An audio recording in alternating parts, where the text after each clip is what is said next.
Horten as well. For that, thank you.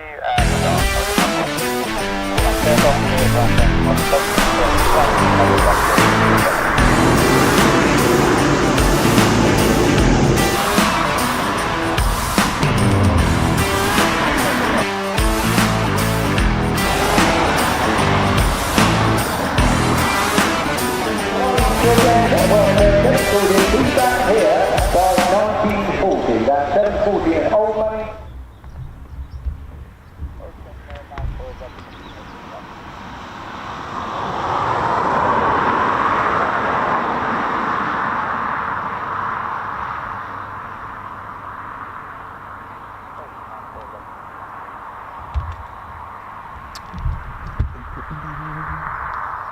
Well, ladies, gents and teddy bears, welcome to the Ted Coningsby channel. It's that time of year where there'll be a bank holiday and a weekend stream. And here we are back at Ted HQ for a bit of time travel back to the 1940s time period. In fact, the aircraft that we're about to see arrived in operations at RAF Norfolk with Treble 1 Squadron, December 1937. And Ted's just, my name's Nicholas, I'm your cameraman, historian and commentator. This is Squadron Leader Ted Coningsby. He's got his lovely Lest Be Forget flag. The RAF,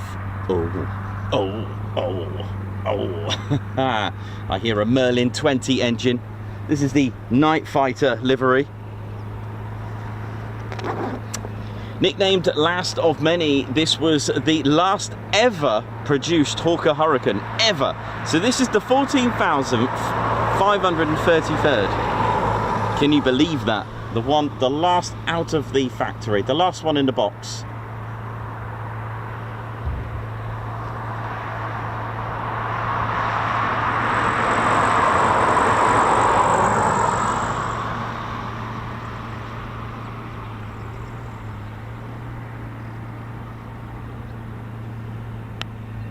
Just hear that beautiful Merlin 20 engine.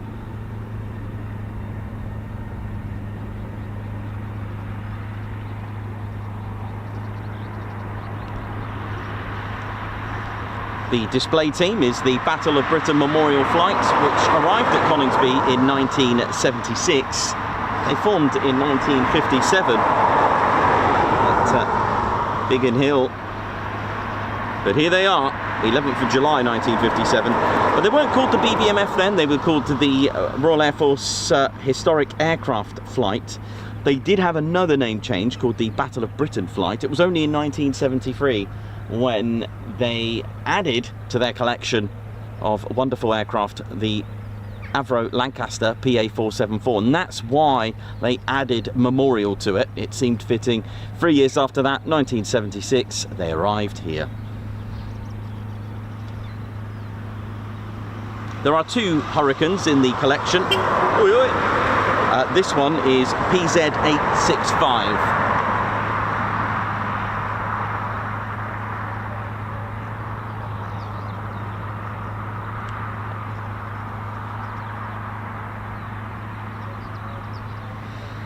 It is a Mark IIC.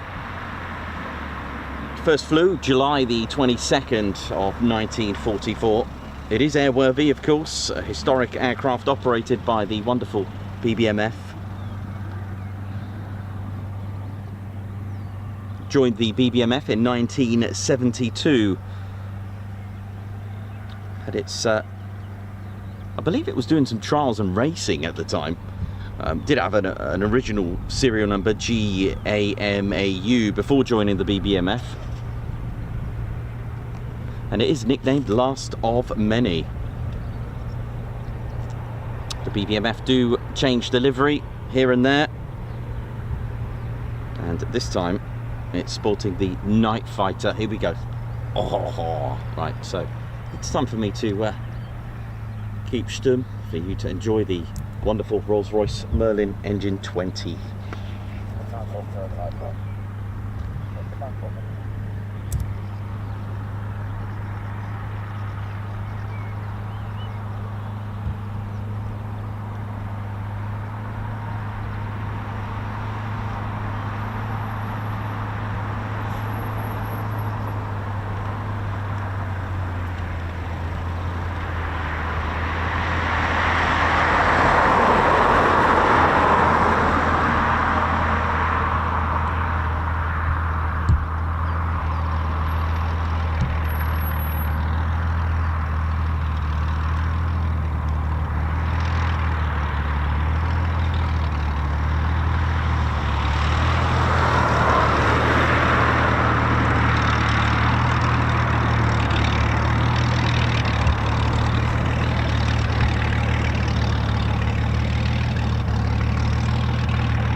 The Zulu Yankee squadron markings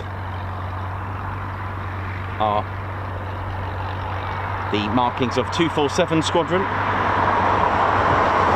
of course operated the type, the Hawker Hurricane Mark 2C.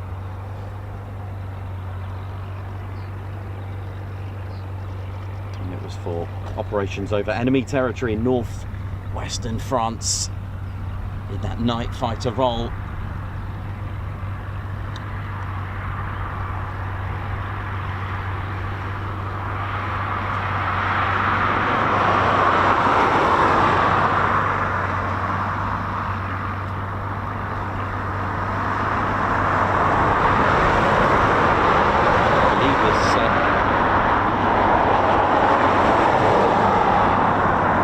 I'm not sure if it's going to be a display actually. I'll keep that one quiet for a minute.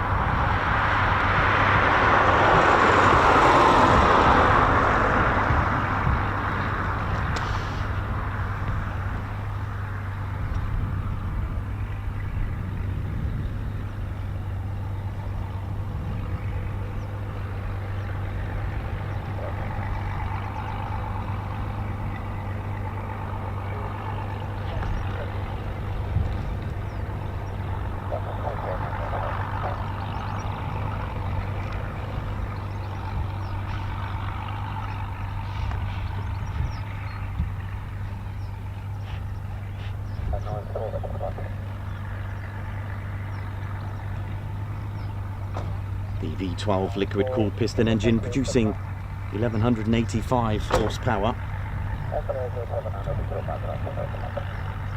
on the Rolls-Royce Merlin 20.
wonderful, amazing, isn't it?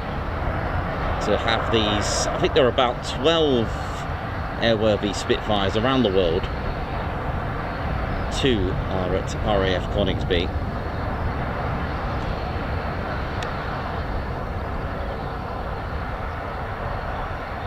Its friendly rival arrived in operations 8 months after the arrival of the Hurricane, number 19 Squadron at RAF Duxford, in August of 1938.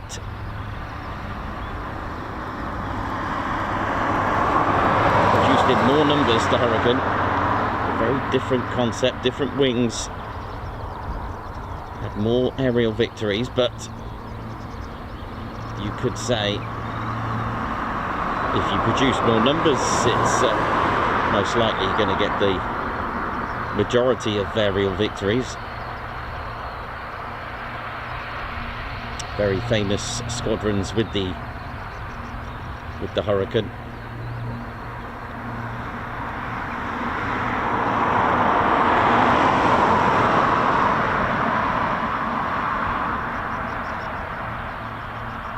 But you know, if you were to ask the members of the public which iconic British fighter of World War II to name one, it is probably 99% going to be the Spitfire. It seems to have that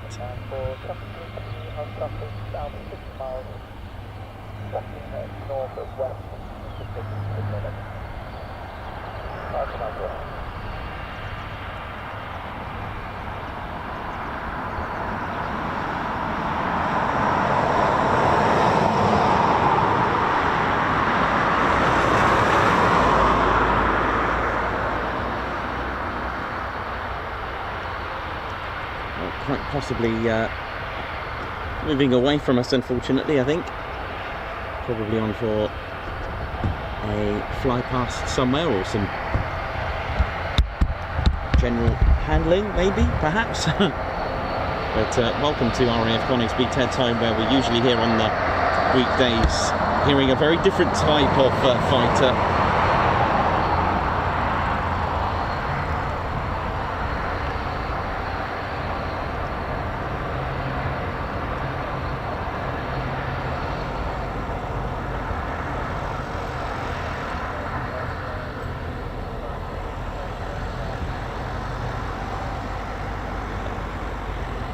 So serial number is today, it's PZ865 that's airborne.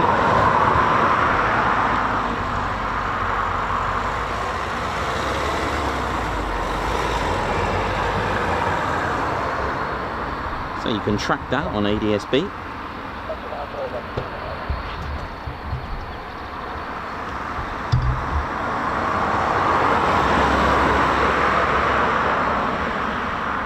Oh, it is commencing a display. Cool. Well, aren't we fortunate? It's going to display. You picked a good day, man.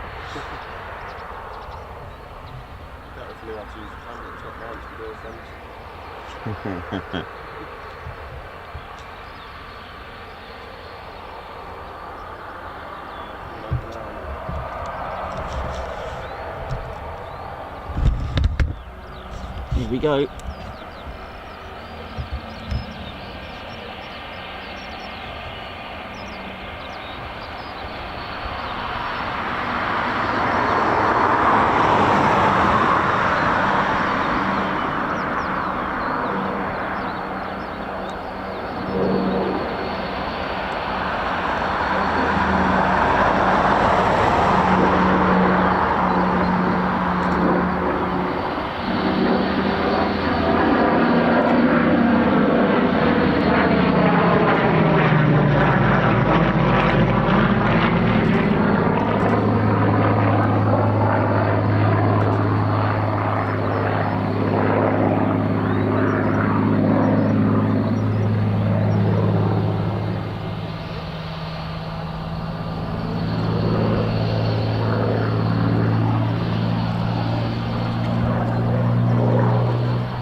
castle.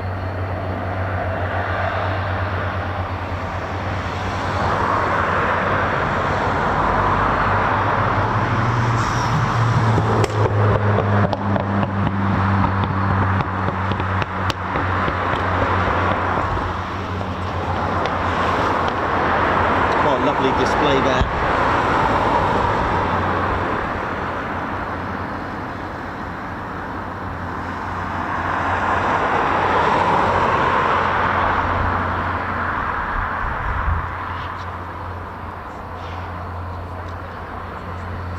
Check if we may get another one. It's not uncommon to get two, or even a hangar break or anything like that. Let's have a quick look.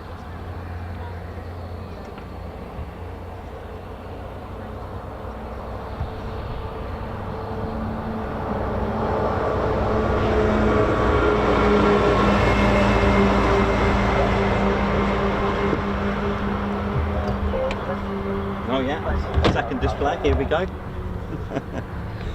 Lovely.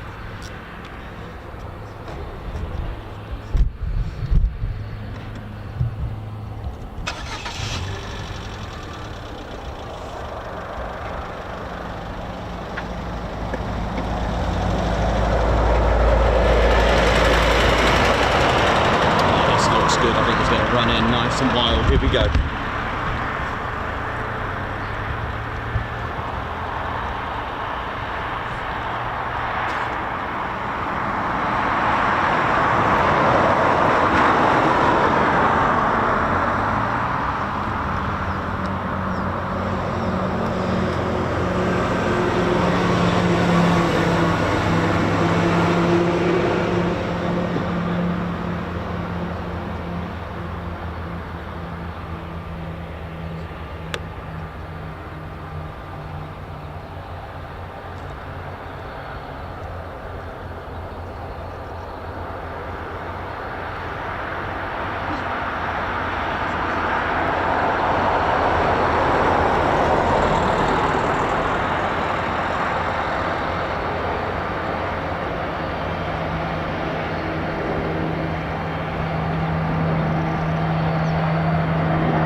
finish to the display.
Hangar brake as well. Oh yes.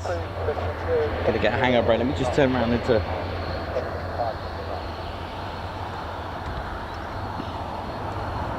Just see what position we're gonna be in.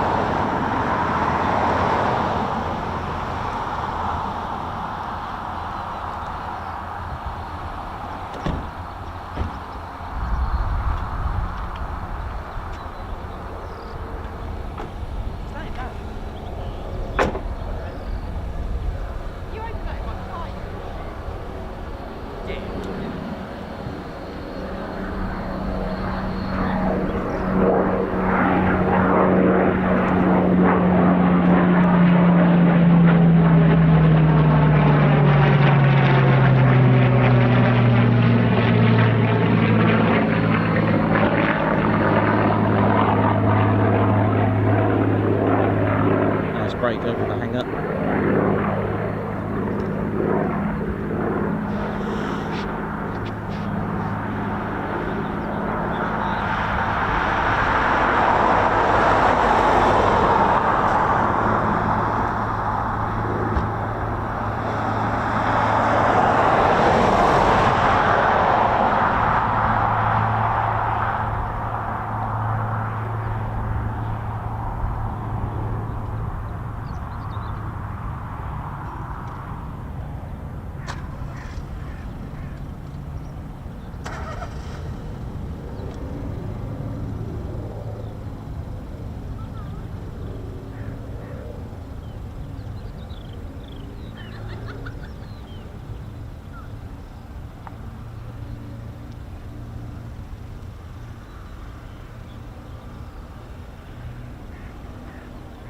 Display from the Hurricane pilot of the BBMF.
Castle. I love that shot.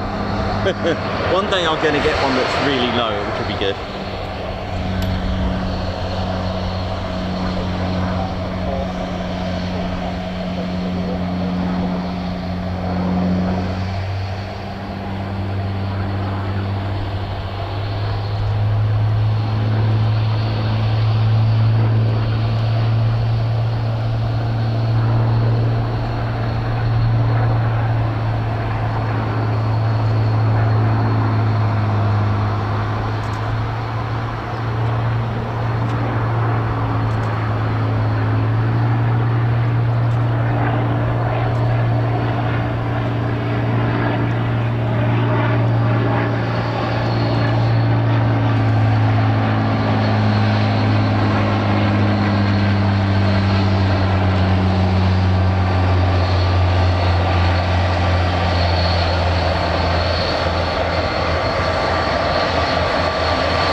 Very good.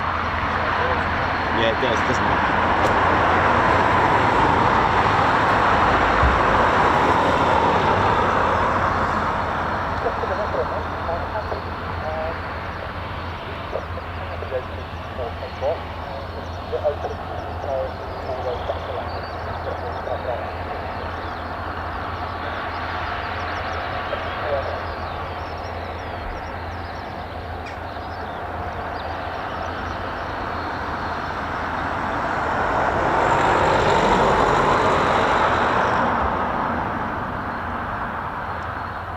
Fantastic couple of displays there. It's a solo display we can look forward to in the season this year.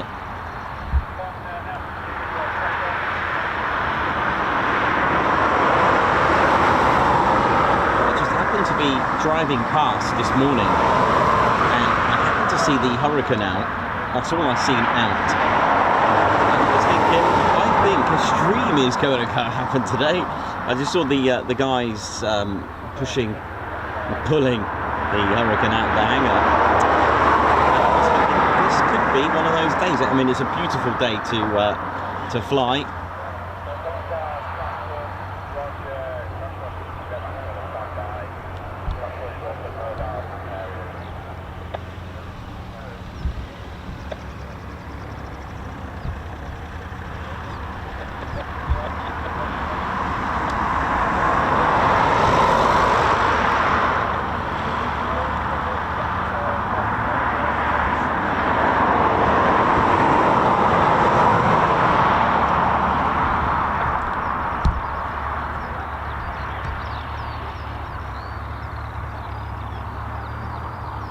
Oh.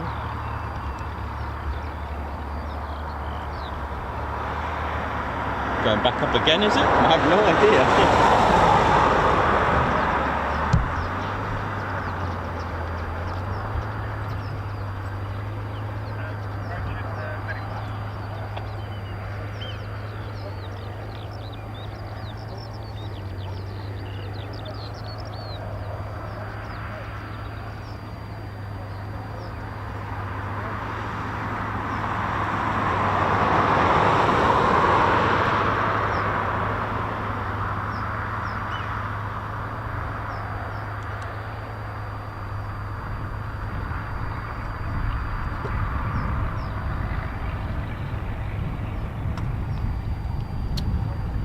So for those who don't know what a hangar brake is, it's literally a brake over the hangar. Instead of in the circuit doing a brake. Now brake, when they're in formation, brake when they're braking into downwind, it's not spelt B-R-A-K-E, because brakes would really do nothing in the air. I'm sure that the wheels will be not doing a lot with brakes in the air. It's B-R-E-A-K. I've had a lot of, you know, those keyboard warriors that, it's brake, B-R-A-K-E. No, you brake formation, you're braking out of a formation. You brake your initial pattern. You're going in, over the pattern, you're going in initial, and then you brake away. It's a kind of form of braking away from something. Brakes are on wheels. So there you go. So what the idea is, instead of braking into downwind, okay, from approach, the Hurricane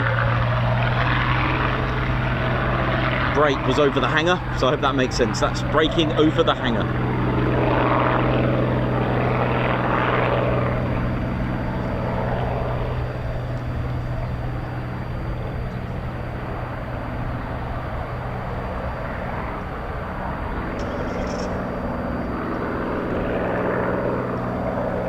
So they're using runway 07.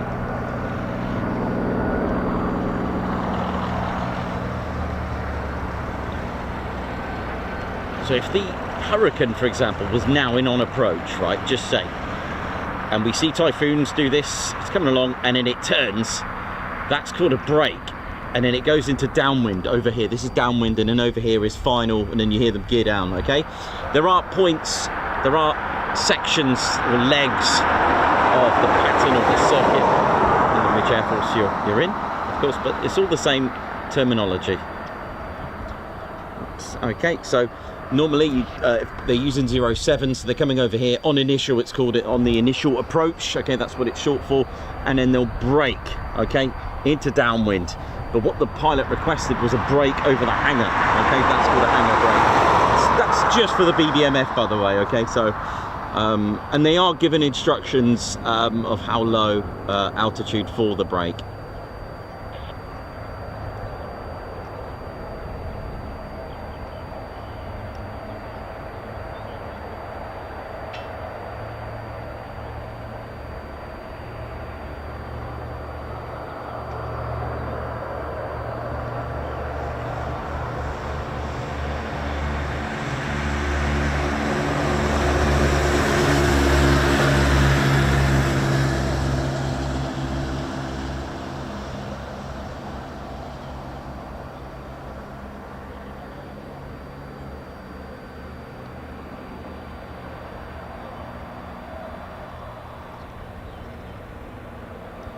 So it could be doing another, sorry, should have kept on that. I was just thinking it could be doing another landing, like a takeoff and land, another.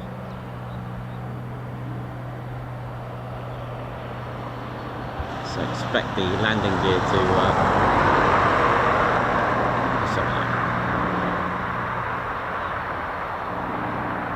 there we go.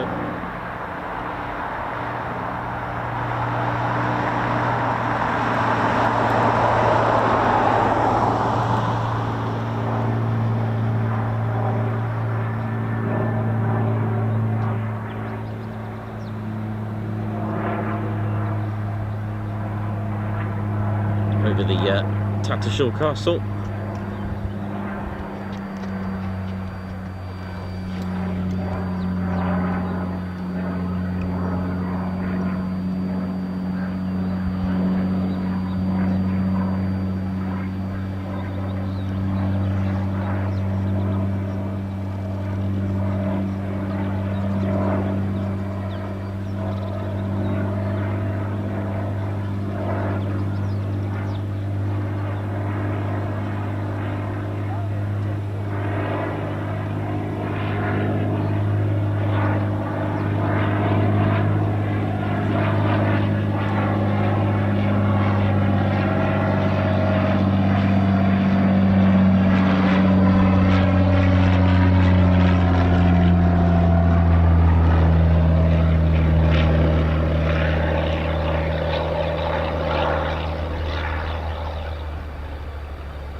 Beautiful.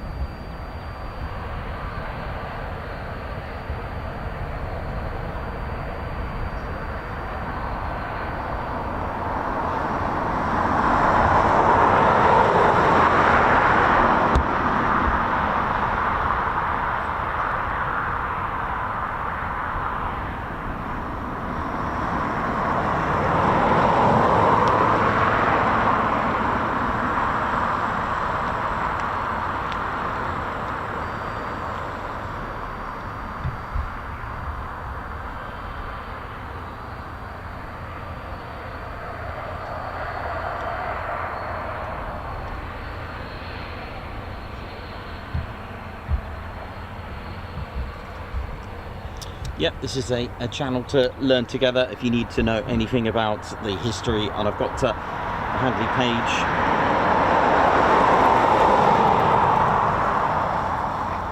The Handley page, Hamden, the very first aircraft to operate here. I know, so there were never any fighters here at Coningsby. It was designated to be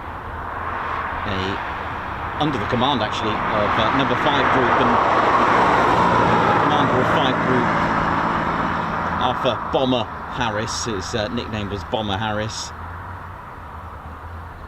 The number 5 group, the HQ was at St Vincent's Hall in Grantham. Quite a nice sort of gothic-y sort of feel, look to it, maybe. Don't know if that's the right word, but there we go. It's backtracking again. Backtrack is when you use the runway to taxi, but backwards, if that makes sense. It's gone the opposite direction of the runway in use. It's a backtrack, tracking back on the runway, literally. Always never fear of asking questions on our channel.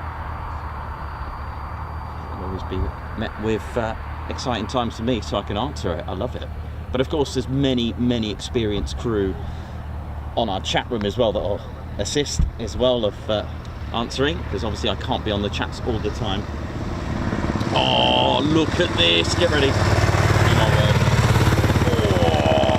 I mean, we're in the right. I told you, I promised you a time travel, didn't I?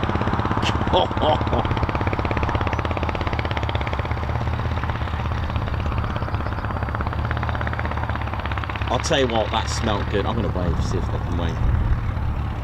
Sorry, that jolted there a little bit.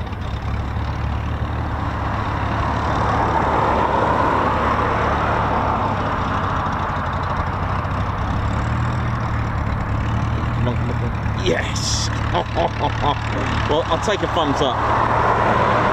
Yes. Well done, beautiful. Oh, it's smelling good here.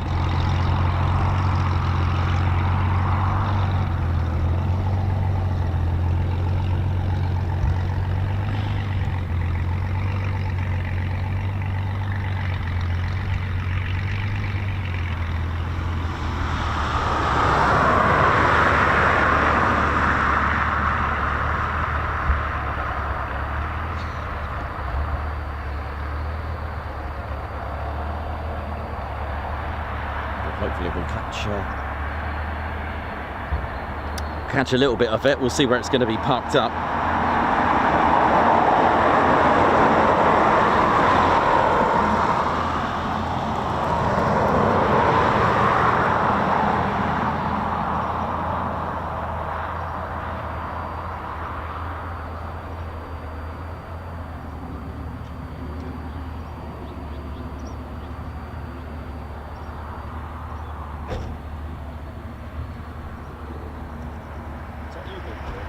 I think it's you.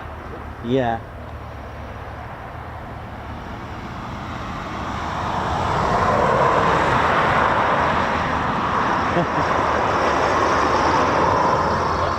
Ah, cool, that's all right.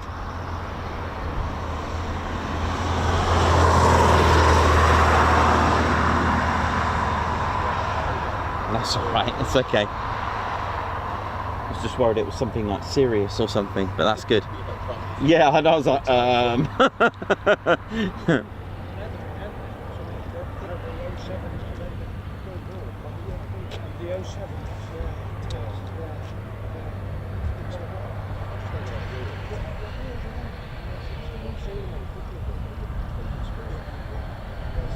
So you notice when we get the two together, you'll notice there's a lot of differences. Do you know what? I just realised I don't actually have a Hurricane model to show you. Do you know what? I need to get a Hurricane model so I can show you all the differences.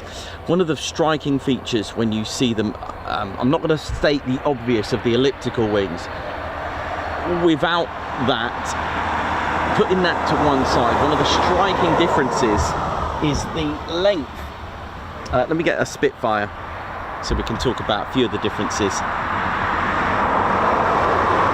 The length between the cockpit and the nose is massive on the Spitfire. It's huge, whereas I'd say the canopy on the Hurricane kind of started about here, didn't it? So that is like really massive difference with that. And of course the Spitfire had very narrow landing gear, and it is to accommodate certain things. It's a bit like the Fighting Falcon, the F-16, to accommodate fitting everything in the cannon. On the F-16 Fighting Falcon, you may not know this, but the actual wheel sits flat like you would do here. So what it does, it actually rotates and aligns with the runway, like, basically.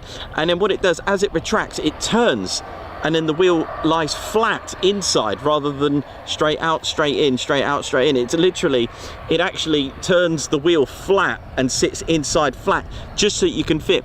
And you can see here where I don't know if I've got a Spitfire with landing gear. No, I don't actually don't, which is a bit of a shame for me to show you. Seems like they all have all my little models here, but you can see how narrow that's going to be. Okay, you can see that very, very narrow, which is why during rough weather procedure, actually this is Douglas Bader's Spitfire Mark II. Wow, how cool is that? Look at that. I believe it is. Yeah, DB. Very rare to get your initials on it, but hey, that's another story.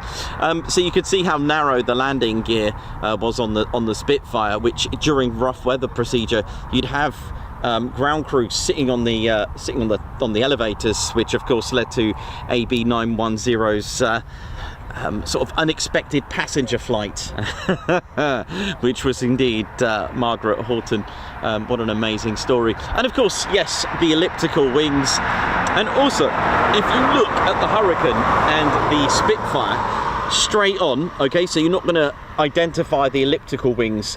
The Spitfire has dihedral wings. What does that mean? It means they go upwards, they point upwards. Okay, can you see the angle? They're not flat. The Hurricane is completely flat. It's pretty much all flat.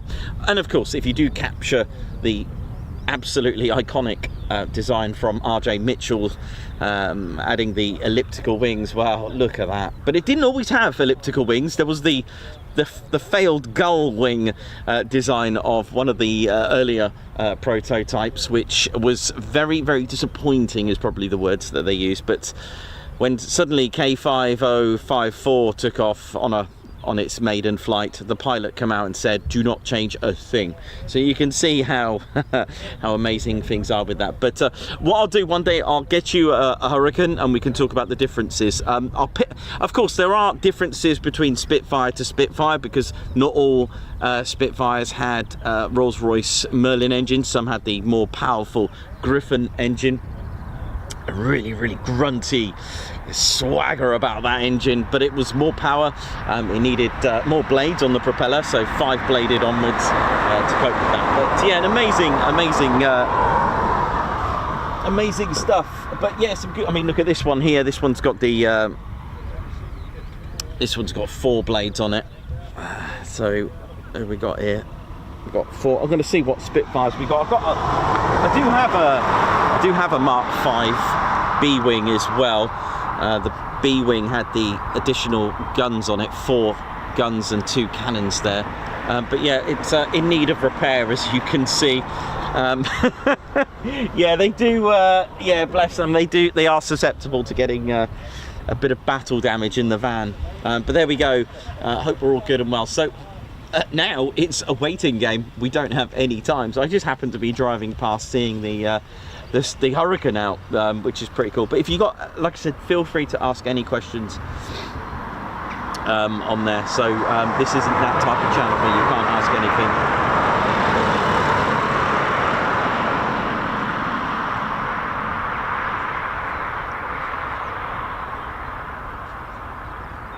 Tim Gooch, oi oi to you. Elsie, how you doing? I have no info for you. Well, I just literally turn up and wait, and luckily I saw the Hurricane out, so I was thinking, could be.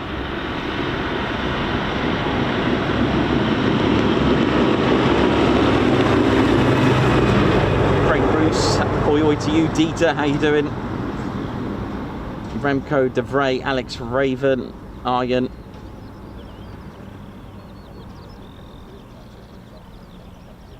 Doncaster Lass, Arjen, Christopher Carr. Yeah, you're all good. Yeah, it's Saturday. Just thought, you know what? I was actually gonna go and do a Lost Airfields today, which is why I was up this end. Yes, I was heading for Kelston, RAF, former RAF Kelston, and I was thinking I could just stream, but let's go past Coningsby and see what happens, which is why I'm up this end. So I always have my kit, because I always learn, all right, you never know. It's like when we go on holiday, I will always take my camera, because you just never know. You know, to avoid that, I wish I brought it now.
E7966.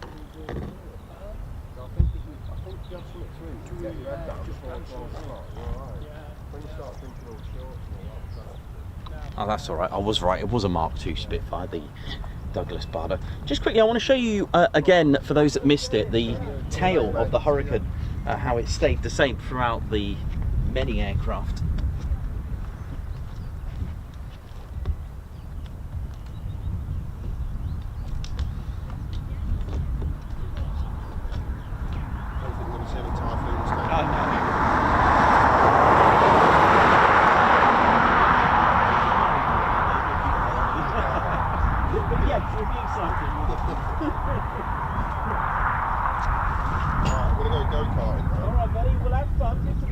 That's what I was calling by. I do a bit of karting at Tattershire. Oh, right. Well, I was off to go and do some Cars in the van. I was off to make a production series of an old airfield, and I just happened to pass by. Yeah, so I get a bit excited. Yeah, that's good show. Yeah, at least you've got a bit of something like that. Yeah, we'll stay for a few hours. You've got your own YouTube channel, right? Yeah, I'm live. Right. Yeah. Oh, right. Yeah, that's all right. It's like the camera's over there, so you're all right. You know. I'd love to get a bit. Yeah, man. Yeah, give us a follow, man. Get a picture of your van. Yeah, of course you can.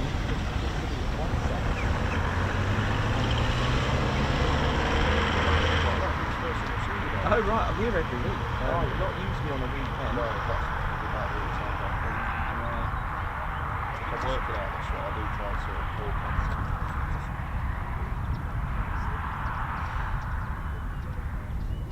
Yes. Good little setup. There you go. Thank you. Nice one. That's Ted. Ted's on there. Yeah, that's him. Star of the show. Photo that you take yourself. Yes. Yeah. Cool. Well, have fun go-karting, man. Yeah, feel free to take a photo, no worries. Yeah, very good. No problem. Easy to work with. Oh, hello, Siri. Siri's getting involved here. Yeah, that's the level that I'm at. Cool. Nice one, man. Take care. How we doing, ladies, gents, teddy bears? Right, if I just show you how amazing Siri, just go away for a minute, mate. Cheers. Let's in fact, did Hawker just keep that wing forever? I think Hawker didn't really even. Oh my word, I've just discovered. So I've had a Ted Coningsby eureka moment. Take care, man. Wow. See you, man. See ya. I mean, I've just seen other Hawkers with the same tail, right? Check this out. This, oh, by the way, let's promote the book. Make sure you add it to your wonderful collection, The British Aircraft of World War II by David Munday. Yeah, I managed to get it at £1, I know, right? Goodness me. Right, and for those that are regulars to the show, another prime example, pre-World War II, as in from 1939 onwards, this didn't happen. What am I talking about? So, before 1939, okay, before that, before the declaration of war, shall we say, squadrons were written as numbers, whatever squadron was. So 57 squadron was written as 57. So that's a good example, but I'm not going to deviate like I normally do and go on and on. Actually, am I? Shall I just do it for a laugh? Go on then. I do it all the time, man. Let's find, probably can't find another example of it, but let's have a look. We'll just go over here. Let's find another number, just trying to find another one to show you, but you get the idea. Look, there you go, there's another one. We'll pick on the Bristol Blenheim here. Look, 108, I mean, you can guess there, 108 squadron. There you go. Do one more, right? We're going to do a little quiz. Let's do a little quiz here, hang on. And I'll tell you why before we talk about the Hurricane. Oh no, I'm not going to find it, am I? So you need to go to aircraft before 1939. Oh, it is a classic. Right, here we go. Okay, right, name the squadron. Go on, come on, can you guess it? Come on, yeah, you're right, it's number 78. What about this one here? Guess this squadron. Yep, you're right, number 10. Number 10. But they changed it for security, all right? That's the reasons why. 1939, the 2-digit, let's just pick one. There you go, that's 105 squadron right there. How do I know 105? I know it's written, but I can instantly tell you it's 105 GB. You have to just learn them. You have to just learn them off by heart, all right? That's all I can tell you with that. And yes, I do recognise a lot of them by doing this quite a lot. It's just something that I do. YZ, now, although if you look at the dam busters, which I've got this one here, when the 617 squadron operated, yes, it was Alpha Juliet 617, all right? When 617 were operating this huge £22,000 Grand Slam, they had YZ, Yankee Zulu. It was a special, all right? So just to let you know, it didn't go all weird. It just, they added Y7 to it. But anyway, back to our Hawker tail. I have just seen another Hawker that I'm not familiar with, and it seems to be the same. Look at that tail there, these two here. I'm going to try and do it like that. Can you see those two there? I'd say they were bang on the same, right? That one is a Hawker Demon, all right? Hawker Demon, again, the Hawker company. What am I getting at here? I'm getting at the fact that they have the same tail. This is a Hawker Hardy, exactly the same. Again, biplane. The Hawker Hearty Beast, same tail. Again, it seems like Hawker had something, liked it, kept it. Hawker Fury, that's a classic. Again, if we do this, look at these, look at them, there are no differences whatsoever. So this, again, this is all Hawker. Have you ever heard of a Hawker Hector? I have not. Hawker Fury, right, now I think the next one is going to be the Hawker Hurricane. Yeah, it will be. Right, let's have a little, yeah, it is. Look at these. So from the Fury, I move that to that, exactly the same. You probably see that already. And yeah, what a guess, Hawker Hurricane. So you can see the evolution. It looks like they kept that part, that rear part of the fuselage throughout, which is pretty, actually, it pretty much looks like a biplane Hawker Hurricane, to be honest. But there we go. Isn't that just amazing to even see that? Look at this. Beautiful, absolutely beautiful. So there we go. Just fantastic stuff. Oh, I love this. Love that.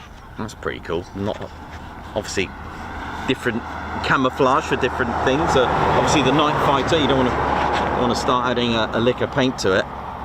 Look at that. Look at this one. So the first one, treble one, as I mentioned, look at that, 1937. Anything prior to 1939, most likely going to have the squadron number written on it. But yeah, it wasn't very good. So anyone, like any spy planes or any recce from the enemy would go, oh hello, this has got 111. Oh, they're operating out of Norfolk. What do they operate? So they know the squadron, where they operate and what they got, and they can probably work out how many as well with that, right? It's just tremendous. Let's have a little look what we got there. And then of course we've got this beast here, the Hawker Typhoon, which had a few teething issues, shall we say. But when it went to the Hawker Typhoon, you can clearly see, I don't know what happened, why they decided to change the tail from there. They completely changed the stabilizer, completely. Amazing, isn't it? What a beast. Hawker Tempest.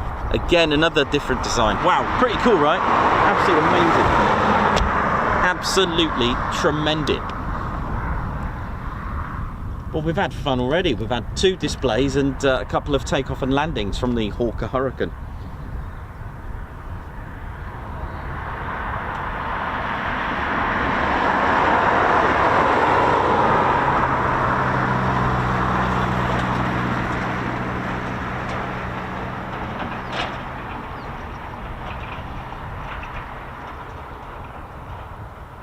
Remco de Vray, probably not, but you can probably find it on the likes of eBay. That one came all the way from Scotland at Kinloss at Moravia Aircraft Museum. That's how far. Yeah, so 9 hours from here to get that book. I know, I went just for that. No, I didn't. Moravia is amazing.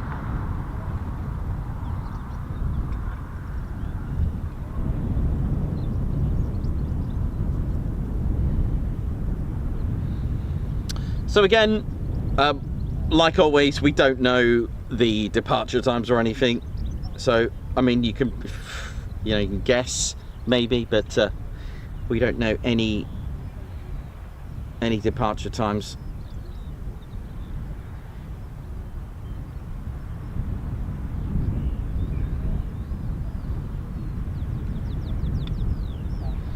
So I'll just put a little note, because we're probably going to get some very...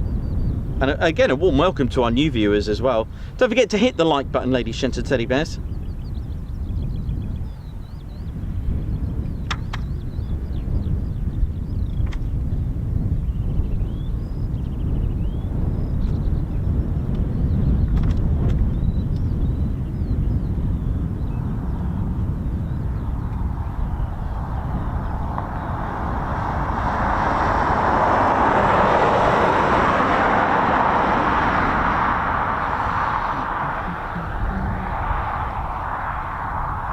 Get Teddy. Teddy's here on a Saturday. He's probably yeah.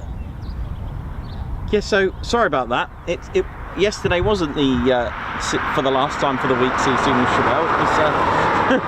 I'll have to go back. Did I actually word that as for the week? Maybe I said for today.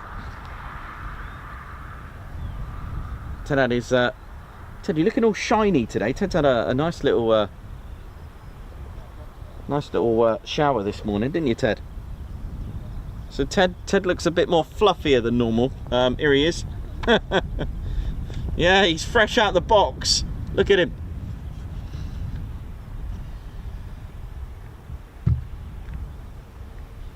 So Colin, how you doing? Colin, member for 19 months. A Guards March to you.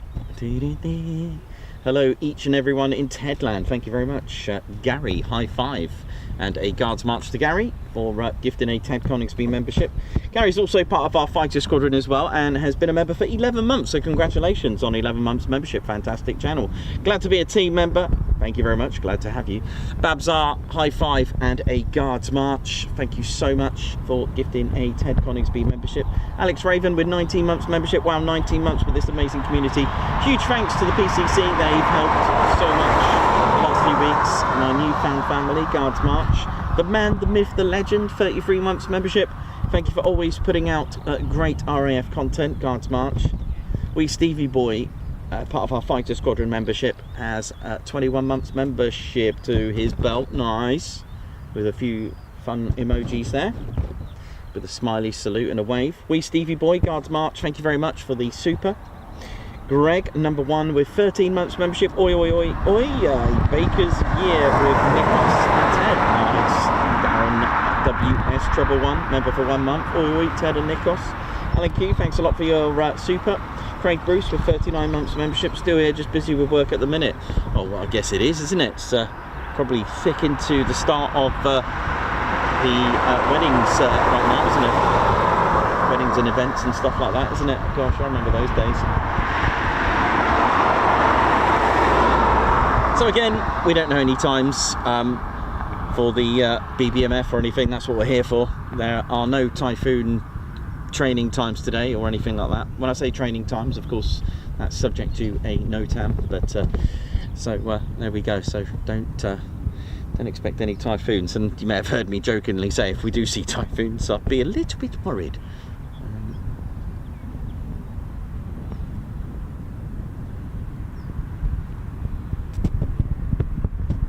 Down.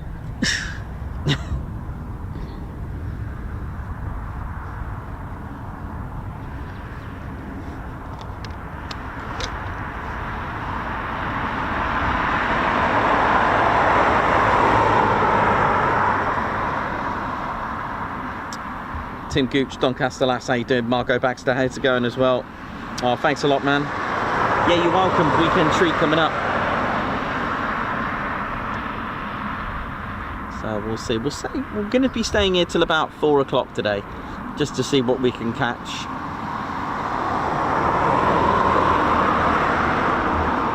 But we're here all together. And if anyone's down the other end, as in Hangar end, you've probably got the best view there of what's been pulled out. So if we get anything, that'd be quite cool.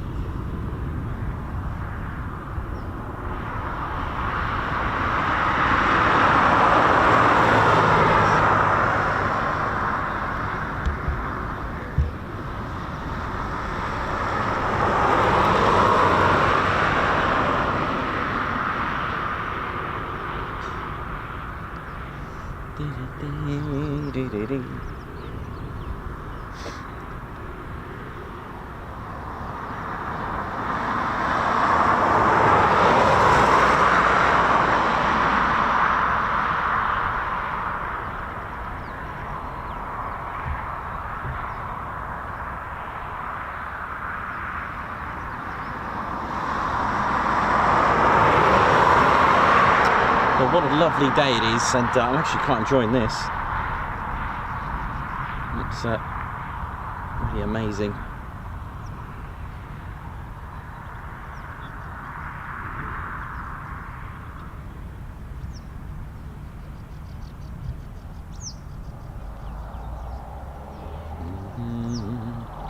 So yeah, ladies, gents, and teddy bears, welcome to the show.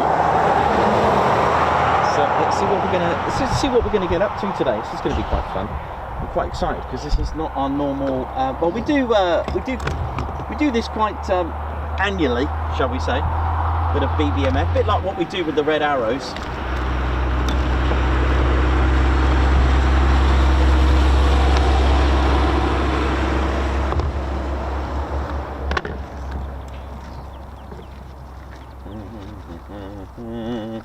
I'm just going to grab something for you. So I'm going to tie this in. So I realised 34, 36. Yeah, that's about right. 34.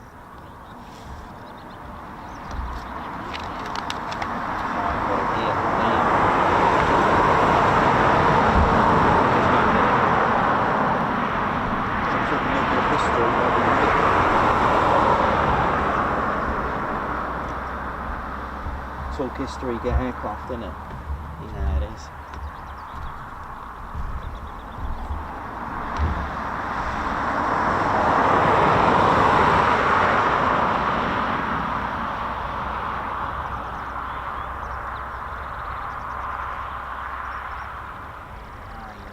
There it is. Oh, you mate, you're right. Did you get some good footage? Yeah, it was good. Yeah, it was lovely. As the guy said no, you're actually streaming live. So this is just we come off this this way just to look for something because we're on further up north to do a welfare case within my crawl, and I've been asked to go up to there just to take the dogs so they can have a couple of hours of fuss and things. All right. He's not an official assistance dog, but he's that placid. All right, okay. He's that good with kids, everything. Oh, that's good. That he's just as good as one. Yeah. And just take it to different places. Although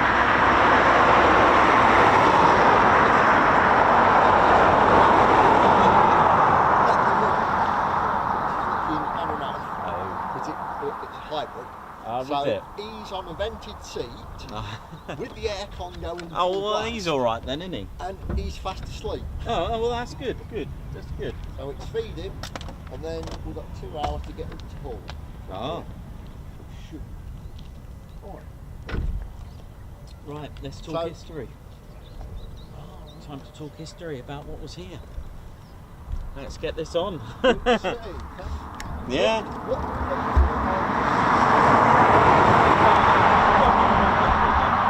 got on YouTube and picked RAF Coningsby. Let me just give you a crowd anyway. Yeah, it's time to talk history. Here we go. Yeah. It's in good nick. Thank you, mate. All right. Yep. No problem at all.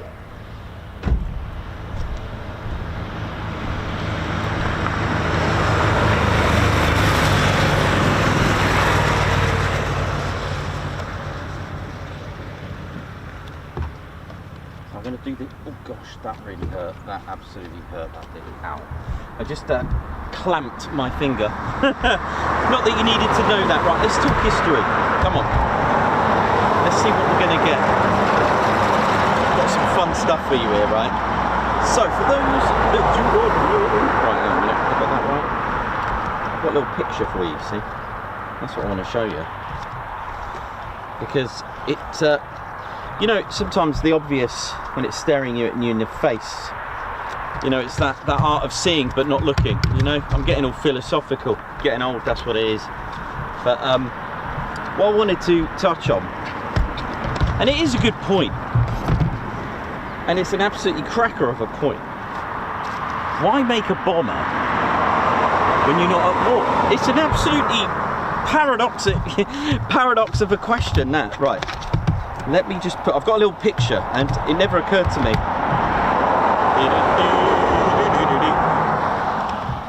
But this is probably a perfect time. How we doing? My name's Nick Ossum, your cameraman, historian and commentator. Thanks to those who are purchasing Ted's Lest We Forget t-shirt with Ted's call sign on the back as well. Nice, they are available on our online store, because our channel will always remember, we'll always talk about history, and it's about recognition, it's about, you know, passing on that knowledge, it's about remembering. That's all you got to do, is to remember, and just remember certain things, not asking to learn absolutely everything, although you can do, it's pretty cool. But what's lovely is that we pass on that info to the next gen, all right, because, you know, this is history. And I've always said that, you know, when a pilot, or even ground crew, right, when they're prepping that aircraft, and when the pilot gets onto that aircraft that's been made serviceable by the ground crew, that is the same as they getting into their Spitfire, for example, the same concept. So let's have a little delve into the history of RAF Coningsby. Now, as we mentioned, they didn't have any Spitfires or any Hurricanes here, because it was designated to 5 Group of Bomber Command. And interestingly, 5 Group were actually founded in Mildenhall. That's where they went first, but a month later things switched, they went to 3 Group, that whole area, and then number 5 Group came over here, St Vincent's Hall. But what is interesting, and I listen to podcasts every day, all right, little videos every day. I call them podcasts, they're just a video but with no audio, which that's a podcast. It's because sometimes I just have it on in the background, so I'll just call it a podcast, you know, because I'm not actually watching it, so I'll put a YouTube video on and then just not watch it, but hear it, if that makes sense, so I can get on with stuff. Anyway, one of the things that popped up was what sort of design features, what sort of air ministry specifications are you looking for in a bomber in no war. You don't know who your enemy's going to be. So there goes the line of the 54 activations, the aviation objective that was done in January of 15th of January in 1941 in America, in the United States, because they wanted to prepare just in case. But the difference there is the war was already going on, so they were preparing for something looming. It wasn't looking good for Europe, and certainly wasn't looking very good out in the Pacific, which it didn't, because on the 7th of December of that year, the attacks on Pearl Harbor happened, and luckily they had some bombers in production, right, and also already there and training. So there we go. That was the whole point. And it never occurred to me to actually realise Handley Page brought out the Handley Page Hayford bomber, and this is what I was trying to dig out for you. This beauty. Let me turn this round. The Handley Page Hayford bomber. Again, keeping that concept, you'll notice no monoplane going on here, although look at the Fairy Hendon a few years later, all right? And it never occurred to me, it's like you're building a bomb. We're talking about 1934. This is 5 years before the Second World War, right? 5 years. And just in case, this is what we had, ladies, gents and teddy bears. The Handley Page Hayford bomber went to Mildenhall with 99 Squadron. 99 Squadron are still flying today. I will always try to find out if they're still flying. They're flying the C-17s. So look at this. Look at that at Mildenhall, right? And C-17s are being flown now at Brize Norton with that very squadron. It is amazing. It really is fascinating to think. And do you know what? 2 years later, after this arrived, and this is what I was trying to get at, 2 years later, Bomber Command formed in 1936. So this is the thing. So they're in control, there's a bomber command, and now they're thinking, hang on a minute, let's get a bomber. For what enemy? But then again, because think about it, it's not a defense, and this was quite interesting to think about it. It wasn't a defense, but as I said, it's all about preparation, it's all about training. It's not going to work out if you just wait last minute and go, we're at war, we've got no bombers, let's get a bomber. And this is the evolution, and one of the next step, just 2 years after that, was the production of the starting line of the production for the Handley Page Hampden, the next bomber. But there was two. There was the Vickers Wellington bomber as well that come out. They both come out in 1938. So a gap of 4 years from actual operations.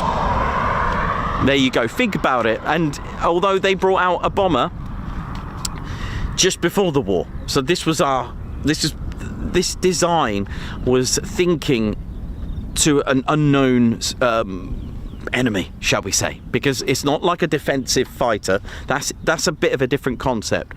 You know, the likes of the Hurricane come out in December 1937, the Spitfire August 38. Okay, so I get that with defence, but bomber is a bit different. And yeah, that occurred to me the other day, and I was thinking that is actually a very good point. But welcome anyway, welcome to what's dubbed as Bomber County, and I'm going to talk about the Hampden in just a sec. But this is England's second largest county, and during the war there was around 46, 47, depends if you want to count Holbeach, but so be it, 46 military airfields in this county, with an average of 7 miles apart from airfield to airfield. So yes, I do have a map for me to show you. May not be completely accurate, so please forgive the dots, but this is what it looks like. There's Lincolnshire there. Now, it was also a fighter county as well. I know it's dubbed as a bomber county. The green dots are where the RFC, the Royal Flying Corps airfields were.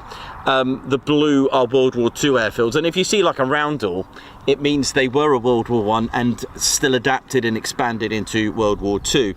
But these were on average no more than 7 miles apart from another airfield, which is quite remarkable. So there's Holbeach, but that was a bombing range. But yeah, if you look at it, it's quite spectacular really, isn't it? It really is. And you'll notice a lot of the fighter defensives were quite close to the towns and cities, of course.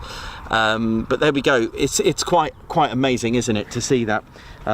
Yeah, I mean, from here, the nearest ones, what we've got here, we've got RAF Woodhall Spa. Now, Woodhall Spa is about 5 miles that way in the direction of the backwards growth line. Now, Woodhall Spa was quite important because it was built in 42 as a satellite station for here. What is a satellite station? It's like an extended part of your station, but operating somewhere else. So if you're getting, it's very useful. So if you're having any upgrades here, that would put you out of action, so you have a satellite station where you can operate from while this is getting work done, or you can also have that station designated as a training station, which it did, and I'll explain very briefly. The Manchester was replacing the Hampden, and what they did with that, the Manchester was obviously a twin-engine version of the Lancaster. So to train the airmen on the Lancaster, they did that at Woodhall Spa. The AB910's out as well. All right, I'll make this quick. We'll out for looks. I know you want to see that. Hang on. There's AB910. I'm sure. Is it AB910? No, sorry. Correction. It's.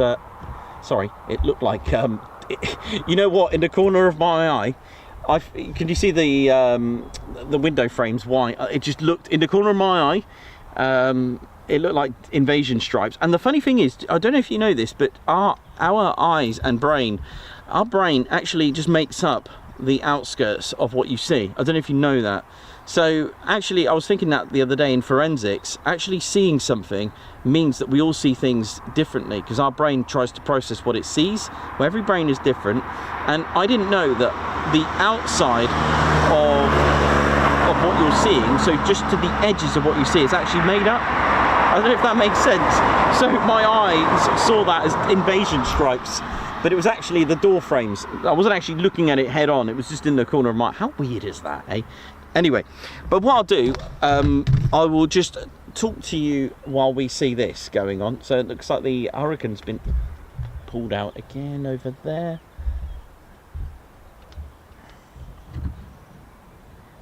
That's pretty cool, isn't it? So I'll tell you what, I'll keep it over here. Totally lost track what I was on about, because now I'm talking about forensics and brain and processing information. Yeah, so Coningsby had a grass runway, all right? It was built in 4th of November 1940 with a grass runway. Now, when the Lancasters replaced, you know, the, well, it didn't quite replace it, because I've told you about the Manchester. It evolved into the Lancaster. In fact, the Lancaster was called a Manchester Mark III. I'll talk to you about that on another story, because there's a lot of things going on over here, which is quite exciting. Yeah, so they couldn't actually operate the Lancasters here. All right, so luckily Coningsby had a satellite station at Woodhall Spa. So what they did, they made almost like an OCU. There was 2 squadrons here, which I'm going to explain to you in just a moment. They made an OCU out of the squadrons, basically, called heavy conversion units, to train. So basically they had a conversion unit to train the airmen from going from a twin engine to a 4-engine. The Manchester was indeed evolved. The failing Manchester of 206 that they ever made was made into the Lancaster, and for those that are regular to the show will know all about the Manchester. So that's that. So the plans to build Coningsby 1937, and it was on the 4th of November 1940 that it was built. Now, it was built with grass runways, and its first residents didn't arrive here until 23rd of February 1941 with this. Now, this is why I showed you the Handley Page Hayford, which was out in 1934. 2 years later, the Air Ministry put out a specification to make something like a fighter bomber. This, I know, but wait, to be fair, the Vickers Wellington got the contract. Oh my word, what is coming out now? I'll leave it over here for you. Arjen, if Arjen is watching, he's going to get excited. Yeah, 2 years later, the Air Ministry put out a specification, B9/36? Why am I thinking 32? /32, sorry.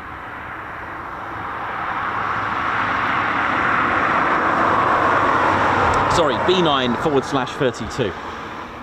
So 2 years before the arrival of the Hayford. I know. How amazing is that? And they produced the, sorry about the 36, that was something else. That was I get all my years modelled up now. Yeah, so B9/32. And what they were looking for, they wanted a twin engine day bomber, but they wanted performance. And I'll shut up for a minute. I'll let you enjoy this for a sec. Do you know what I mean though? I talk history and we get aircraft every time. It's pretty cool, isn't it? Hopefully this stays into view.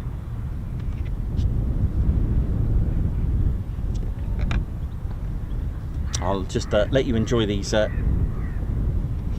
images for a minute.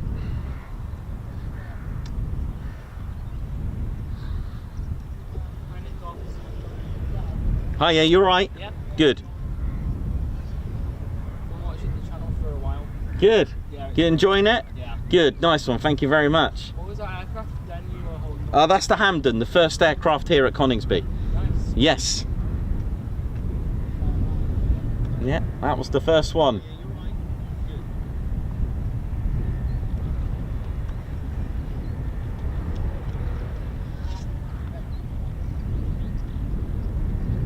So that's the Douglas C-47 Dakota out, along with the Hurricane as well. So not bad. I think there's a Spitfire. Oh, did you see it on the other side? Nice. What Spitfire variant would it be? 5 Mark 5B. It's a B wing, which means it's got the it's got 6 guns on it basically. Maybe clip the wings off it as well. No, that's I haven't seen that one for a while. I think that's gone into maintenance. That one, T3, got me there. T3, TE311. I think it is that one. That's really testing me.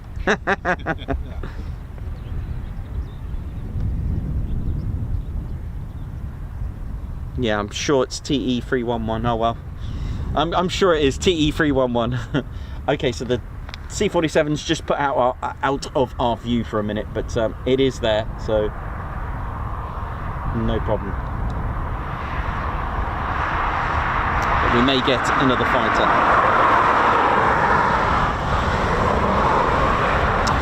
So yeah, what I was going to say is that, you know, the Air Ministry issued a specification B932. They wanted a twin-engine day bomber with a high performance, and that was the thing. They were looking as a trade-off for performance because they originally, are you ready for this?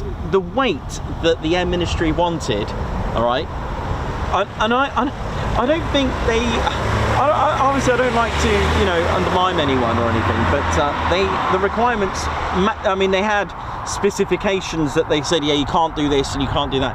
£6,000 was the maximum weight. Well, you're going to sacrifice some bomb load. So the Handley Page Hampden was £4,000 of payload, and yet you've got to put the engines in there. Because what it was, I think they really wanted to push this Rolls-Royce Goshawk engine. Now the Handley Page Hayford, which I showed you the picture of, that had 600 horsepower Kestrel, Rolls-Royce Kestrel engines. But the beauty about the Hampden and the beauty about that Air Ministry specification, and of course my beloved Vickers Wellington bomber, they were the bridge to 1,000 horsepower plus. They were the bridge to more powerful engines, and that was the thing. And the reason why I'm mentioning this is the fact that it was indeed the Handley Page Hampden that was operating here first. And Vickers actually got the go-ahead as well as Handley Page. Now, you don't often hear about the Wellington bomber this part of the country, because indeed the Vickers Wellington made its debut. Love the Doppler effect on that one. Made the debut at RAF Mildenhall in 1938 with 99 Squadron, who fly the C-17s, right? I know. I mean, they're pretty cool. They had the Hayford, they had now the Wellington, they were doing well. But the Wellington bomber was an icon of Suffolk, Cambridgeshire, Ely especially as well, all around the villages, Freckenham, Beck Row. If you look at the village paintings of the sign when you enter that town or village, it will most likely have a Wellington, and Litlington as well, that's got a Wellington and also a P-51 as well. But I love those. But you don't often see the Hampden being painted anyway. It's always, usually, most likely round here, the Lancaster, which of course made its debut here at in Lincolnshire. Not here though, that was 44 Squadron at Waddington. It was Christmas Eve of 1941 for those that are interested. What a Christmas present. But the beauty is the fact that the Handley Page Hampden made its debut here, and in fact it was at Scampton with 49 Squadron and also 83 Squadron allocated to number 5 group. But I don't see the Hampden painted on village signs. There's always the Lancaster. Nothing against the Lancaster, of course, just saying that I love the fact that the Wellington has such a strong dominance of iconic aircraft. You know, you would never think that. And yet the Lancaster was present at RAF at Mildenhall. Not at Lakenheath. They had the Stirling and the Wellington. Again, there you go. It's quite amazing, isn't it? What decides of what is iconic. And yes, the 106 Squadron with Zulu November. And this is why I've actually got that. This is why I've got this very Hampden. And the young lad there's asking about what this was. It's a Handley Page Hampden, and it's got. If you look at it, it's got the same, almost the same design as the Mosquito wings, and it wouldn't be a bad thing to say that. You know, let's see the Mosquito. They're not to scale, unfortunately, as far as I know.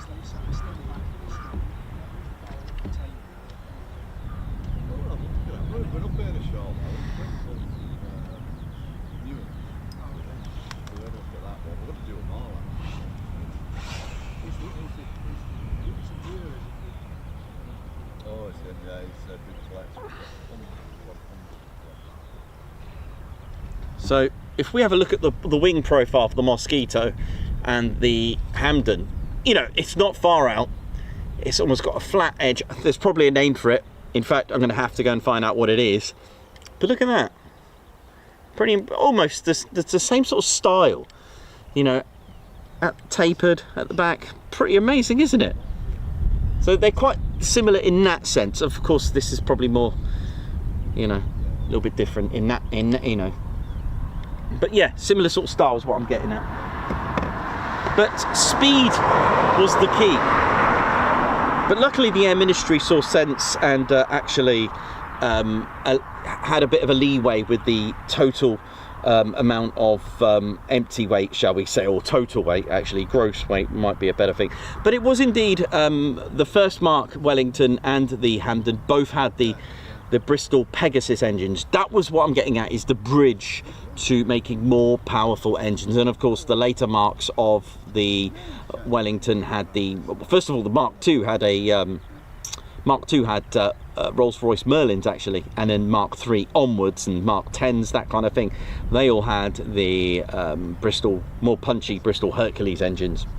So I mean, they were 1500 horsepower, amazing. So the Bristol Pegasus then, these were 9-cylinder engines, air-cooled as well, radial piston engines, the 1000 horsepower type, and 247 miles per hour. And I believe the prototype managed to get, or a maiden flight or prototype, managed to get around 260 miles per hour. So it was deemed as more like a fighter bomber. In fact, Wing Commander Guy Gibson actually liked this and actually tried to put in the concept of turning it into that fighter bomber role. It had a cruising speed of 206 with a range of 1720. But when this was proposed, just think though, 1932, what exactly were they planning to bomb back, if that makes sense? But hey, they obviously knew something was going on. It did have a crew of 4. And this had some interesting nicknames: the Flying Panhandle, the Flying Tadpole, and most commonly the Flying Suitcase, because this fuselage was indeed, if you're claustrophobic, this is not for you, just 3 foot wide. That's under a metre, isn't it? That is shocking. That is amazing. But it was done that way to keep the weight down. And once the pilot got in, okay, with the folding seat, that was it. Imagine that, 3 foot wide in there operating a bomber. You were stuck there. The bomb aimer the bomb aimer there, stroke, there was guns here at one point as well. It was moved to, they did actually add some K machine guns on here as well. There were no facilities, if you know what I'm getting at. Once you were there, that was it for your whole journey. So if you had a weak bladder, oh dear. There we go, 4,000 pound of payload with that. But should the pilot get injured or worse, like I said, 3 foot with a folding seat, it was really quite impossible to take the pilot out and get someone to potentially take over and try to fly it to safety. But it had a fixed forward firing 303. It had 3, and then eventually they upgraded to 5 K machine guns. 4,000 pound of bombs as well with that. The length of it is 53 feet and 7 inches, wingspan 69 feet 2 inches, with a height of 14 foot and 11 inches. 4.5 meters high, that is basically. And then you think the Sterling was 7 meters high. Goodness me, it just goes to show. But yeah, you had a pilot, a navigator, bomb aimer, a radio operator and dorsal gunner, and then a ventral gunner. Yes, they had to multitask in this, but there we go. There was no comfort or anything like that. They didn't think about the you know, the comfort for pilots. And luckily, when the likes of the Manchester came out, it allowed for you know, warm air and facilities to go to the those places. But how amazing, the first one. So 23rd of February of 1941, and then a month late, well, on the 1st of March into the 2nd of March, it was Coningsby's first ever. Don't forget, it was just one squadron, 106. And just quickly, I didn't tell you, the reason why I have this one is that it's got Zulu November. Those were the markings for 106 squadron, and I managed to get one. Now, I know this exact serial number didn't actually make it to Coningsby, but this would have been exactly what you would have had. A Zulu November, Coningsby's 106 squadron, flying the Hampden there. So that's pretty cool. And AB910 is out. Here we go. Markings for this one is 402 City of Winnipeg Squadron. This is cool, isn't it? Look at that. Look at that. Beautiful.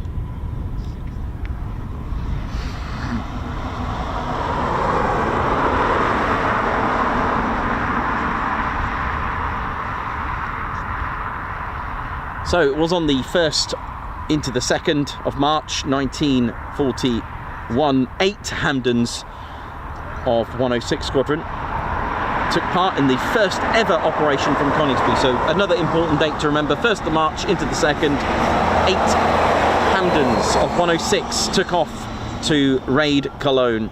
Only 5 actually got airborne, so you could say 5 managed to do it, 3 aborted.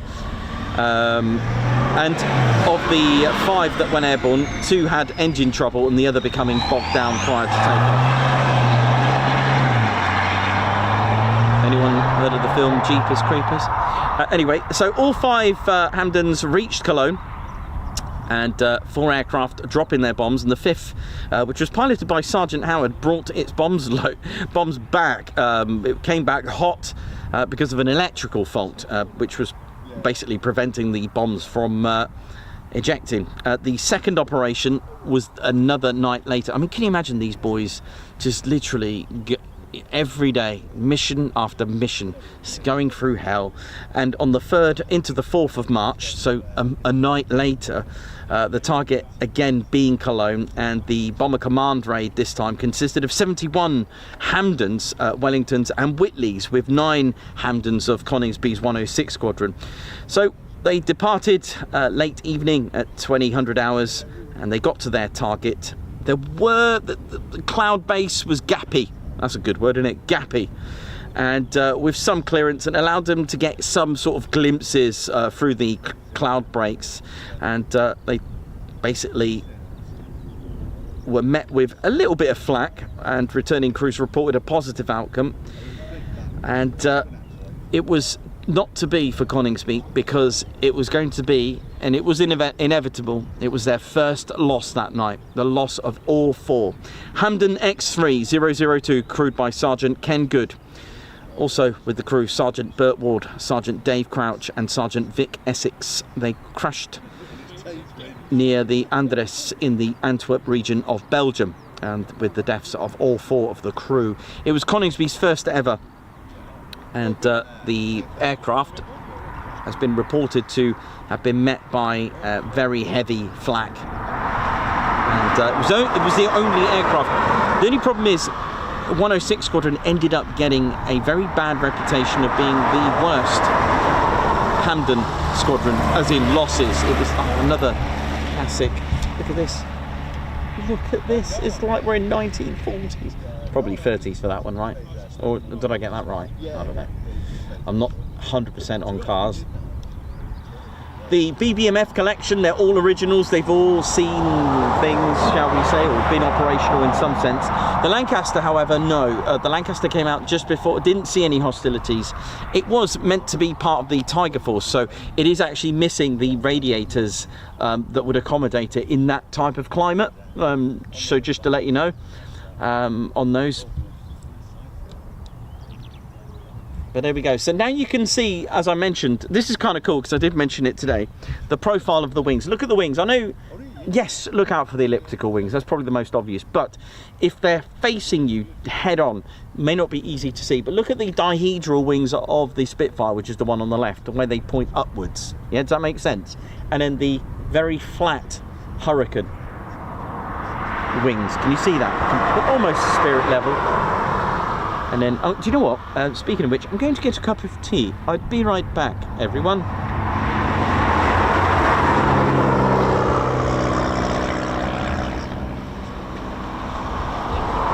Hello.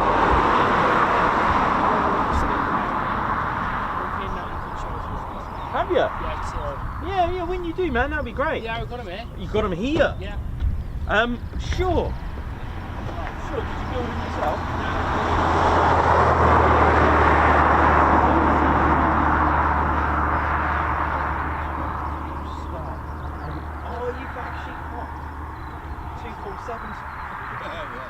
Yes.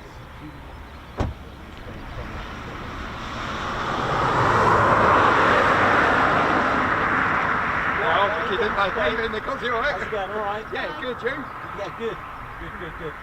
Would there be any chance I could have a photo with Yeah, the you vessel? can. I'll give you that one back. Yeah. I'm going to show that one. So I've got the. Give me a second. I'm going to show you this one. All right. Because actually, no, I will show that one as well. Clip wings, and I'll talk about clip wings. Hang on. Yeah, sure. 1 second. Yeah, it's all right, no worries. Let me put these here. That's pretty cool, isn't it? All right. Yeah, sure. Appreciate Right, where that. we going? Just here. He's been dying to see you for ages. No so- problem at all.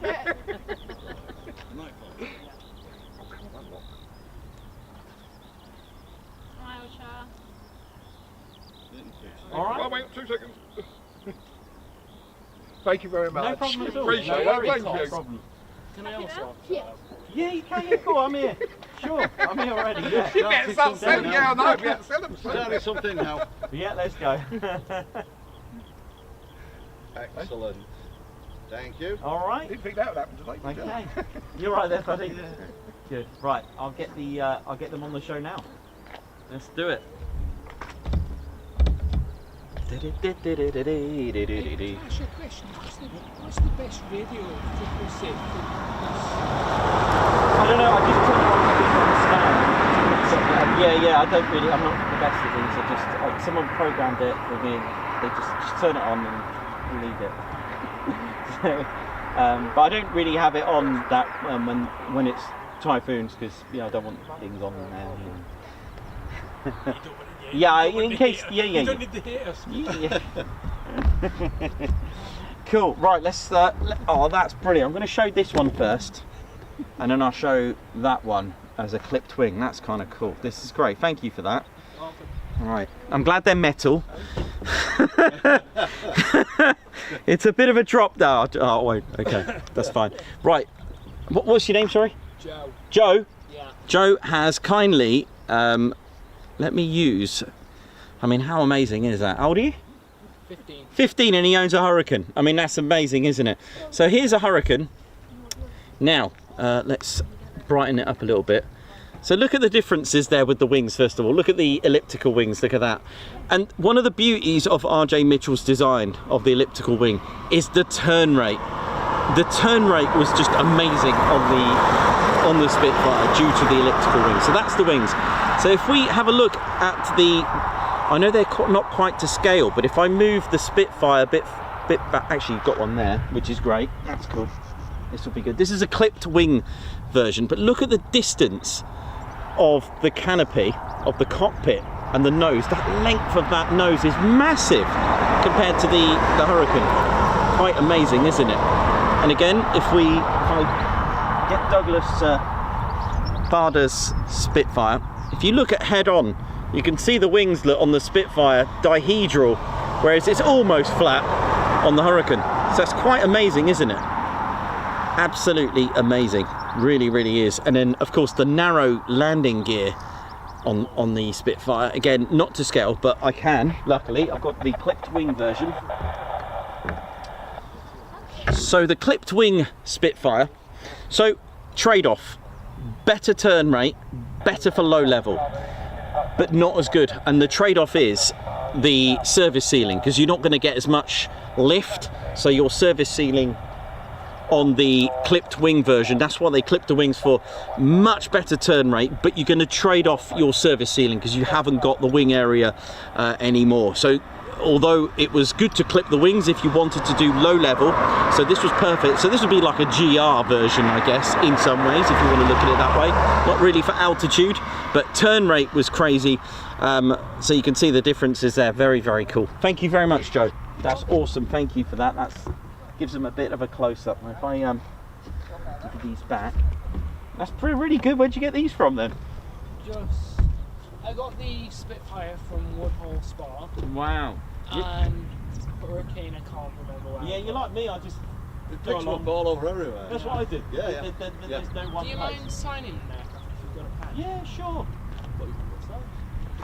I should have. Nice.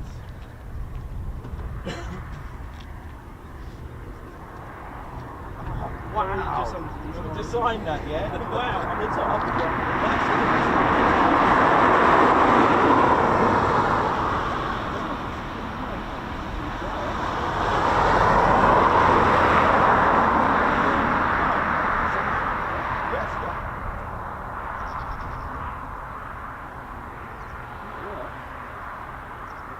There you go, it's head on there as well. Yeah. Well, cool. Can I show that on the street? Yeah. Is that alright? Brilliant. Don't mind the I've got my personal model collector here, this is great. The van will be a lot lighter without all this on it. Oh, right. Oh, I've got, so you want to see what's covered inside here. It's pretty emotional. Look at this. How cool is that? My first ever Dakota signed. How smart is that? TED Airways or TEDx for deliveries. There you go, buddy. Thanks, Joe. You're welcome. There you go. Yeah, that's fine. Is it all right? Yeah. Yeah, it's on there. That's cool.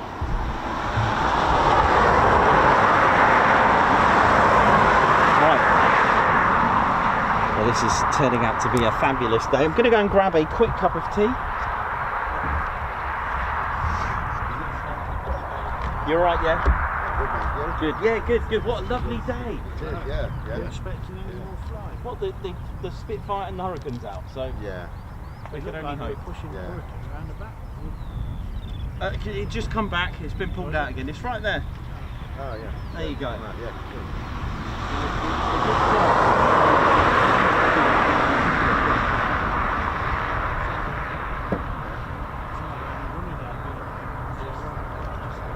And PZ as well. Yeah. PZ, they declined this year. Yeah.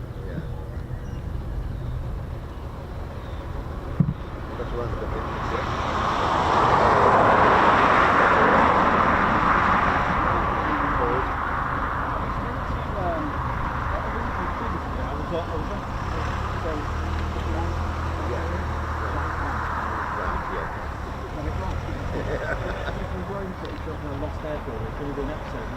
Drove past and I saw the and I was like, I'll do that. I'd rather do that than. Like It's a a moth nice to a thing. flame, isn't it? You see that up? Huh?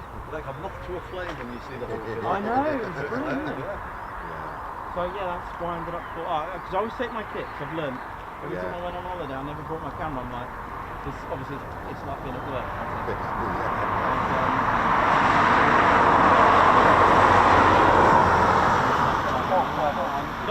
Yeah, Wildcat, sorry. Thinking of the links. And I was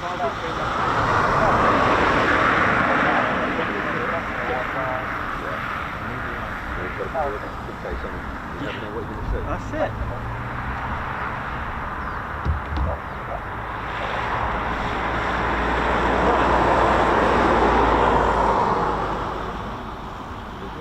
Yeah, if you go down there, I think the down as well.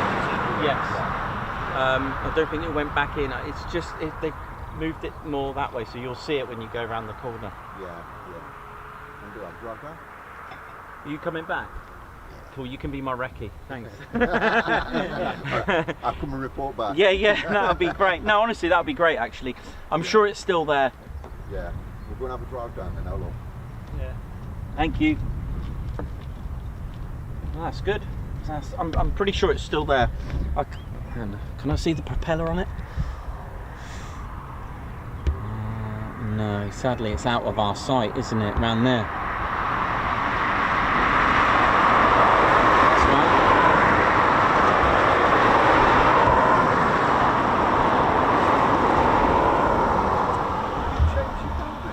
right.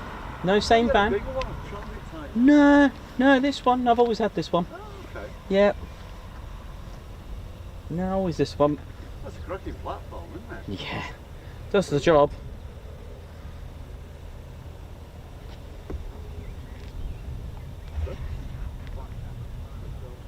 I know, it's beautiful. Yeah.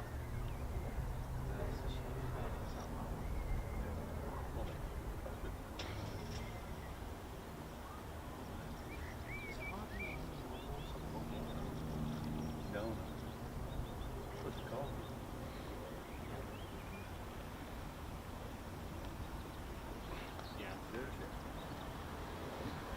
That's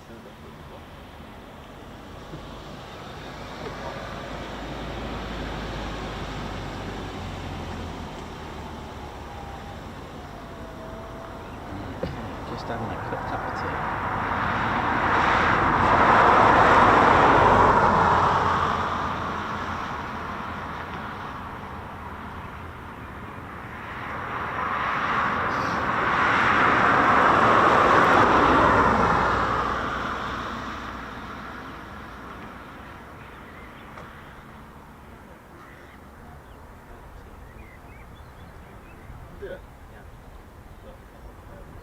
Sophie, take care.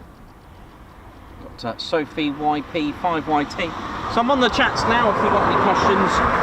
I'll have my cup of tea, just scrolling now. Alan Gates, how you doing? Remco DeVray. Alan Gates, Christopher Carr, oi to you. Got Blue Lightning Bird, P.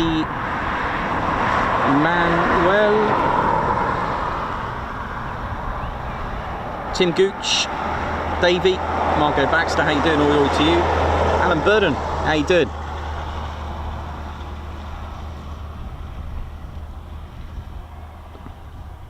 How you all doing? Wiggles Way, oi to you. Vienna.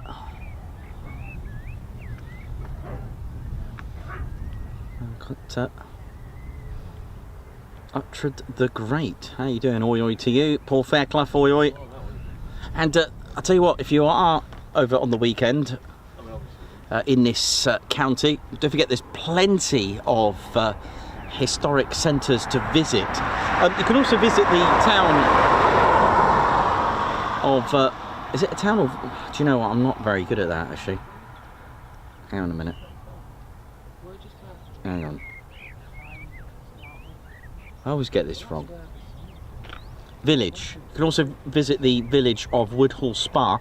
They got a huge memorial to 617 Squadron, and you're probably thinking, is it not a Scampton? Correct, because 617 Squadron, although sort of synonymous with, you know, has its connection with Scampton because that's where they were formed as Squadron X. That's where they became a designated squadron for the dam raids, then nicknamed the Dam Busters, which is applied to their squadron, which is the 617 Dambuster Squadron. They actually did most of their operations at Woodhall Spa. In fact, the officers there were at home at the Petwood Hotel, and also at the Petwood Hotel, not only is it a wonderful wedding venue, we also have our Ted Coningsby Party 4.0 this year there. We still have tickets to our party, by the way.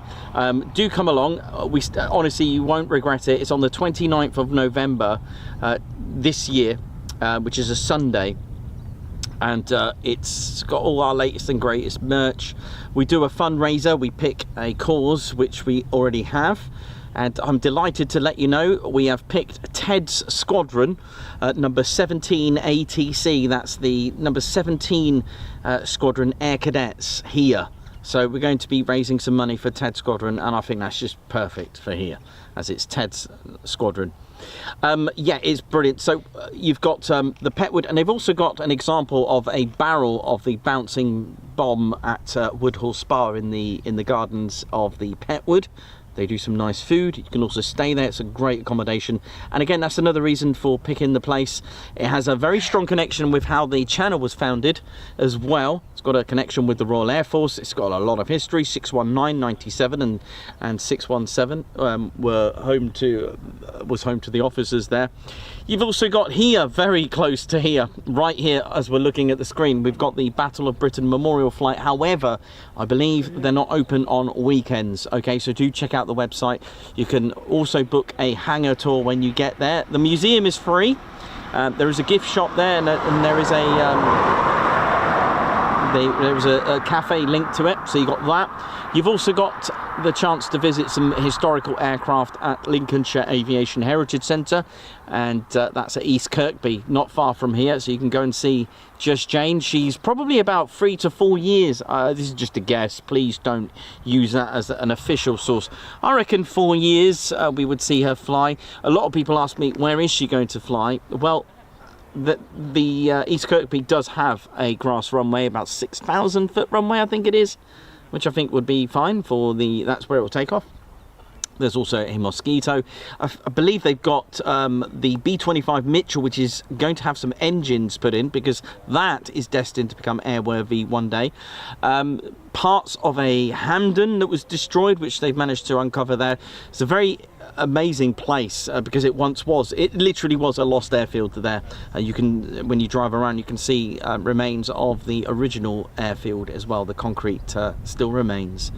You've also got Metheringham Airfield Heritage Centre, Visitor Centre as well. I've been there for a while actually, last year. There's some lovely pubs around there, sorry about to mention that, but also if you drive around the vicinity, you'll be able to get a chance and a glimpse to see Fido. I know, Fido. It's not the 7-Up character, it's the fog dispersal invention, the Fido for the fog. It was a clever system,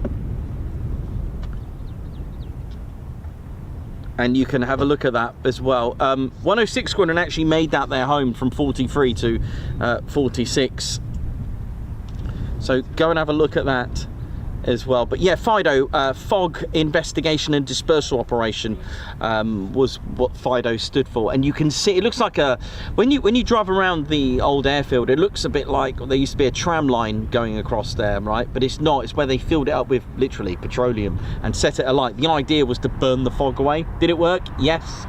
Problems though, used a lot of fuel, obviously, but yeah, really spectacular stuff. There was quite a few airfields that had them, about 15 I think, that were chosen to have the fog investigation and dispersal. Pretty cool, right? Or fog investigation. So it was really amazing stuff. So we got Metheringham, we got BBMF, we got Lincolnshire Aviation Heritage Centre. We've also got, not too far away from here, you've got Newark Air Museum as well. You've got Cranwell's Heritage Centre as well. Lots of memorials around as well. You've got Spilsby, which I need to get to. Yeah, got quite a few to choose from. If I've missed any, let me know in the chats if there's anything that you've seen specific that I've missed, because obviously I do like to include everyone, no one is left behind.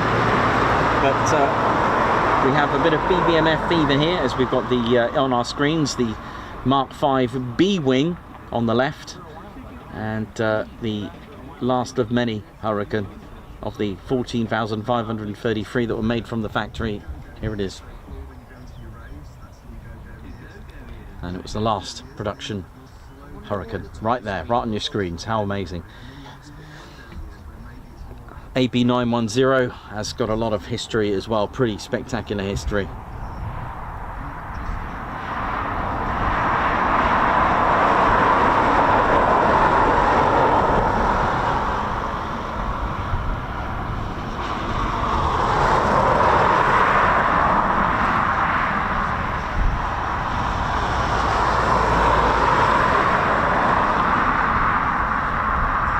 So it's had an aerial victory, the Spitfire that you can see there, and it was something that I've covered before. She did have the Eagle squadron markings at one point with the BBMF. The BBMF changed livery around every 5 years. She was back flying not too long ago. She came back from a long bit of servicing that she had. She returned once more.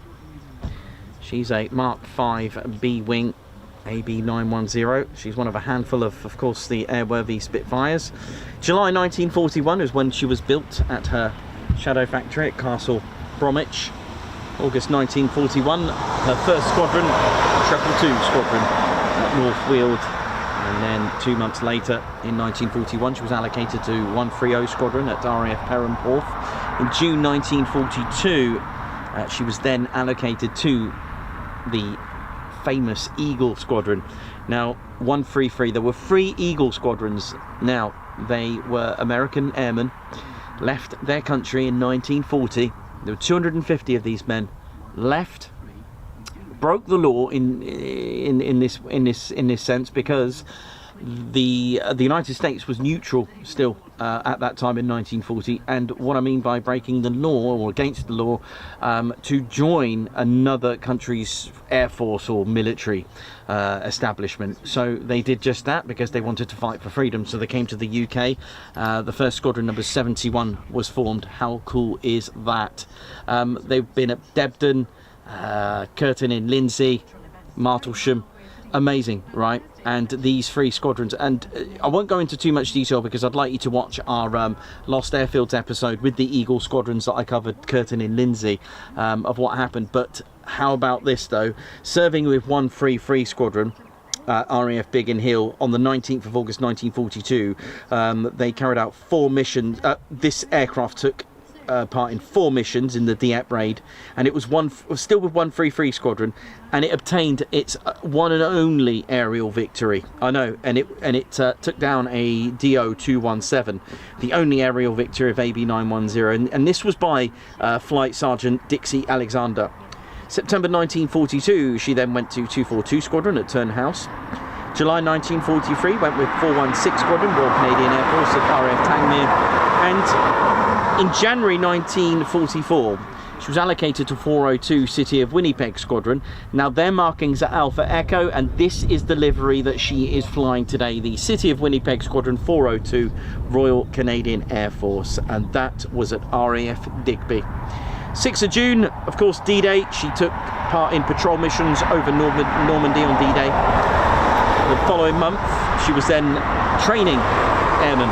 She was allocated to 53 Operational Training Unit at RAF Hibblestone, and on Valentine's Day in 1945, she took that very unexpected flight of Women's Auxiliary Air Force Margaret Ida Horten. Yes, she initiated rough weather procedure. What is rough weather procedure? Well, the narrow landing gear on the Spitfire made it quite front heavy, of course, during rough weather. So what they did, they had ground crew hanging on to the tail to hold it down, because in bad weather it would just topple over, nose front forward. with the tail going over, etc. You can kind of let your imagination run loose. So Margaret Horten was one of those that was initiating rough weather procedure by hanging onto the back of the Spitfire, because that's what they did. There are many photos of various aircraft just holding down wings on P-47s, that kind of thing. So Margaret was just doing her job, just carrying out rough weather procedure. Chocks away, pilot took off, Margaret was still on the back. Oh dear. Hanging on for dear life, having her fingers as trapped in the elevators as life-saving as possible. She nearly blacked out at 600 feet. However, the pilot didn't take him too long to realise that the elevators weren't actually working properly. So the pilot was thinking, oh dear, there's something wrong with my Spitfire, the elevators aren't doing well, speed 123, tower, I need to come back to land on the Spitfire. Sources will also tell you that Tower did notice Margaret on the back of it, but didn't tell the pilot to freak the pilot out, because what would you do if you're flying a Spitfire and there's someone hanging onto the back of it? So the pilot did land, but Margaret, as it touched down, Margaret had to jump off because her beret came off. It actually fell off as it came into land and very dangerously jumped off the Spitfire. Well, I say dangerously, she's just survived a 600-foot ordeal flying on a Spitfire, but not actually fastened on. She ran to go and get her beret. Why? Well, she did that because the King issued berets during that time, and the forfeit for losing a beret was 2 weeks' wages. So Margaret got her beret, went in the mess, had a fag and a cup of tea. That's exactly what was said in the sources. Brilliant. There you go. And that happened on this very aircraft. How amazing is that? May 1945, AB910 still going, this time with 527 Squadron. And then a year after that, that was it for service-wise. She was now privately owned for the next 9 years until 1955, and she was finally purchased by Vickers Armstrong, spent 10 years at Vickers Armstrong until 1965. She joined the Battle of Britain Memorial Flight. She does have a beautiful 27-litre Rolls-Royce V12 Merlin 45 engine, rated at 1,470 horsepower. Wingspan, actually larger than the Typhoon at 11.23 metres. Yes, she does, 36 foot 10 inches. Empty weight, 4,963 pounds with a max speed of 370. She is armed with two 20mm, well, not now, but she would have been, two 20mm Hispanos, that's 0.79 inch cannons, 60 rounds per drum, and also 4 of the 303 Brownings, which is why it's called B. All right, it's a Mark 5, but B wing meant that it had the 4 Hispano guns attached to it. There we go. She could also take bombs as well, 2 250 pounders or 1 500-pound bomb as well. And the dogs agreed as well with that. Right, cup of tea time. All right, Ted. How you doing? All right. All right, mate. Good. Are they all up? Nothing's up. I thought so. Nothing's up. I live in Stickney, and I've not heard one jet this morning. There's no jets today. No? No. No jets today. I was shooting last Sunday over in Haven Bank, and that aircraft and the Spits were going around. Nice. Yeah, nice they might go out there. I mean, they're pulled out at the moment, so hoping to see them. Well, I'll give it another couple of hours and see what happens. What is it, a Dakota? So the first one you can probably make out fully, that's the Hurricane. To the left of it is a Spitfire Mark 5, and then to the left, hiding, is the C-47 Dakota. That's it. I thought it. I said to him, But it's a Dakota. I'm out. It's out of my sight at the minute, but it's gone round the corner. Yeah, I can't see sod all from here. But yeah, if you drive down to the hangar, you'll see them all parked up quite nicely. Yeah. I did have a little treat when, I don't know, it was a few months ago now, one of the engines on the Lank flew up. Oh. And I came past it, and they obviously just fitted a new engine in it, and they were testing them all. Oh, right, nice. And I've got a little video of that. Oh, lovely. Oh, let's have another cup of tea.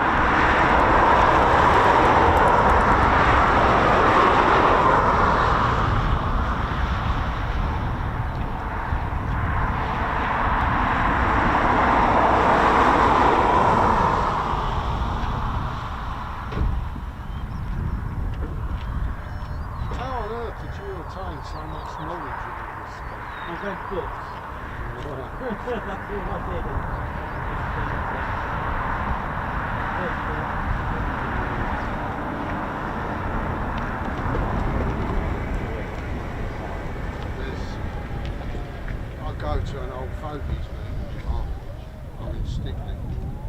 But there's an old boy there, John, 91 years old. Oh wow. You can never guess what he used to work on. Lightnings. Oh. What, the 1960s or the P-38s? 1960. All right, cool. He was the instrument guy. If they had a problem with instruments, he used to sort it all out. Yeah. Oh, nice. He told me he's been up in one 3 times. Ooh, lucky. All right.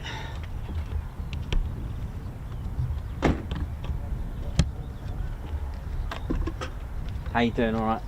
How was it, mate? You all right? Yes, yeah. There's a few out there, but the coast is out. Cool. Nice one. No, it's just round the corner, so yeah, just. But I can see the 2 fighters, so that's good. Yeah, few out. Oh, nice one. Thanks, man. Thank you for that.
Teddy bears, hope you're all good and well. We're in the chats in just a second for a Q&A if you've got any.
How we doing, ladies, gents, today bears? I'm now on the chats if you got any questions about the history of the station, or any of the aircraft you want me to go through. Tell you what, I do have some cool thing to show you is what was here when they upgraded the runways to concrete, which was quite exciting actually, so I'll give you a little show of that.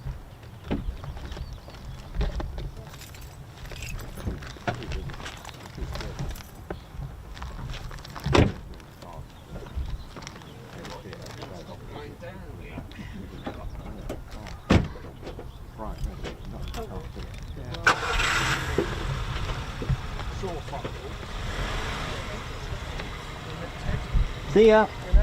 Bye. Sorry, just 1 second. Grab a quick screen wipe.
So as soon as we see the ground crew come out, that'll be pretty good.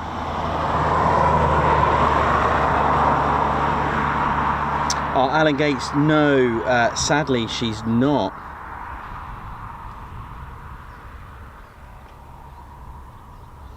No, she passed away about, I'm just trying to remember. Oh, goodness me. I don't want to guess actually to that, but no, she's no longer with us, unfortunately. I think she died at an age of, I think she may have been 90 when she passed away. I'm just trying to think. I'm just trying to find it now for you actually on that one, because I can't remember the year. It was something like 2006 or something like that. I did come across a news article about it, but I just couldn't. Yeah.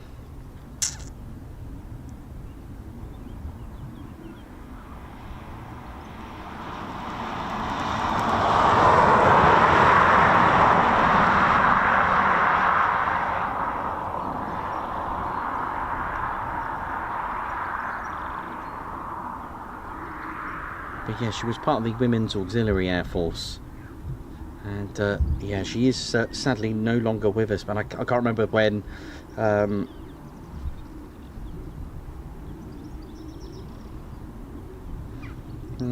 It might even be on my YouTube channel actually. When I let's have a look. Maybe I wrote that down.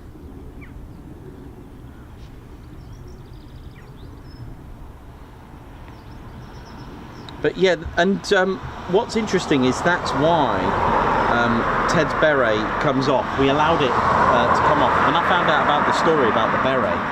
And well, two reasons why Ted's beret is on and off is because one, well, it would hurt if someone stitched a beret to your head, and and secondly, when I found out about the story, I thought, you know what? Every time the beret comes off, it'll be in honour of Margaret Horten. So how's that? Does that sound good? I thought it sounded good.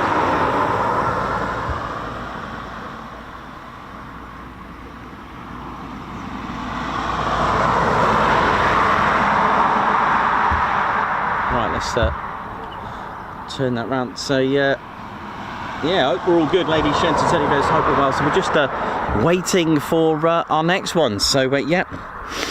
So if you've got any. Thank you, as I couldn't find out on the...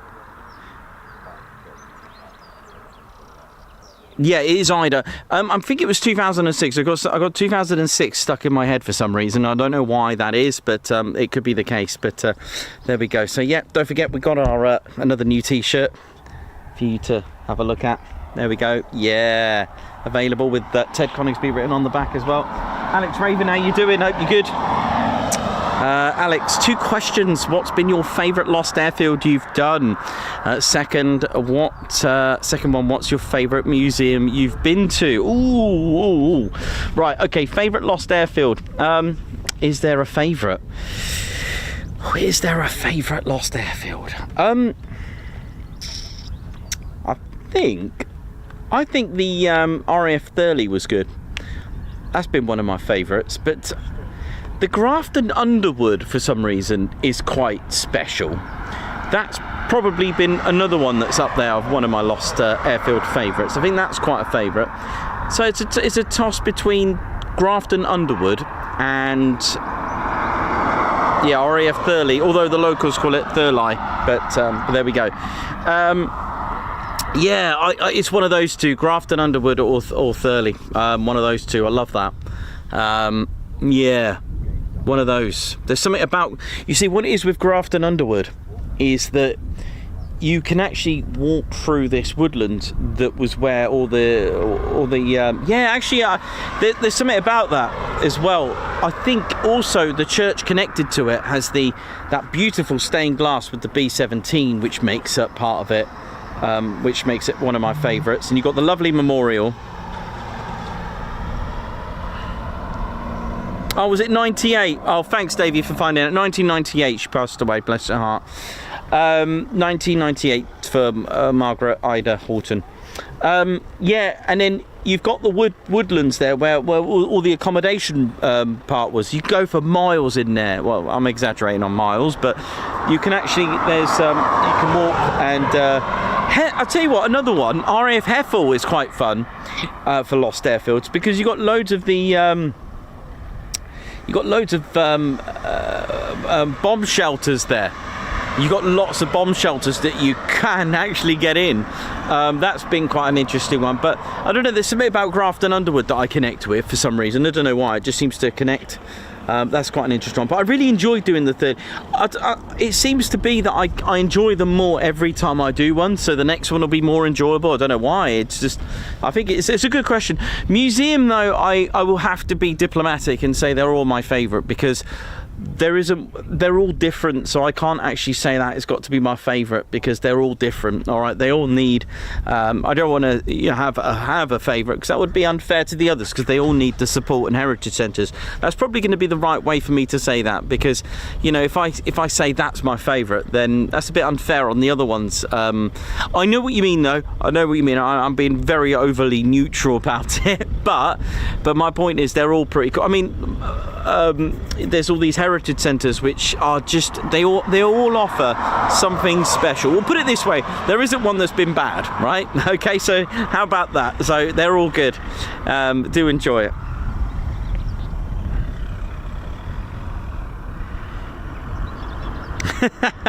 Alex Blackcut Nichols, have you been asked yet if you'd like to join the Red Arrows team? That's cool, I like that. No, but Ted has, and Dieter. Ever wanted to do RAFU pottery or a pottery? Well, do you know what? On D-Day, 6th of June, that one's done. That's what I've been working on. So I've done a pottery. So yeah, that's actually already done. I've been there very briefly on the way, because that is far away. It's 4 hours from here. Well, not from here, it'd be 5 hours from here, but it was 4 hours from where we are in Peterborough. So yeah, I've done that one, and it's out on the 6th of June. Why? Because you'll find out why. Played a very major part. Just looking out, let's have a look what else we got here now. And let's see what else we got. Not Captain Weber, like that. Nicholas, if you were a pilot and could pick your call sign, what would you choose? Oh, that's a good one. Oh, what would I choose? Oh, that's a really cool. I like that. What would I choose? That is a good one. Yeah. Well, that's Ted's call sign. I know. I mean, the obvious one would be Ted01. Call sign for me. Let's have a think about what I do. I think it's gonna have to be just kidding, but I do that quite a lot. Probably don't know, DiCaprio. Sorry, references to the channel. No, it'll have to be probably. That's a very good question. Ooh, I'll have to think about that one. Let's have a look. I think just Ted01, and Ted's will be Salmon. Ted's will be Salmon 01, or Bear 1. Oh dear, that is a really cool question actually. What about you? What about you, Katie? What about you? If you were to do that, I'll throw Alex. And what about you, Alex? Maybe I should actually throw the questions back as well to you. It'd be nice to hear what your ones are as well, if you've got any as well. So yeah, do it.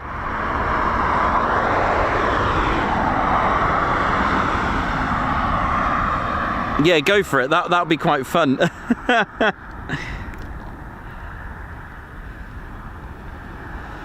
Go for it, mate.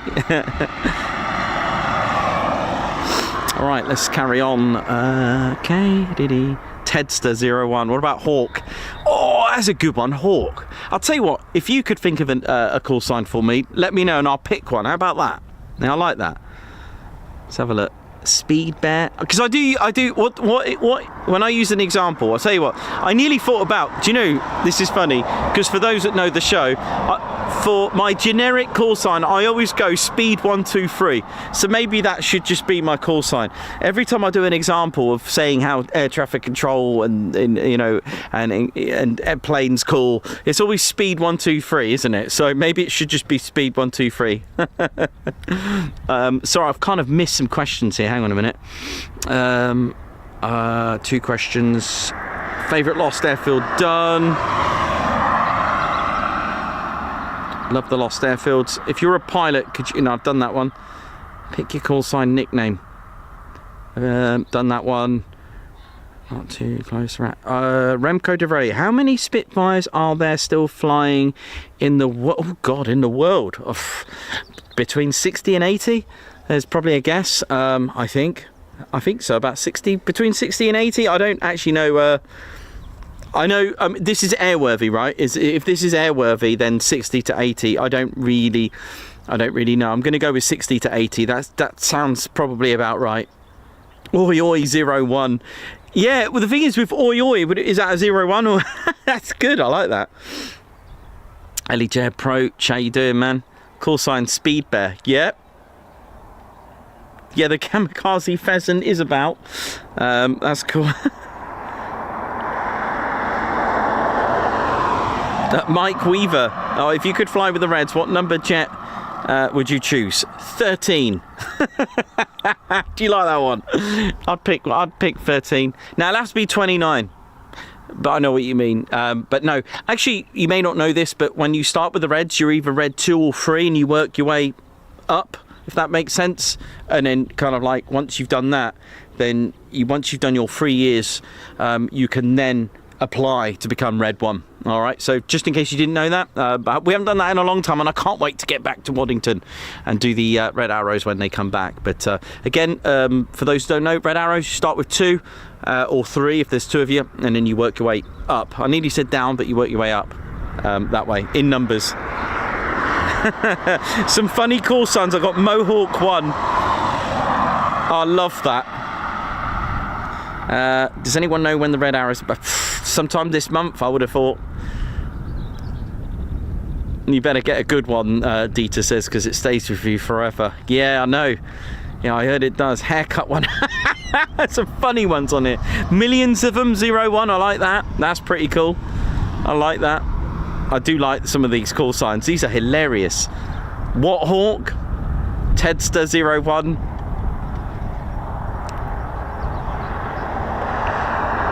That's cool.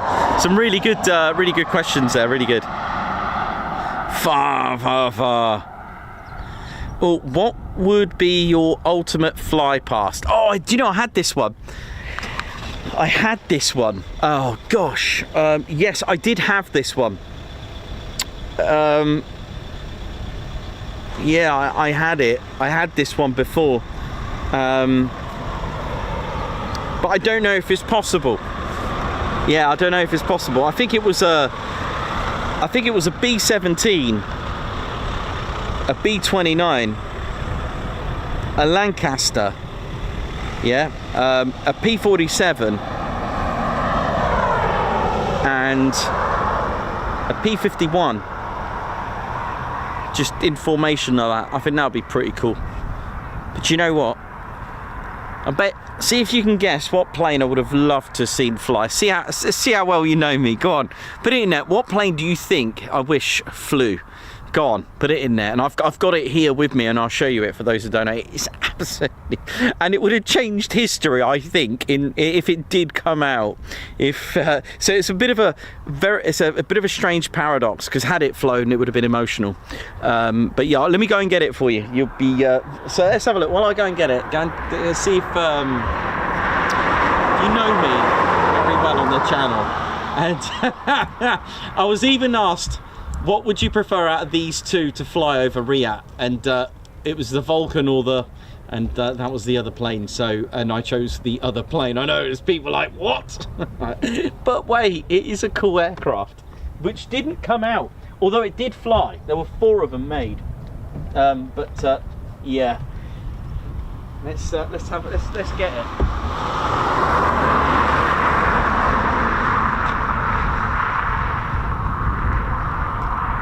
See how well we know. It is an absolute master.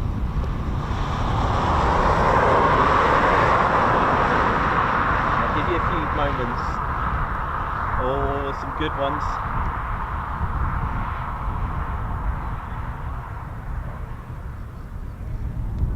There's some good ones here. Oh, some very good answers. Yeah, it's not what you think. It didn't come out, or it sort of come out. I'll give you some time to do it. Sorry, 3. There were 3 made. One was actually a glider version. So, first ever flight of this was March of 1944 as a glider. And then a year later, February the 2nd of 1945, it was powered. Does anyone know what it is? Let me see if you can get it. I'll tell you what, it weighed 10,000 empty. It weighed at 10,679 pounds empty. That's 4,844 kg. Powered by 2 Junkers Umo 004B's turbojet engines. Thrust 1,990 pounds each in an aircraft. Empty at 10,000 or so pounds. It was indeed set to have a max speed of 600 miles per hour. That would have been the fastest thing ever made at that time. See you, man. See you, buddy. I know. Had a wingspan of 16.8 meters. That's 55 feet 1 inch. The HO229A. Here we go. This, my friends, is just absolute. Let's have a little look at this. I mean, look at this. I just cannot believe this sort of thing was going on. Look at it. But yet it would have and yet this. What about the Horten 18, which would have been a 6-engine version of this, probably similar size to a B2, and it was going to have an atom bomb in there, and yeah. And that, so had this get there, had this made a breakthrough, I mean, it is absolutely brilliant. Made by Fred Ted Stedman. Oh, that's it, Ted Still. How you doing, man? Thanks for making this. Look at this. It is, I mean, it wasn't the only flying wing. I mean, flying wings have been designed by a lot of designers even back in the 30s. Even back in the 30s. There is a misconception that this was captured, took back to America, and then they had the idea and then it led to the B2. That's completely incorrect, because I have debunked this. Yeah, I have genuinely debunked it.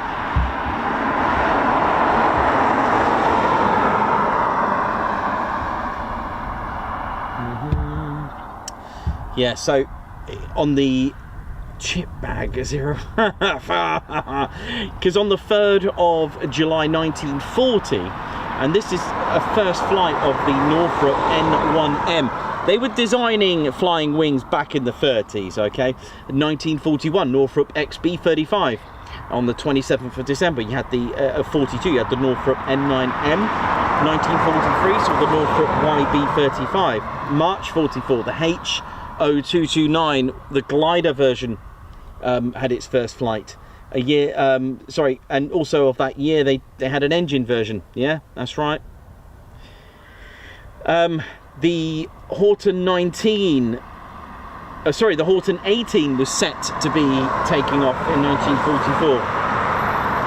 1945, Horten 229 powered. The XP-79 in 1945, Northrop YB-35 in 46, the Northrop YB-49 in 47, even Armstrong Whitworth AW-52. And then in 1989, the first flight of the B-2 Spirit. So this is something that I absolutely adore. So yeah, misconception, it really is, and it's unfair to say that the B-2 was copied from this. The concept and all that work from Northrop was way before this. Two different countries producing the same sort of thing. It is, you know, it's not far-fetched. It happens. We've all got that instinct. And the flying wing concept, look at that. Beautiful, absolutely incredible. Was it stealth? They did test it out at Northrop Grumman, and the Hortens claimed, I think in 1980s, they claimed that it was supposed to have some sort of charcoal coating on there, but you know, at the end of the day, they were looking for speed. Maybe it had quite a lower radar cross section, but it wasn't designed to be stealth, I don't think. That's my also thing. Although it would have had a lower radar cross section, made out of wood as well. No, most of it made out of wood. Why was it made out of wood? You see, the thing is, Germany were losing. World War II Germany, that is, were losing in that time period. Was wood the most available? Was steel not that much available? Engines were running out. Maybe that's why they used the Juno. But then again, the Uno, the Inca Zumo 004s were amazing. Put on the same engine as the 262. But there we go. So for those that guessed it right, thank you very much. You know me well.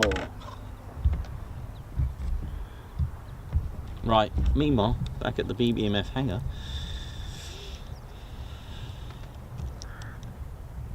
But yeah, the Horten 18, that would have probably changed history. And I can't remember, yeah, it was one of the lost airfields that I covered. They accidentally bombed certain... What's this? Davey, how you doing, man? You alright? Oh.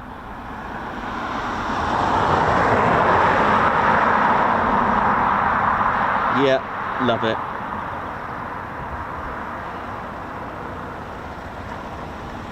It is such a beautiful aeroplane, but luckily never entered service.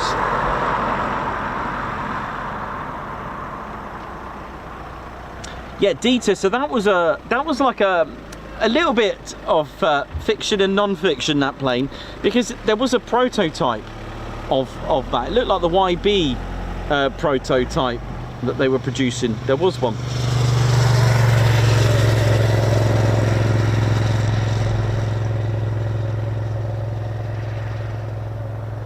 Just beautiful, that. The Horten 229, absolutely beautiful. But yeah, that's right. The first ever prototype of the Horten 229 was actually a glider. They were experimenting with flying wings. Flying wings gave you the speed, the agility.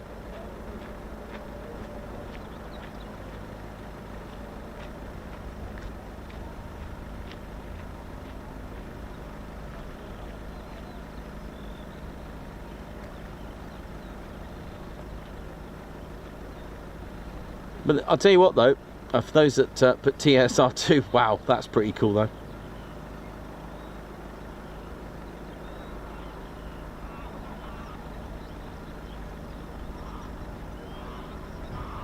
Got a question here from Martin Axtell, 311.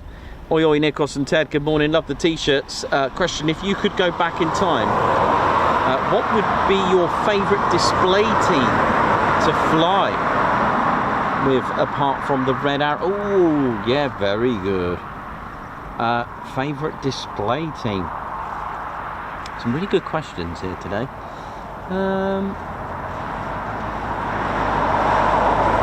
I would say Yeah, let's go Hawker Hunter. But then again, what about the Firebirds, English Electric Lightnings? Ooh, who am I going to upset? It's going to have to be... Oh, Black Arrows or the Firebirds. One of those two. Can I pick two?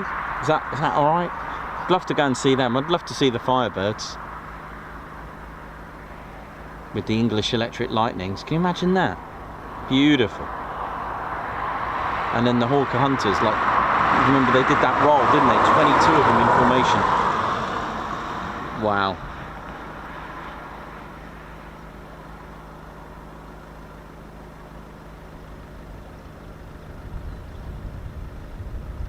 Paul Briggles, how you doing, man? Please say hi to my wife Penny. It's our 40th wedding anniversary. Oh, nice one. Thank you, Nicholas and Ted. See you soon. I'll tell you what, here's another one. I would love to have seen the Vickers Wellington fly. I wish there was one flying. There's only, well, that's why Paul Briggles there. Paul Briggles just reminded me of the Brooklands, the only fully complete, not airworthy, but fully complete Vickers Wellington. I just love that. I just love the geodetic airframe. Just love it. I think it's amazing. Again, chief designer, Sir Barnes Wallis.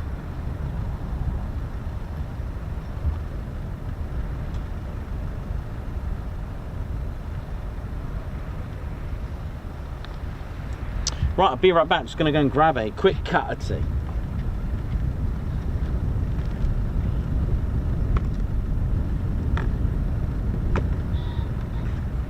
Yeah, you can hear the pheasant.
having a quick cup of tea.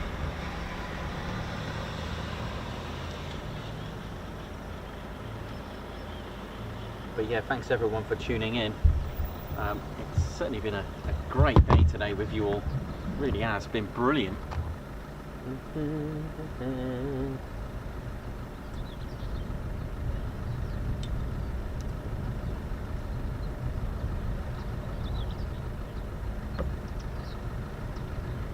Just waiting for any signs of the ground crew to come out.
Well, I did hear the radio go off there, I'm not sure what that was, but here we go.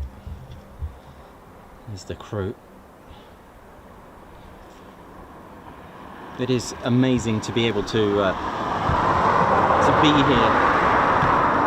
It really is, to see these wonderful historic aircraft, and just like, you know, their predecessors, all credit to the ground crew there that keep these aircraft serviceable and airworthy. The time spent to and effort to do that, and the BBMF have a wonderful history.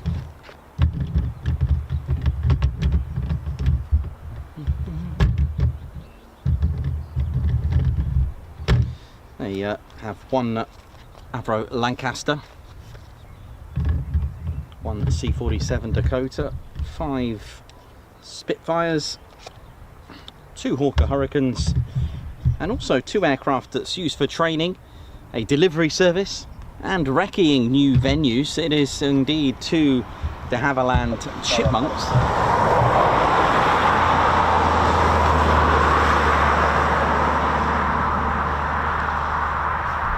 Back in 2000 they had 11 aircraft and 6 different types, and the BBMF, the Battle of Britain Memorial Flight, formed at Biggin Hill, and they formed with a different name that they have today. In fact, they had a few name changes. They were called, the original name was the Historic Aircraft Flight, and they formed on the 11th of July 1957. Now, during that time they had 3 Spitfires, PR Mark 19s, and you might recognise one of the serial numbers, PM631, PS853 and PS915. They arrived from Woodvale via Duxford and joined the sole surviving, at the time, not this one, but it was LF363, which also survives as well, which was immediately swapped as well for TE330. There are a lot of serial numbers that you may not recognise because some of them have not. Some of them have gone. There was even, if I remember correctly, in was it a Devon? They had a Devon aircraft. They had a few aircraft here that are no longer with the unit. But a lot of them were rotating on gate guard duties as well, and the fleet started to increase as well with more Spitfires, such as the Mark 16s as well, and they moved around, especially from North Weald. They also spent time at Martlesham Heath as well. The TE330, which was a Mark 16 Spitfire, was actually presented to the US Air Force Academy. She is actually on display at the Smithsonian Institute. Now, PS853 also went to gate guard duties as well. She went to West Raynham, and both remaining Mark 16s left the flight in 1958 after, firstly, a landing accident had grounded TE476. Also, SL674 was involved also in a crash landing on the Oxo cricket pitch at Bromley in Kent after participating in the annual Battle of Britain fly past over London as well. Both of these aircraft took their turn as gate guardians as well, such as places like Norfolk and Bentley Prior. Those actually was sold and restored to flying condition, and those ended up in the United States as well. After a short time at Horsham St Faith, which is now Norwich Airport, the further move was made to Coltishall in 1963. So she now, the unit now spent time in Norfolk, and being apart from the summer at Wattisham during a runway repairs, they spent 13 years there at Coltishall. PS853 had also returned back to the flight soon after arriving at Coltishall, whilst the Mark 5 Spitfire, which is on our screens here to the left, AB910, piloted by Supermarine test pilot Geoffrey Quill, delivered in 1965, following stardom by the aircraft in the film The Battle of Britain in 1968. Another Spitfire, this time a Mark II, was given to the flight by the film company. In 1972, the number of the Hurricanes doubled as PZ865, the one on our screen to the right, which is also dubbed as the last of many, which is indeed the last Hurricane from the production line, and a former Hawker chase aircraft arrived at Coltishall. She is the last, the 14,533rd, shall we say. Following year after that saw the arrival of Lancaster PA474 from Waddington.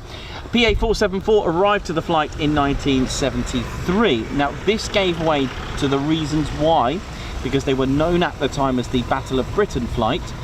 They added the word memorial, the title memorial to it. So it's been Battle of Britain Memorial Flight since 1973. And she came, PA-474 came from RAF Waddington following a restoration by the very squadron she first started with, or at least the Lancaster airframe, shall we say, was with 44 Squadron. 3 years later, 1976, the Battle of Britain Memorial Flight arrived here at Coningsby, back in Bomber County.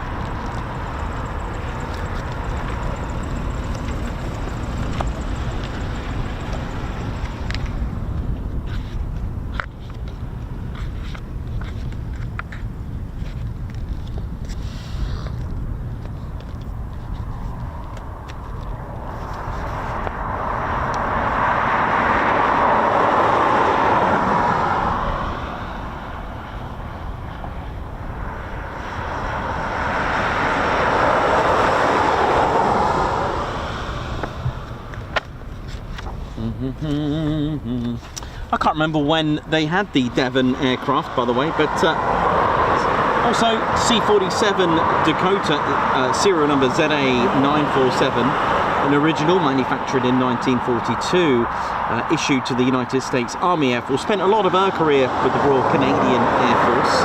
Eventually, surplus to requirements in 1971. She then went to the Royal Aircraft Establishment, RAE. Oh, I found out it was Farnborough, not Bedford, by the way. If I got this right, was the RAE Bedford, when that ceased, did that move on to Farnborough? So I managed to find one answer. Now I've got another question to ask about that one. But anyway, she actually had a KG661 serial designated to her, but found out that that actual KG661 did exist and crashed and was totaled. So they couldn't use that. So she's now got a ZA947. So there we go. And in 1992, the Defence Research Agency, the successors to the RSC, declared the C-47 surplus and offered the aircraft for disposal, but it was adopted by Strike Command and issued to the BBMF in March 1993. Just thinking, because I am, I'm going to find out a little bit more about the Devon, because I'm sure they had a Devon in the BBMF inventory at some point.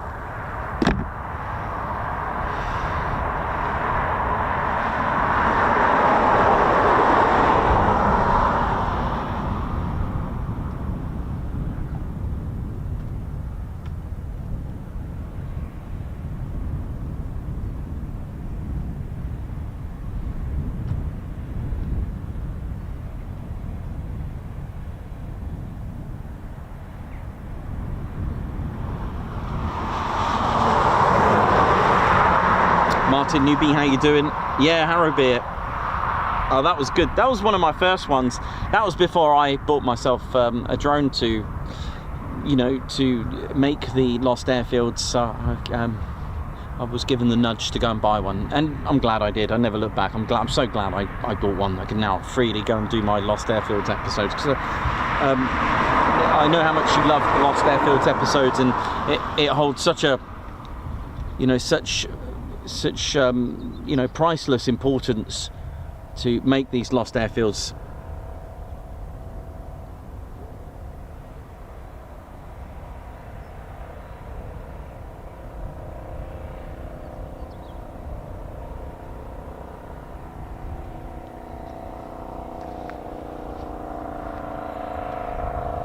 What on earth is this? What's this? What's this vehicle? What's this?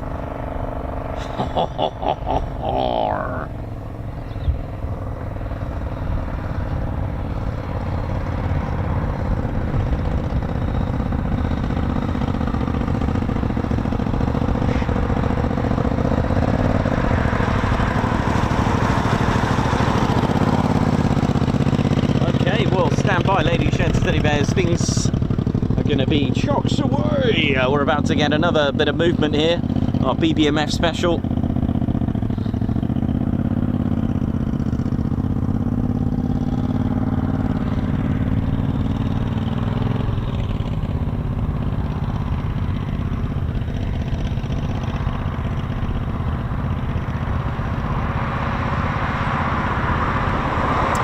So hang on then, it's going to be good. I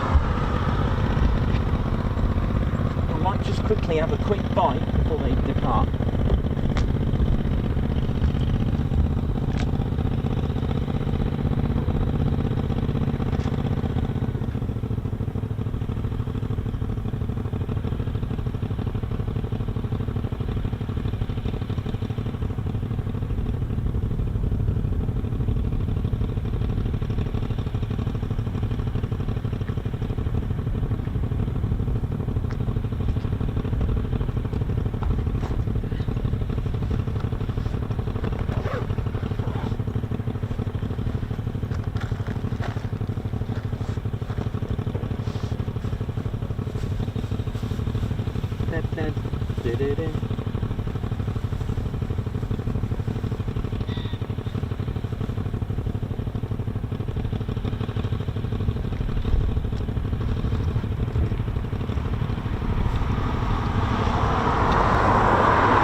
Well, here we go.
ground, calling Coningsby ground, carry away mate.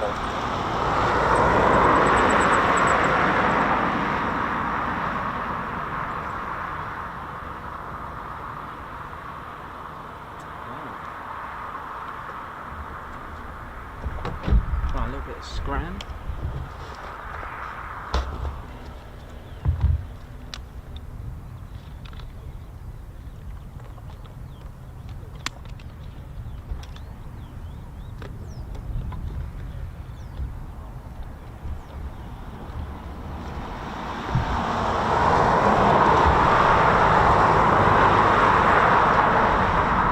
Get ready, ladies and teddy bears. We've got a nice view of the fighters there.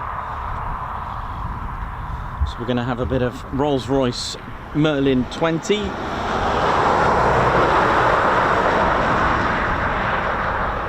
to have a Rolls-Royce Merlin 45. Oh yeah. And then we're going to have a little bit of Twin Wasp Radial 19 cylinders, Pratt & Whitney start 14 cylinder, sorry, R1830 90 twin. I'm thinking of the here we go, start approved, let's ride, here we go. So just out of view, sadly, we got we're going to hear the sound of two Pratt & Whitney R1830 90C Twin Wasp. They're 14 cylinder air cooled radial pistons. Oh yeah. 1019 and 110 knots. Alright, get ready. So the AB910 there, powered by a Merlin 45. The Hurricane to the right, powered by Merlin 20s.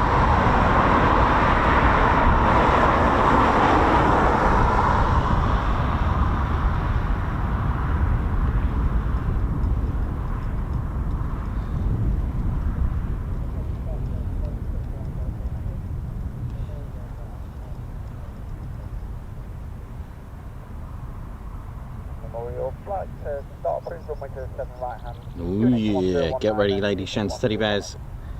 Start approved, here we go.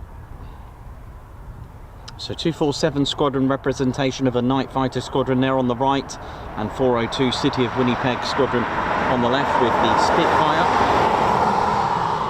Both Rolls-Royce engines, but of course very different power rating.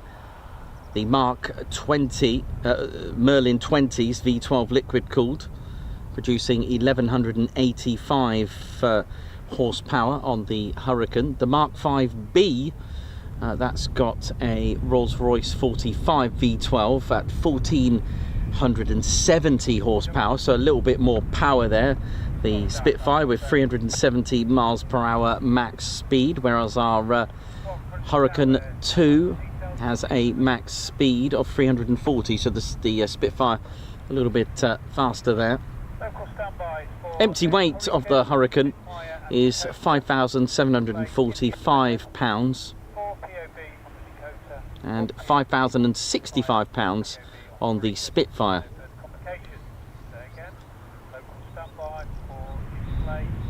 Display? What?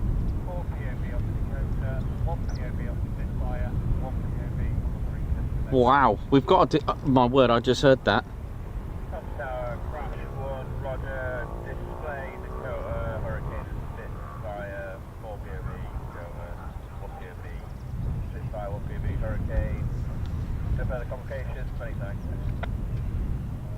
Crash pod, that's correct. Also, at the end of the display, the Dakota will land and then depart on task, but then we will roll into another local standby, two fighters.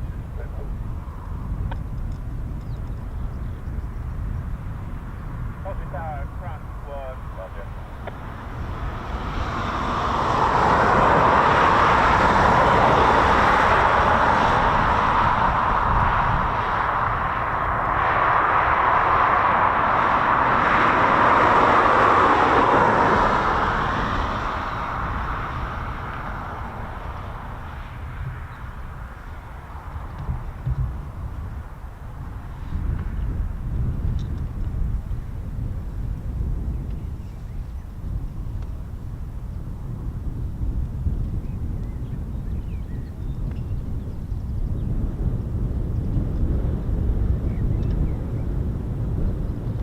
So if you just joined us, don't forget Lady Sheds Teddy Bears, as they would have all done their checklist. Please do yours. Do give us a thumbs up right now. Do click the like button if you haven't done so already. If you tuned in here in the car park, that's where we are. We're in the official Spotters car park.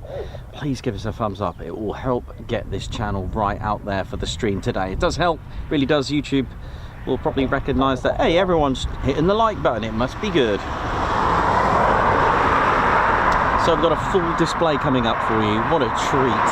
And like I said, I was actually passing by to go to RAF Coningsby, and that's up by Louth, and I was going to do a lost airfield for you today, but I saw the Hurricane out, and just as well that I brought my kit with me, because, well, this is happening. Cool.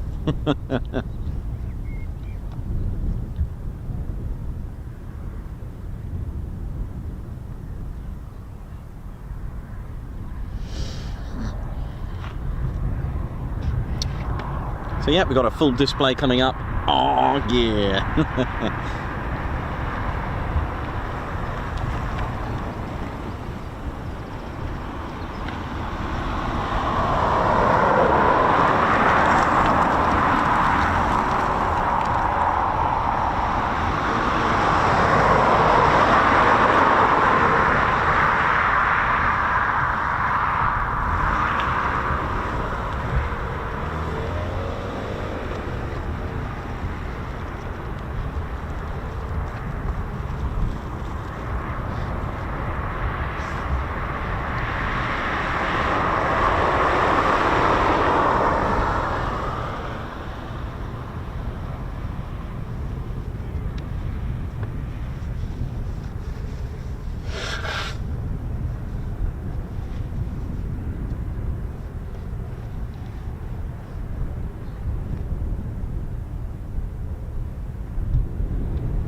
Okay, get ready.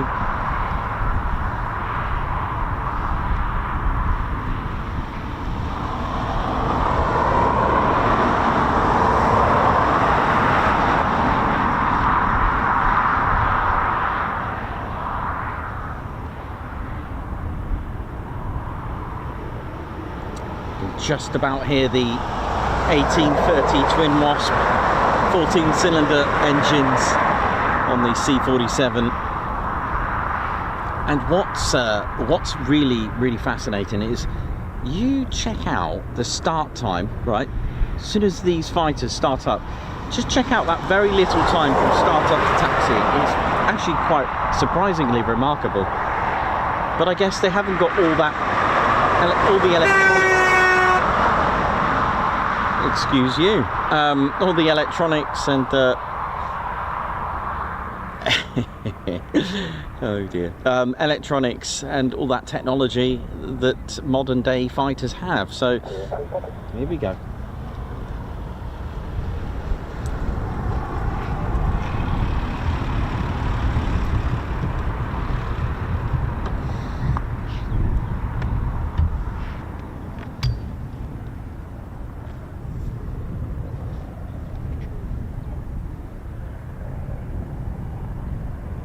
I can hear those 1830s, I can hear them. Oh, there's the pheasant.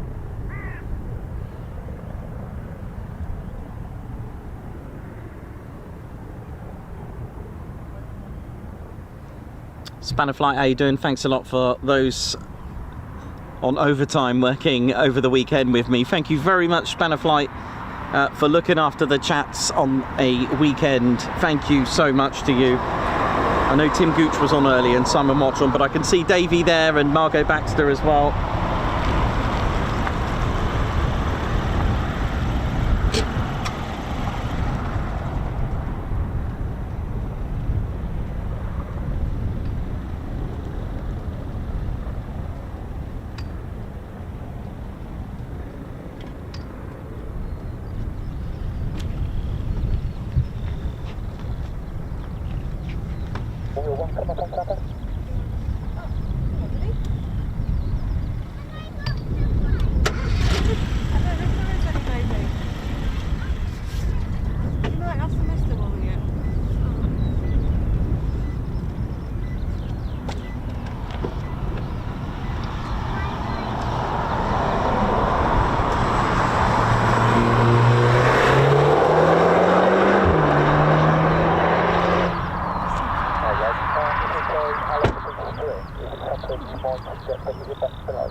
It was up earlier today. Has it just come down then now? Oh, ages ago it's done.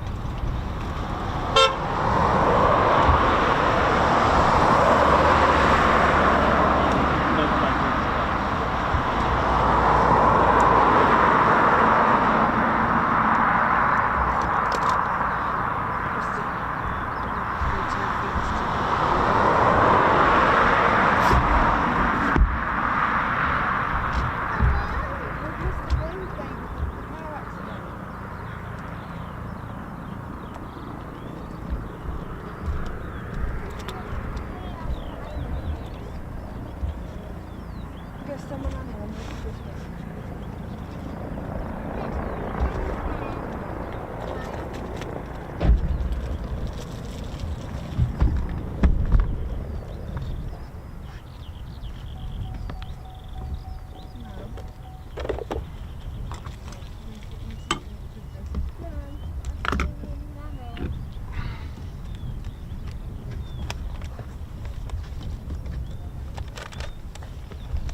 Put this rubbish in the bin.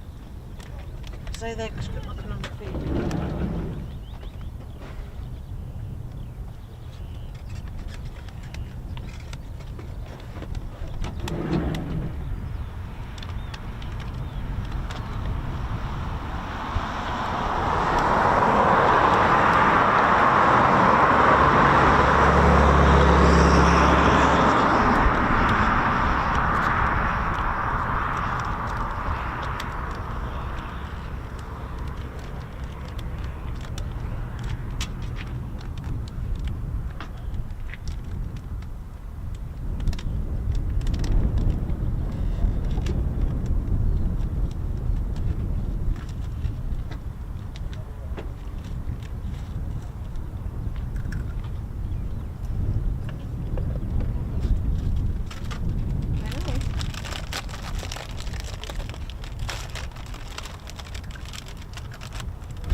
I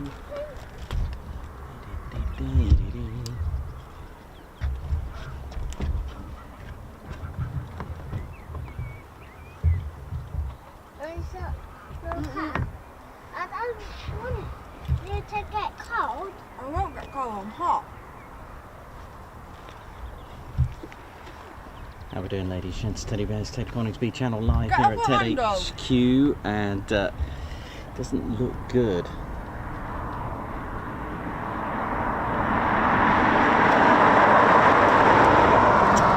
Unfortunately, it sounded like the Dakota shut down, so we'll see what better.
Is that a yes or a no? Do you want to sit in the front of Mummy car so you can see?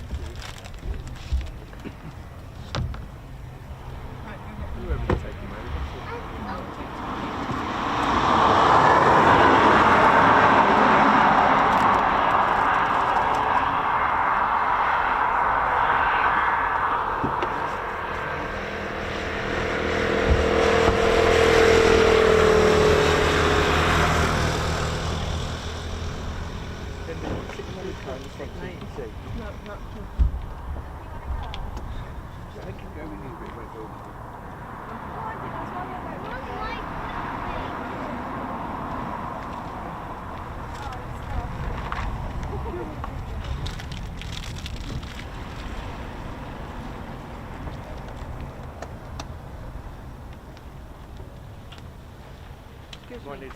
Hello, how you doing? All right? Not bad. Does it take off this way?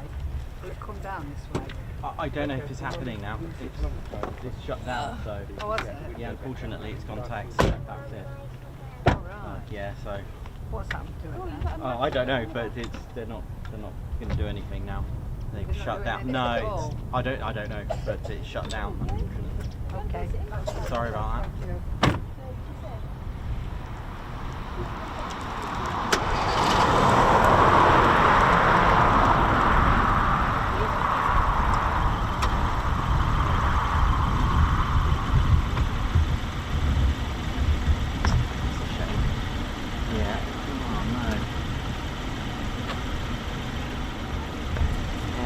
down, I'm afraid. That doesn't look good, unfortunately, as it happens. Never mind.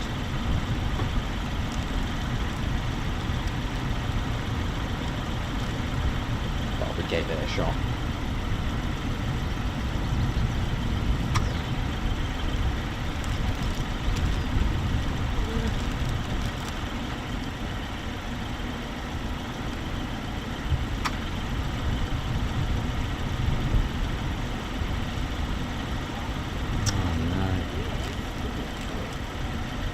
Sound good, does it?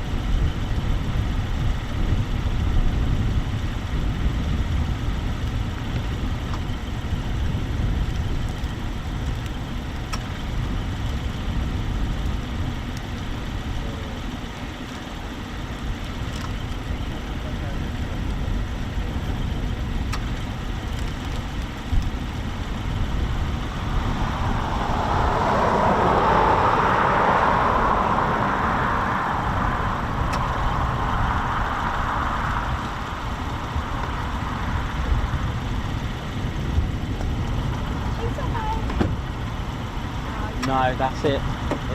They've left because there was a problem with one of the aircraft. Yeah, so unfortunately, it's there is that. But all the crew have gone now, so that's it. I'm afraid. So there's no typhoons today anyway. So. No, they didn't. Yeah, so unfortunately. Yeah, it happens, unfortunately, so yeah, I think all the crew have left, haven't they? Oh dear.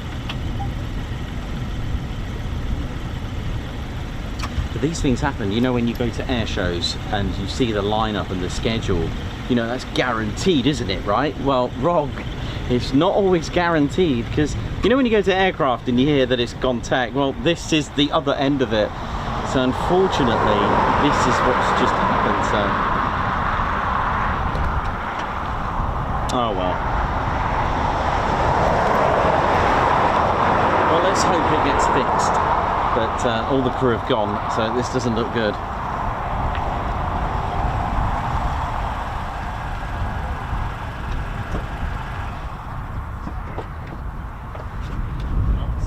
I hope we're all good, ladies, gents, teddy bears. Ted Coningsby channel live here at TED HQ, and we can only hope.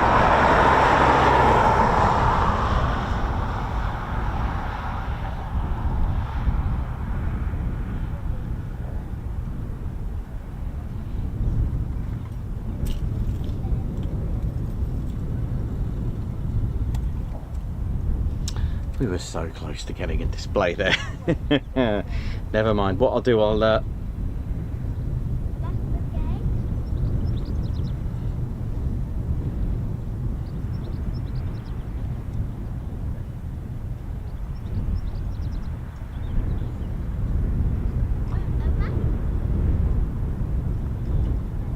yeah, don't forget these are, you know, 80-year-old, pretty much nearly 80-year-old aircraft at the end of the day.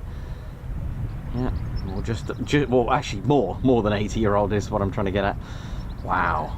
I mean, when you think about it, and like Alex Ravens just put a comment there, if it can happen to the latest and greatest technology, and it can certainly happen to, you know, historical aircraft of that time period. It's but there we go, these things happen, so we'll just we'll have to talk history for now and see if we can make something.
It just shut down.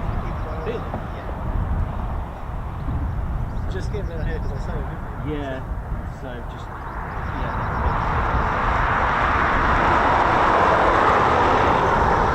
I'll wait.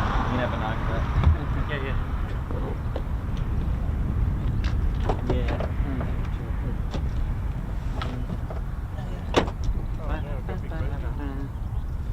Tell you what, let's talk about an aircraft that we don't always talk about.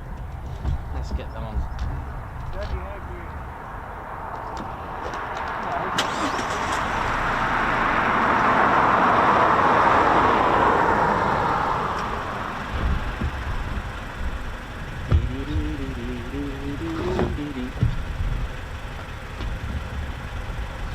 Oh, dearie me. Yeah, these things happen, don't they? Never mind. Right, let's have a little look at something that was going on here. Got something pretty cool to show you here, actually.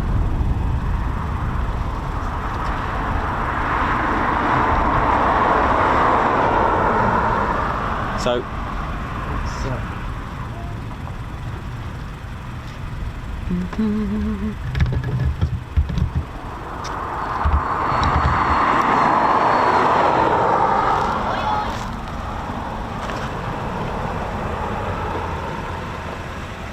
Oh, excuse me, you're not selling any teddy bears, are you? any, sorry, sir? Teddy bears, you know the teddy No, I don't. No, you can. Okay. Some of the bears are actually from the Royal Air Force RAF their charity site online. So you can find them on there. Oh, okay. Right, All right. That's No worries. No problem. No problem.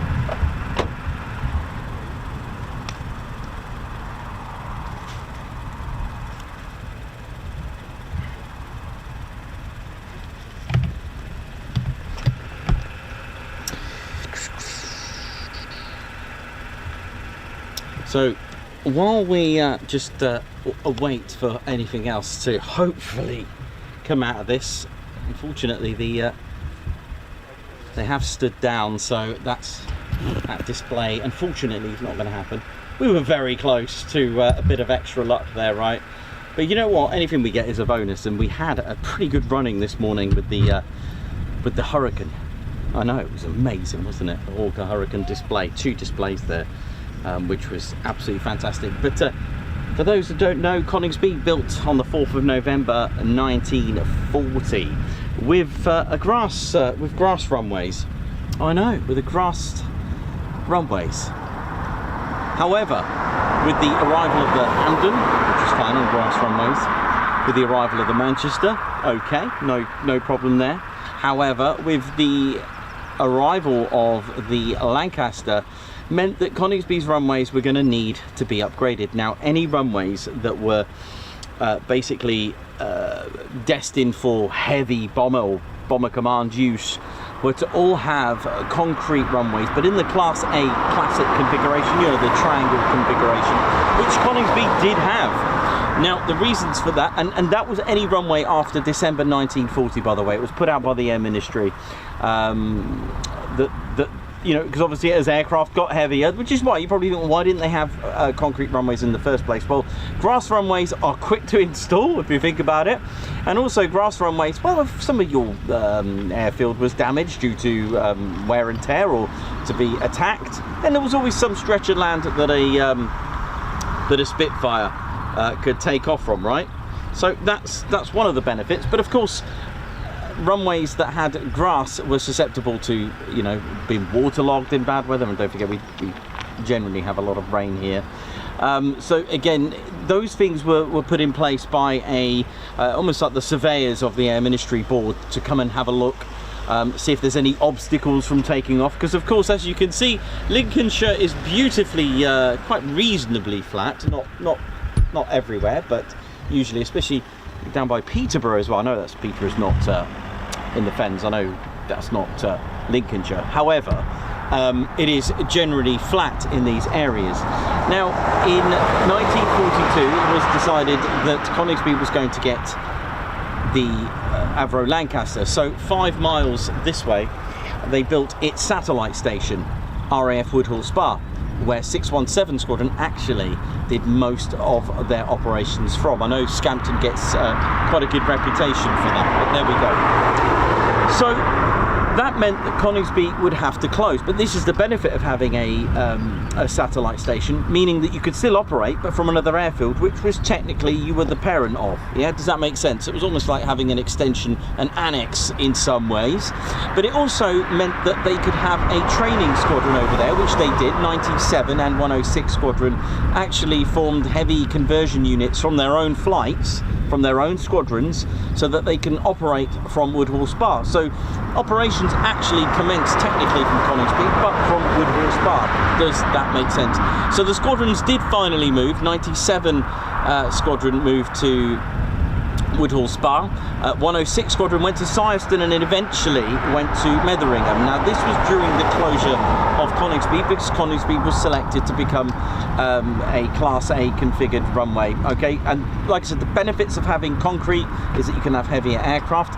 Benefits of having the Class A configuration, meaning free intersecting runway strips, usually standard 6,000 foot main runway and 2 subsidiary runways at 4,200 feet.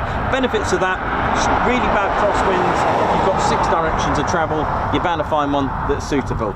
The other one, if due to wear and tear or being under attack, that one of your runways got damaged, you could use, if you needed to, another runway to use from.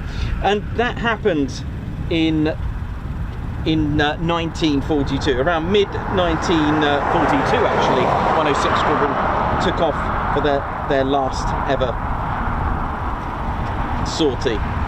So 1942 September was when Coningsby officially closed to have its runways upgraded. It took about 11 months for this to be done, which isn't actually that bad. It was ready in August of 1943. Now, an aircraft that took advantage of the new runways, just to test them out, was actually a training squadron, number 1514 Beam Approach Training Flight. And an aircraft that I actually got here that we don't talk about, an aircraft that we don't talk about is indeed the Avro Anson that was here, which was a twin engine multi-role aircraft.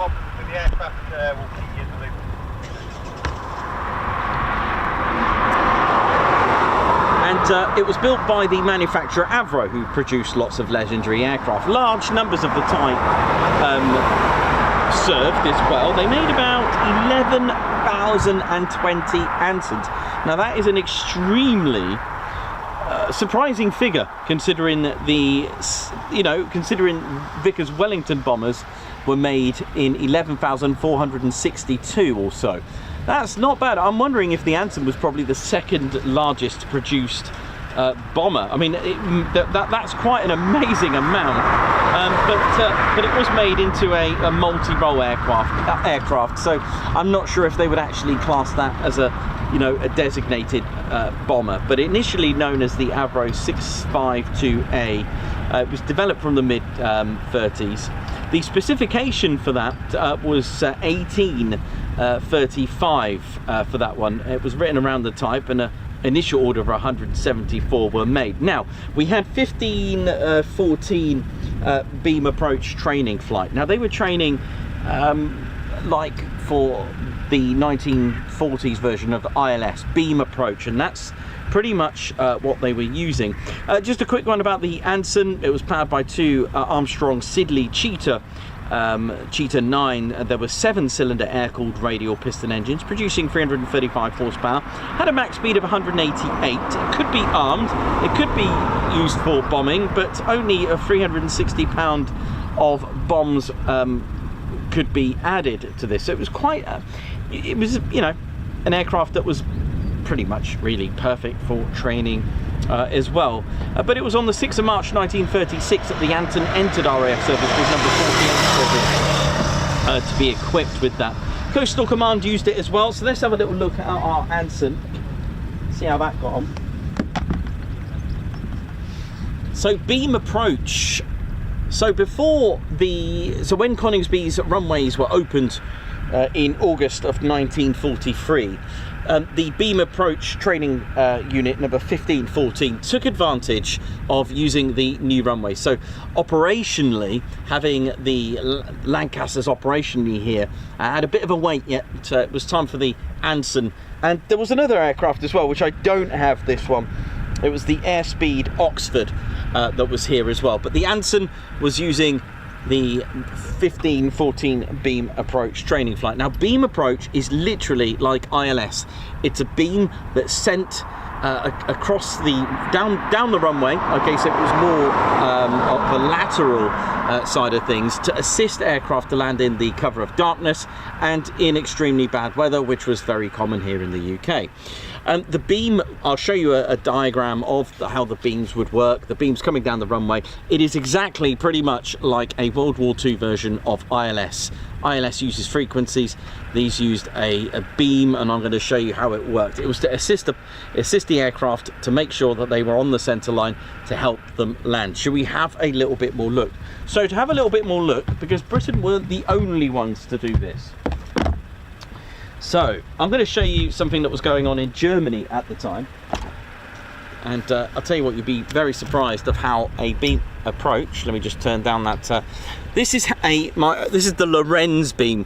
This is pretty much identical to what they were using in Germany. All right, this was around about in the 1930s. They were already using this system.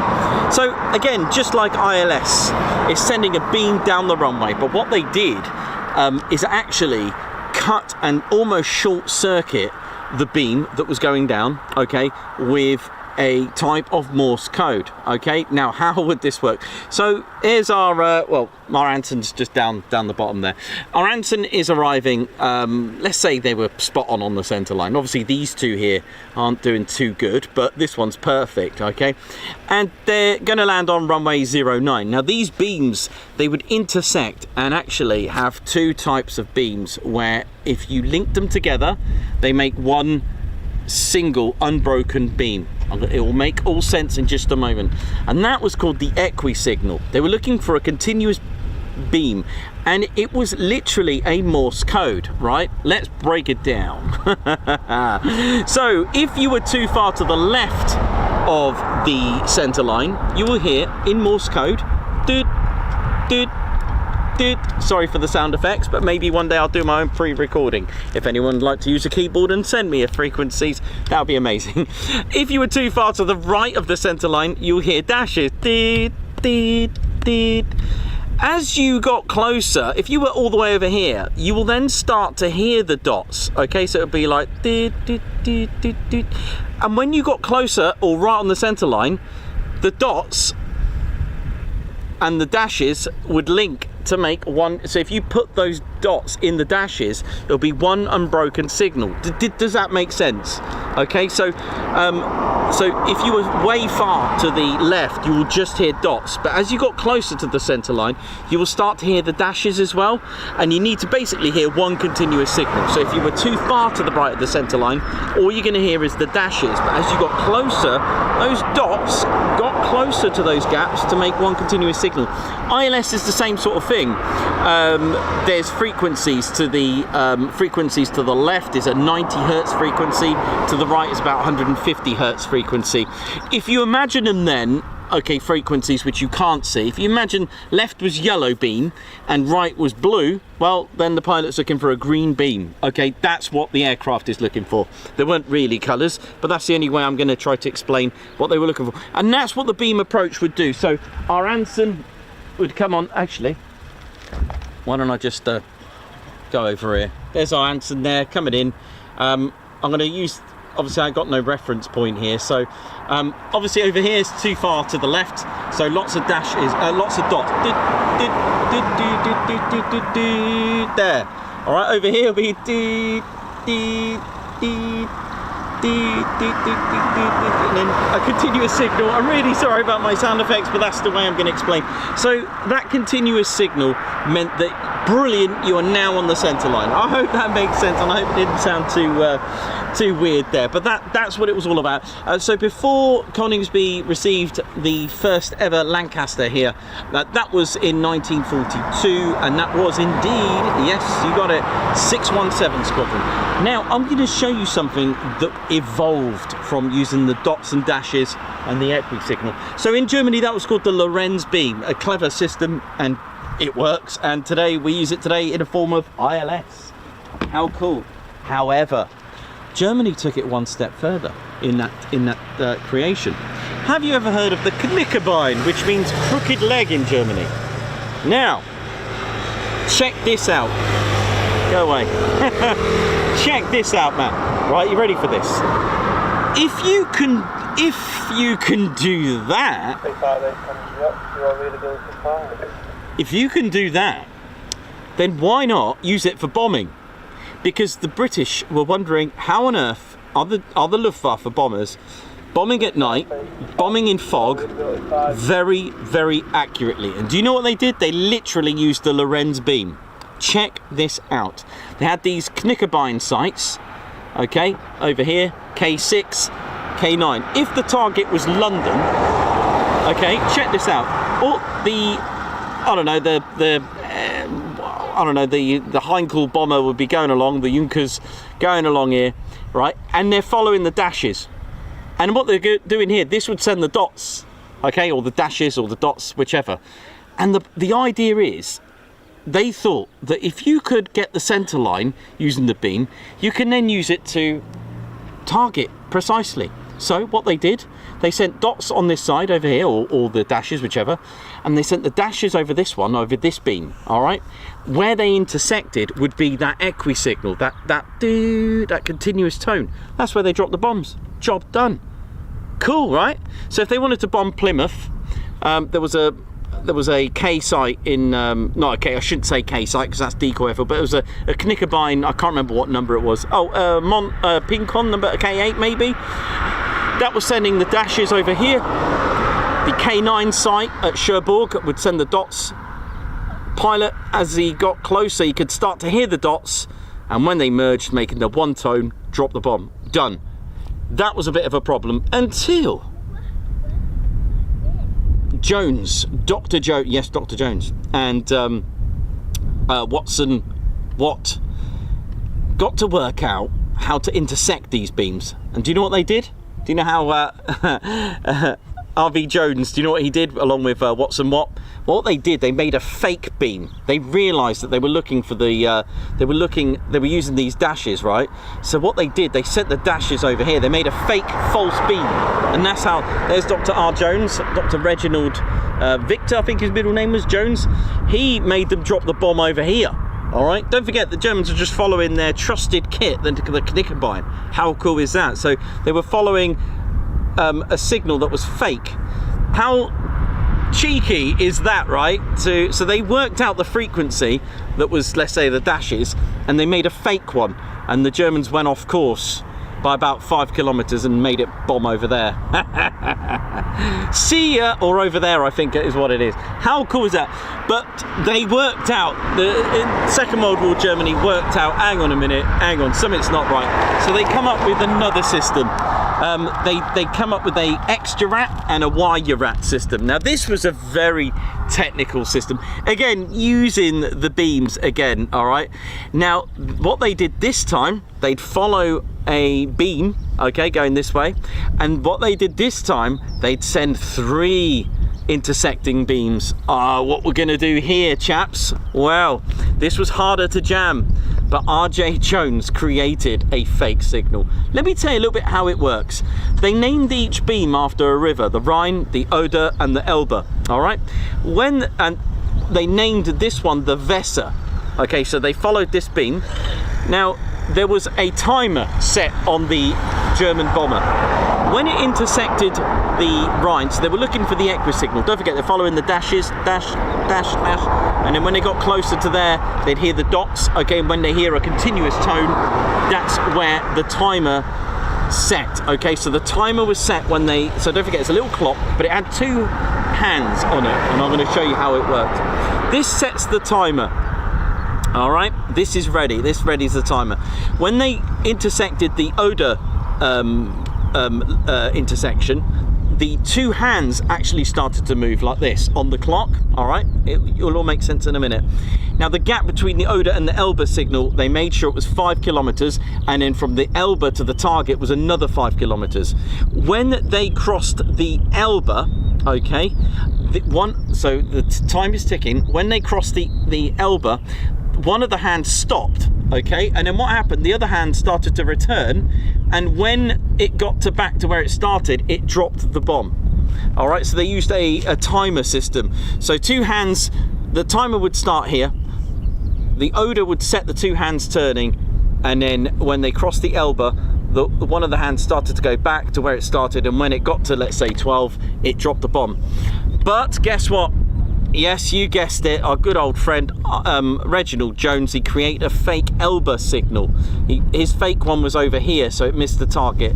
How cool is that? But then they made a Wire-Rat system which used the transponder this time, because they were having a fit over in Germany going, how are they working this out? So they come up with another system using a transponder. But you know what, Reginald Jones and Watson Watt come up with a way to intersect that by giving a fake transponder code, because their belief was, if we can make sure we are, you know, transmit and respond with the transponder with the aircraft, they knew that couldn't be messed up. Wrong, because they actually sent back a fake signal back to Germany. Amazing, and this was the case for both, and this is what the localizer looks like. It's very similar, 150 hertz and 90 hertz center line. Amazing, except we've got benefits today of the primary flight display of doing all that hard work, but the ILS also has an ID code. So there you go, that's what was going on here, and that's some of the tactics that was used. But hope that made all sense. So it was quite cool to show off the Anson. A big shout out to Jeff at AGR Models for donating the Anson, the beautiful Avro Anson, to us there now. Right, meanwhile, do we have any luck over here? That was such a shame. We were so close to getting a full display, you know, very close.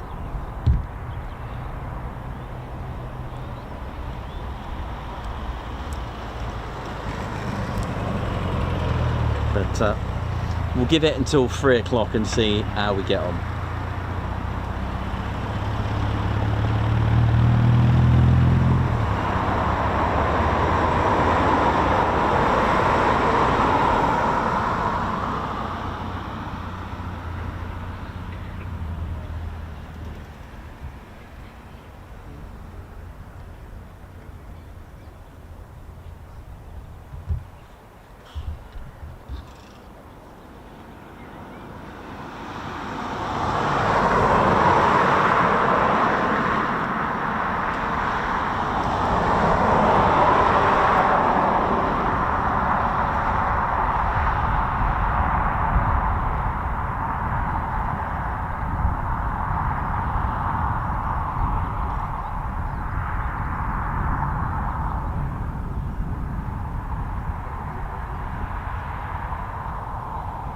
And of course, Robert Watson Watt also developed the chain hone system as well. You can watch all of that.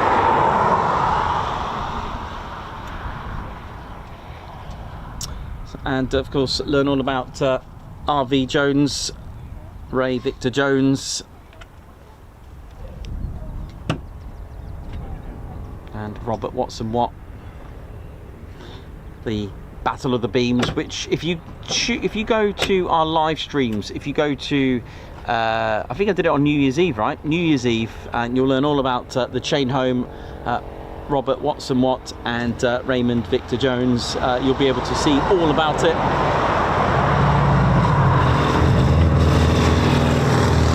Sorry, Reginald. Yeah, it was Reginald, right? Not Raymond. Sorry, I thought I got it wrong.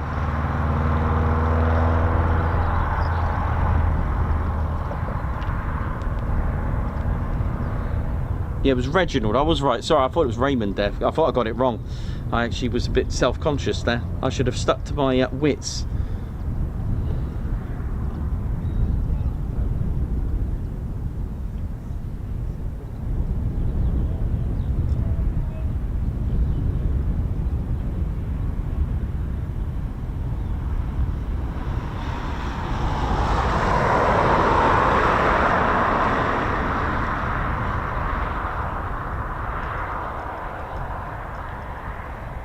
yeah, you'll learn all about the chain home system. I've covered that in our live stream. If you want to check that out after the show, go back to the 31st of December. I'll talk to you all about the chain home. I actually went to a chain home tower, over 300-foot tower. It was massive. I thought the electric pole, you know, the poles are quite big anyway. No way. Not these ones. These are massive. These are massive. So, all right, I'll tell you what, I'll go and have a cup of tea.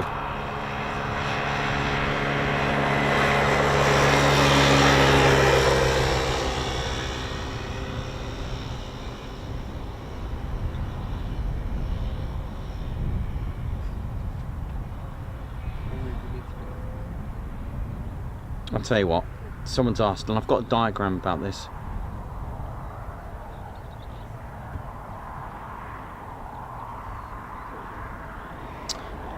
Actually, another thing that they used to learn while we're waiting, someone's asked about the H2S system.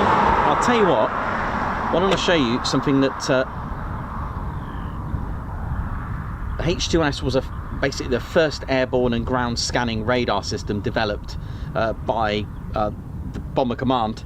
And what that did essentially is identify targets, whether it was on the ground, but for nighttime and all-weather bombing. So the wonders of how the Luftwaffe bombers were able to drop bombs so accurately is because they were using a form of radar. Now, this allows attacks outside the range of various radio navigation aids of the G and oboe. But to understand the H2S system, I want you to understand the oboe system that was limited to a radius of about 350 kilometers of the range, and I'm going to show you that in just a moment. But it was widely used as the standard general navigation system, allowing landmarks to be identified along the way. So I haven't got a diagram of this, but what I will show you, just so you can understand how H2S worked, I'm going to show you the oboe system. I've simplified it so that you can understand it. Now you know how the Lorenz beam, the Knickerbein, that kind of thing. I'm going to show you the oboe system. The only problem with oboe system and these wonderful radars is actually trying to fit them in every single aircraft. That was the challenge. So they didn't actually get to fit them in all the aircraft. So what does this all mean? So have a look at the oboe system, all right? The oboe system, again, it was almost like, again, a receiving beam navigational system, okay? In a nutshell, I'm going to make this simple. Try to ignore the wobbly jobblies here, because this is Britain. There's Norfolk and Suffolk, and there's the coast. London's over here, and there's the cat station and a mouse station. That's what it used. Right, here we go. Now the cat station, what that called, I forgot the name, hyperbolic something arc. Now what does that mean? Right, if your target is here, all right, if your target is here in Essen, let's choose Essen. I think that's in Essen. Have I got that right? Is that Essen? Would that be Essen? Anyway, if that was your target, what you would do, the cat station will send a beam. Sounds brilliant, right? But the beam spanned outwards to a start and a finish point. Okay, hear me out. So you've got a cat station sending out a beam. Radio waves are literally speed of light, all right, 118,000 miles per hour, I think, something like that. Okay, which is quite fast. So it's sending this beam. Now, it has a start and a finish point. This hyperbolic arc, whatever. I think that's what it's called. I haven't made that up. I'm serious. And then this looks like a mosquito that I've drawn here. So the mosquito takes off from Marham. Hello, Marham. Marham's about here, right? So it takes off, and what it would do, it would take this arc, and it will go, and it will always go from north to south. Okay. Again, just like the beam system. Meanwhile, back at the base, the mouse station will send a beam to intersect right onto the target. So it will follow the cat station's beam all the way down, and then when it meets the mouse station's intersection, that's where it dropped the bomb. And that's what oboe did. But H2S was a lot more of a general upgraded system to that. So it's pretty cool. So that really is a good way to go into the H2S system and how that works. I'm going to go and get a cup of tea. Well,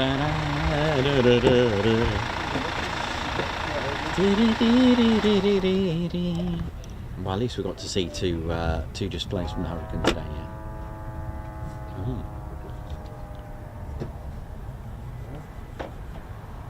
So obviously the Dakota, as you may have heard, went tech, and we were so close to getting a full display. That would have been a genius day, wouldn't it? Never mind, I'm going to go and grab a quick cup of tea and I'll be right back.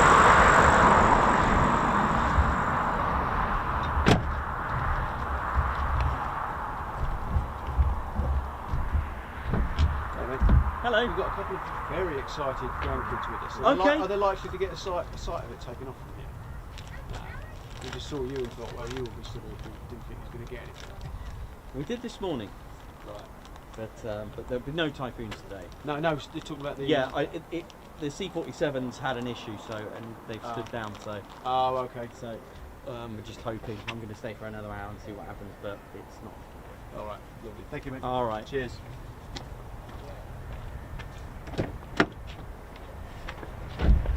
It's into the coast. Hello.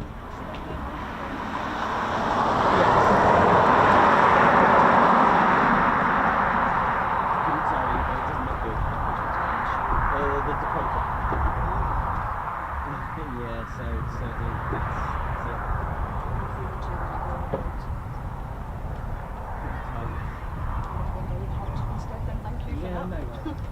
My grandson is so excited. I've just told him I can see a real life YouTuber. That's his wish. He keeps saying, if I wish, I would love to meet a real life YouTuber. Yeah, that's Of it. all the things That's to it. wish.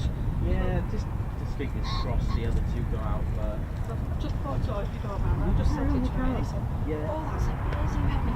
That's absolutely fantastic. No worries. Yeah, I can't see any crew with the fighters, so. Oh, I just saying there's like a conference tree.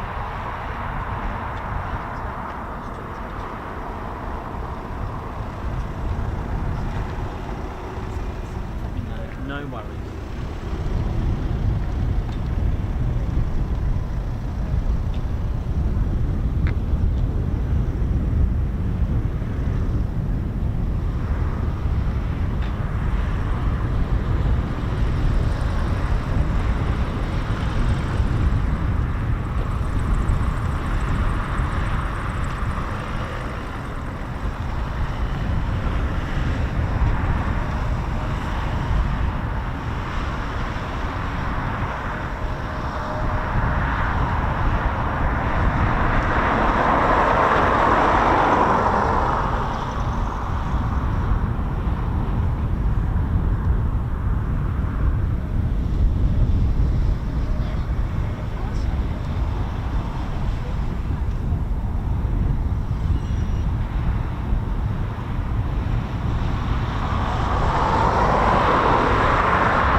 Just been on to BBMF. There is a mechanical issue.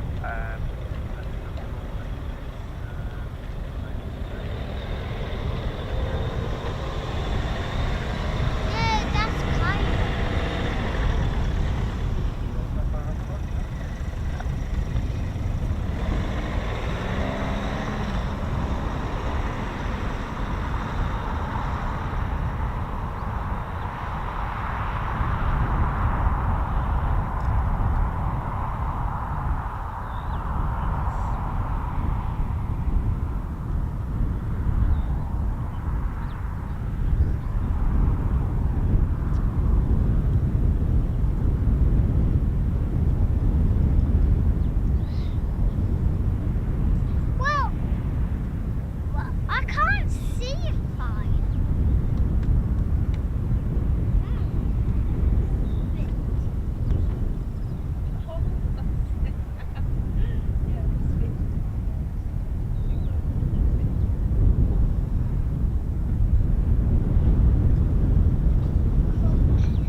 Elliot.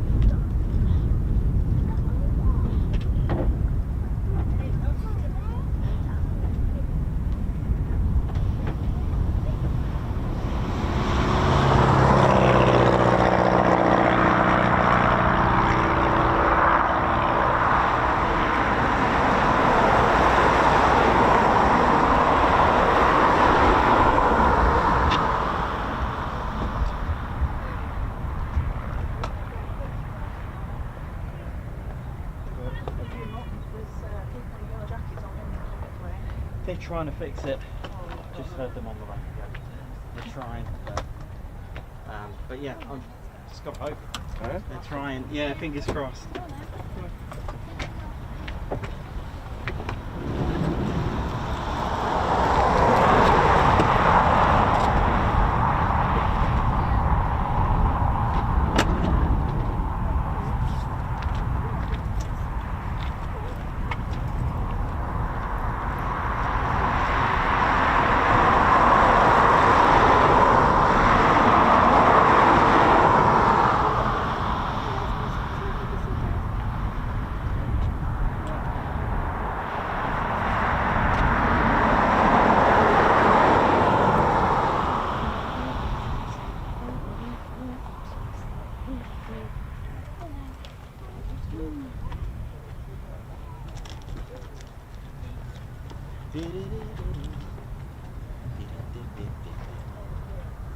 Hello, you alright?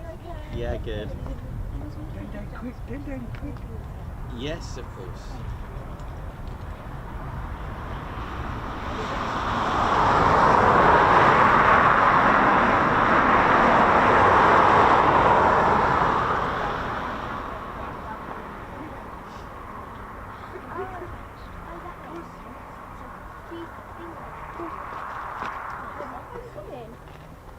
Bit shy, but Mama, he gets over. Right. There we go. There we go.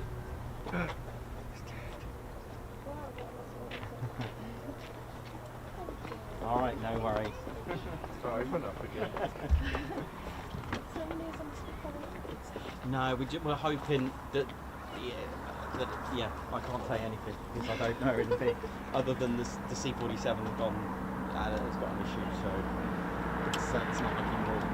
Hey, so yeah, I believe so. Hey, they're the best in the trade, so no problem.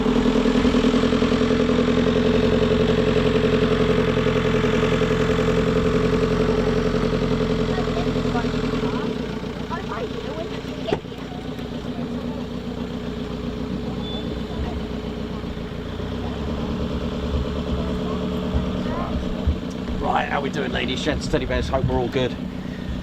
Just hoping that things get fixed, but obviously it will need an engine run. But we can only hope and see how it goes.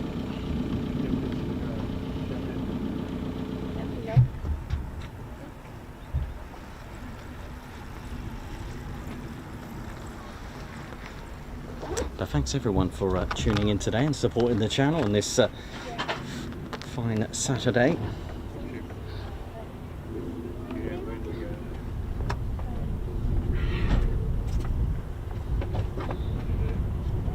But lots of support today, thank you very much.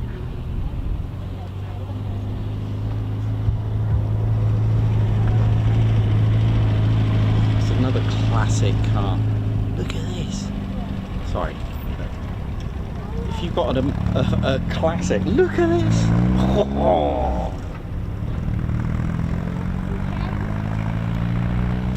Hello.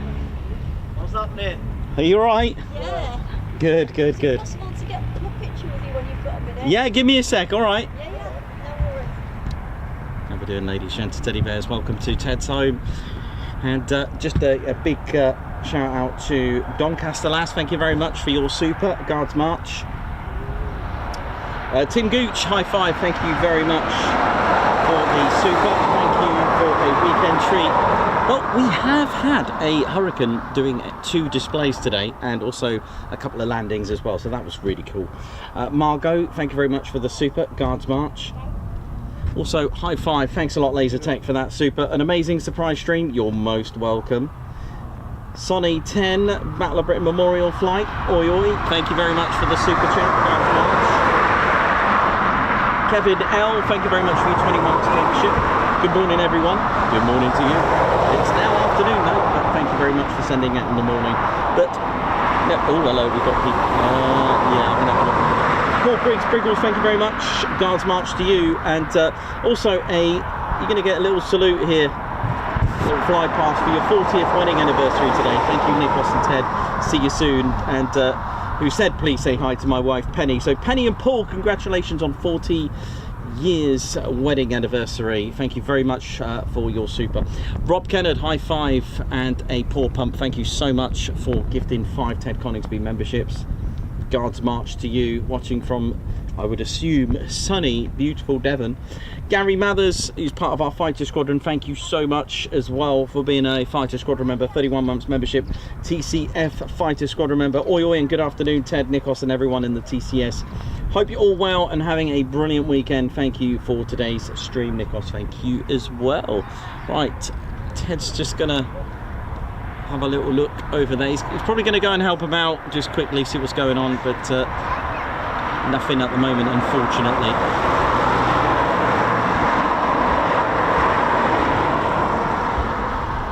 Right.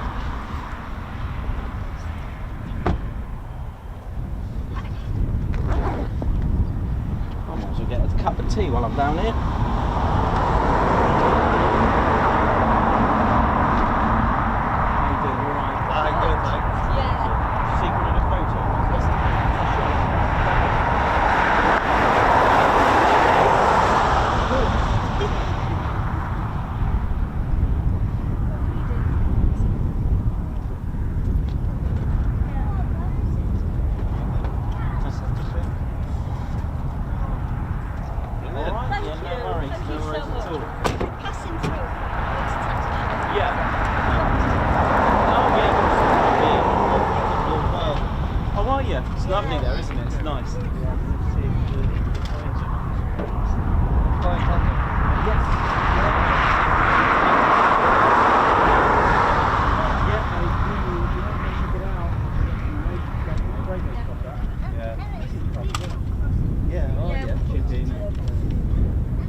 RAF Coningsby. Yeah. That was did a full job. Wow, really? Wow, when you did that. Luckily, you have to do a second one. We were already dominating Europe at that point, so he never had to go back and do his second tour.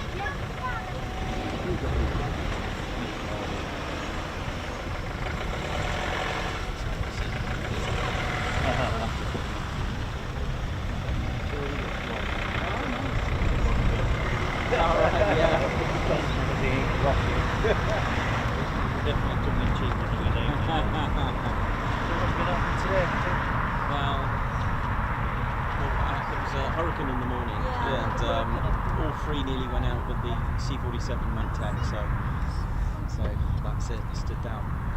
That's the end of that for now. Yeah. do you expect any more action?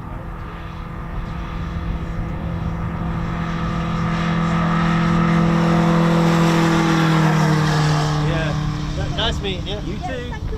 Yeah, no problem. Take care.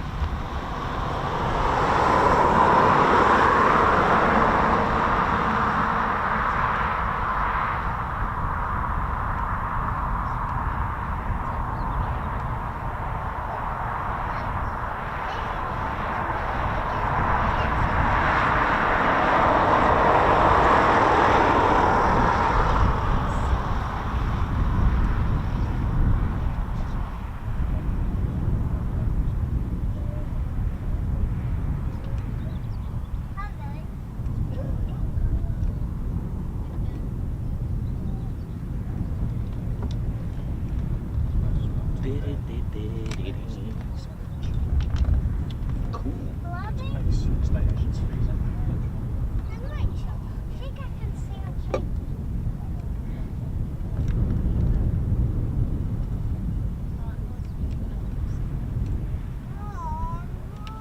Yeah. Martin Newby watching from Cornwall. Cool. How you doing? Oh, let me just climb back up here. So there we go. I've just got a cup of tea and just still hoping for something out of nothing, as we always. That's how it is. But unfortunately, it's something that can happen. And again, as it was mentioned earlier, you know, it happens to modern aircraft. And these are by no means immune to it.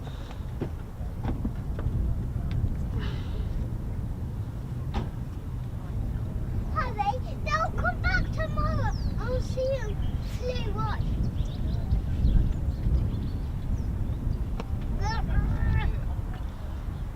Yeah, we have to do it next time. See you after.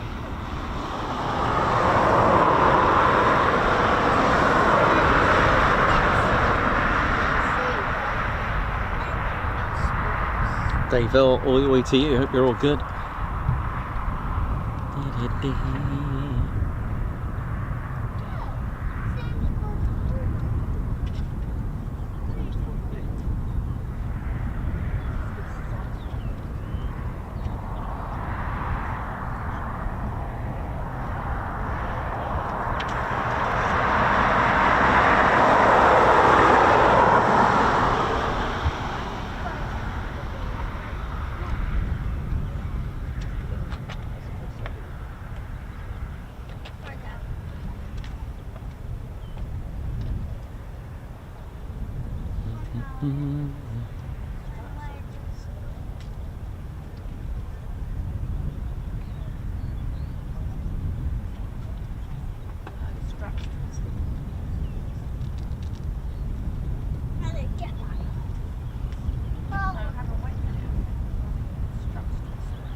Amazing, isn't it, when we come here? Usually we talk about the Typhoons, but today it's all about the historical aircraft of the BBMF. And as we wait patiently to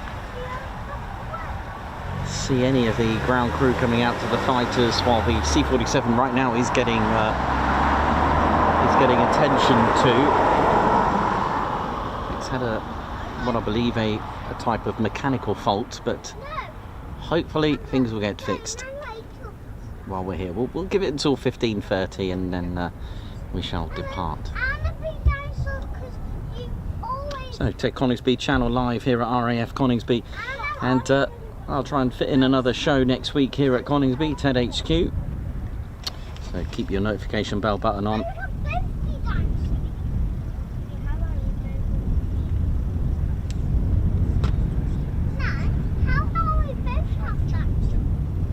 And of course, if you are out and about, even though there's the slightly fridge cool easterly breeze, the sun is still blazing, so do keep hydrated. I've been drinking lots of tea and water. In fact, I'm going to go and get some more water now.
can't see anything at the moment, unfortunately, to give you any good news as yet.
So I don't know how excited I'm going to be when I see high vises come out, but that would be a good sign. But it is a case of just waiting patiently. Yes, we'll give it another half an hour and just see how we get on. That's the best that... Oh, hello, can hear myself there.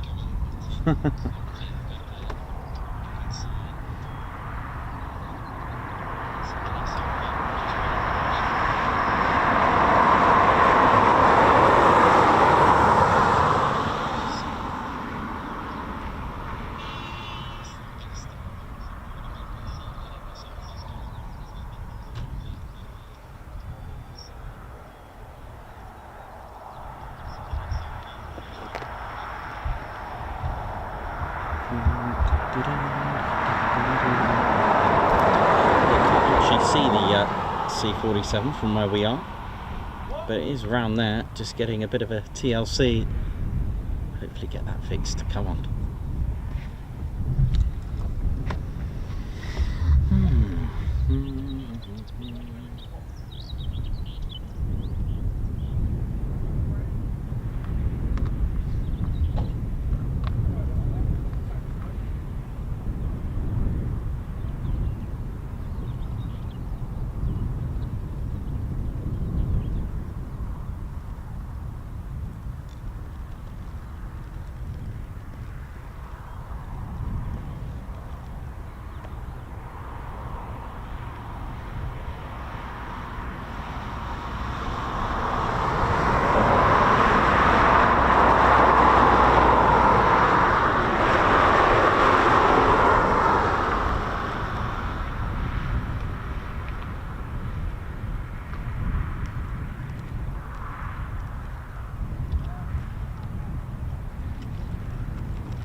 Nice. So brilliant seeing these vintage cars as well, you know. No idea what they are, but they look great.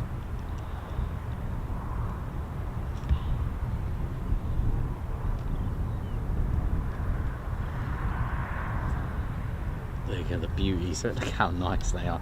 Amazing, innit? You know, once up in the skies.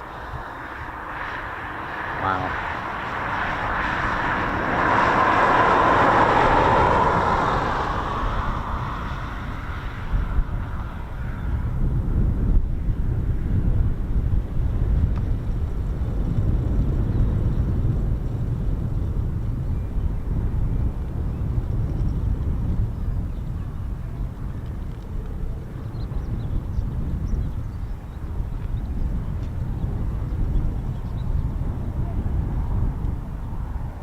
Remco de Vries, the BBMF are a regular unit of the Royal Air Force, correct? Yes, indeed they are.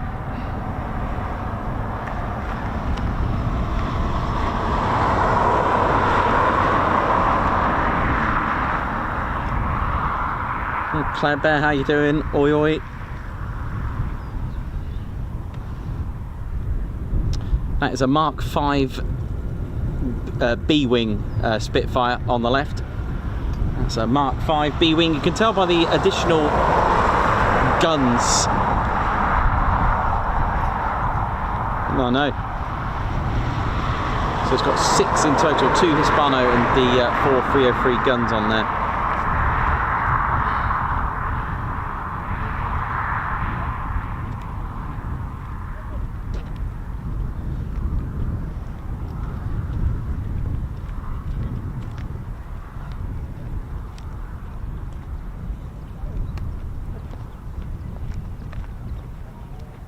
And that's what makes really the B-wing, the additional 303.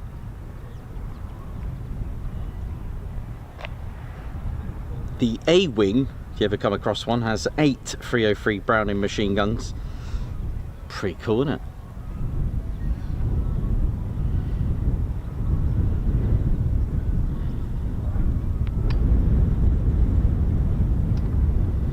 Jakey H2000, the oldest is P7 350, the oldest, and even served in the Battle of Britain as well.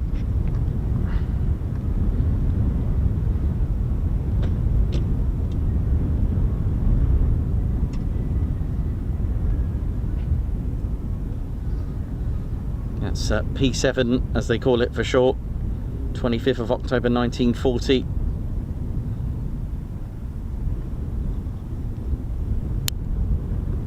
Was nearly lost actually on that date, the 25th of October 1940. She was nearly lost.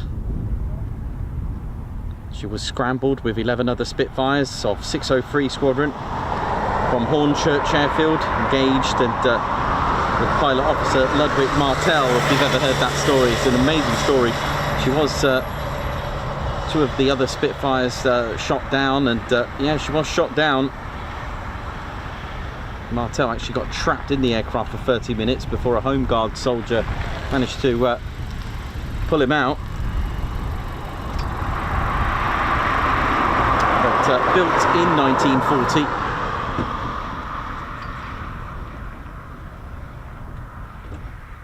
She's a Mark IIA Spitfire, so the oldest Spitfire of the fleet. The longest serving BBMF aircraft is PM631, the Mark 19, one of the original airframes to have. And she served from 11th July 1957.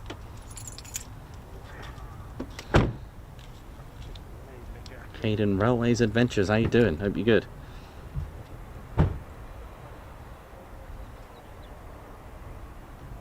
She was built in 1940 in August, and then straight into combat, literally.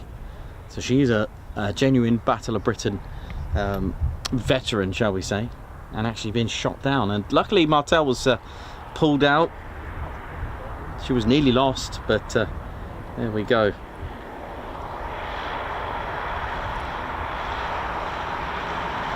someone watch when they're doing oil to you. So unfortunately, just 25 minutes that we're going to give it now, and still, it hasn't been a blank. We saw the Hurricane go out performing 2 displays, and did a couple of not touch and goes, but land and carry on. Actually took off again and landed, and took off again and landed again once more, so that was kind of cool. We nearly got a full display today with the 3 historical aircraft, Dakota, Spitfire and Hurricane, but sadly it wasn't to be due to it, due to the C-47 going tech, but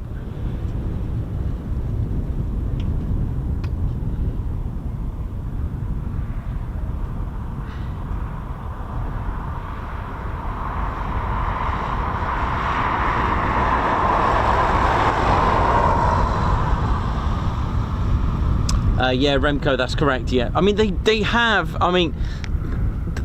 a board sometimes that they put down, not always. I know they are a display team, so it's a little bit different. We'll allow a little bit of a leeway on that. It just stops people taking times. I mean, look what's happened, right? So say for example someone said, oh, guess what, this is going up at 3 o'clock, right? Just saying, right?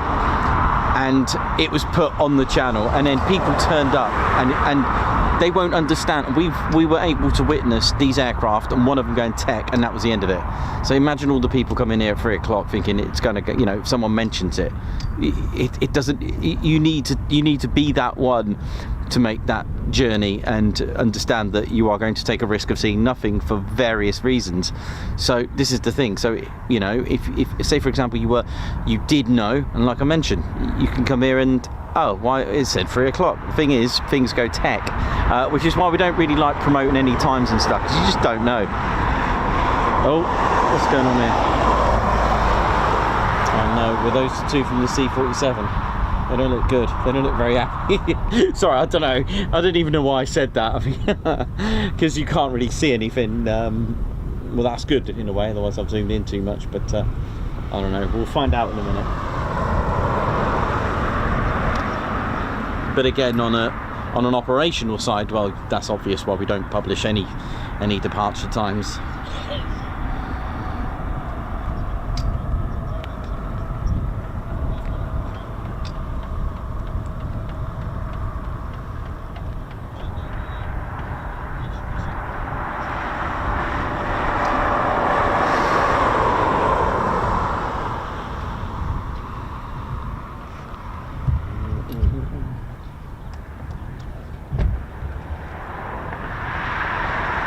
So what we're actually waiting for now is a load of high-vis jackets coming out of there.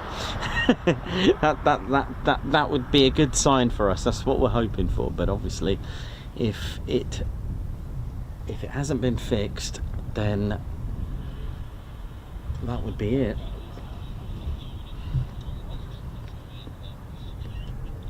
And this just sums it up really, with the fact that, oh hello, what's going on? Is that 2 more?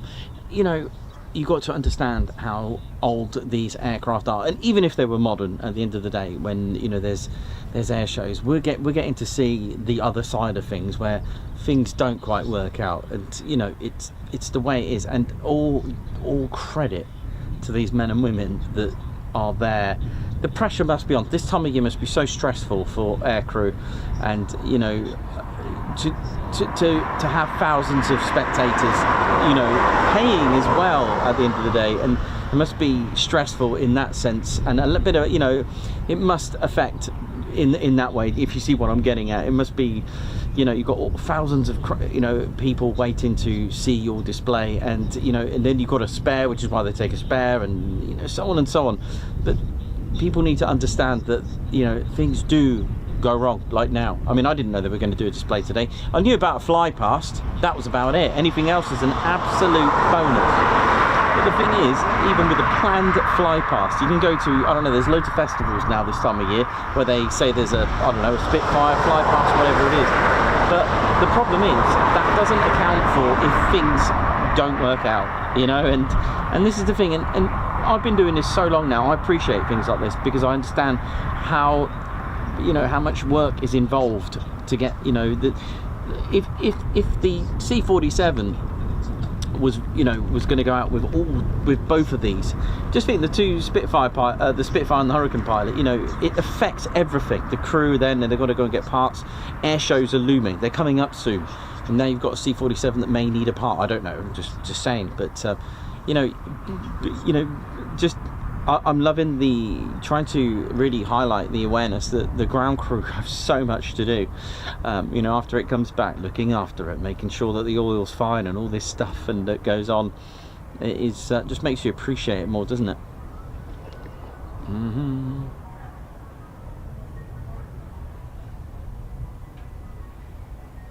Oh, I can hear an ice cream van.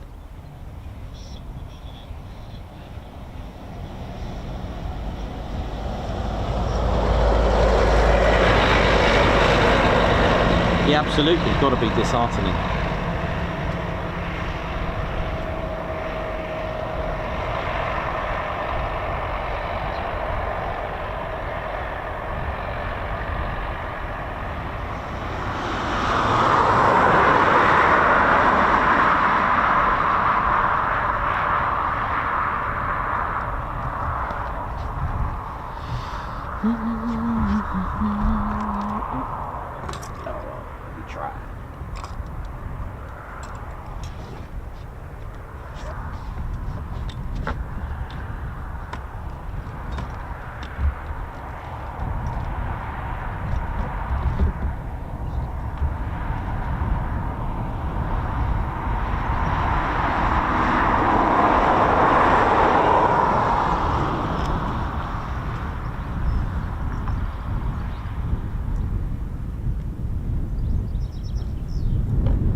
remember last year when we were here, we didn't get, I think it was the day we didn't get anything because the wind was a bit emotional.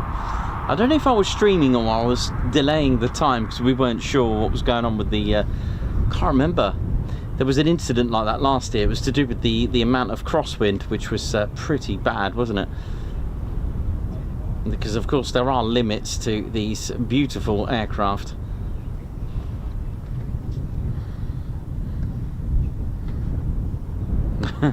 Darren WS, how you doing? Hope you're good.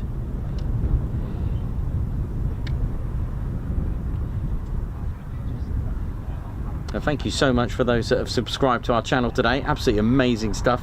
But if you want to rewind it, right at the beginning of the show, the Hurricane performed 2 wonderful displays. So it wasn't a loss, you know, it was worth just coming to see that. That was just great. The sounds and beautiful, and we were so close. I mean, that would have been the icing on the cake, but we still had our cake. We still enjoyed a Hurricane Merlin 20 engine giving it some, which was lovely and delicious.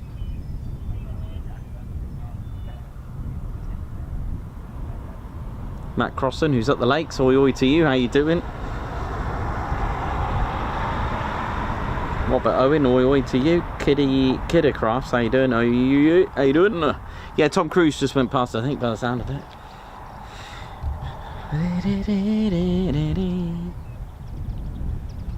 I mean, they could, I'm just saying, they could even go out later after we've left. They might even go out at 4:30, who knows? Do we stay till 4:30? Stay till 4:30, who knows?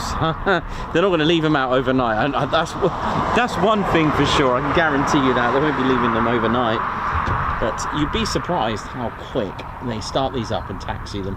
That's something that I'm always fascinated how quick that is. I don't think you can do that in a modern aeroplane. It literally starts up and it literally, what, within a minute is taxiing. I think the minimum in a modern, even an airliner, needs a minimum 3 minutes to run. But that's that, and that's just minimum.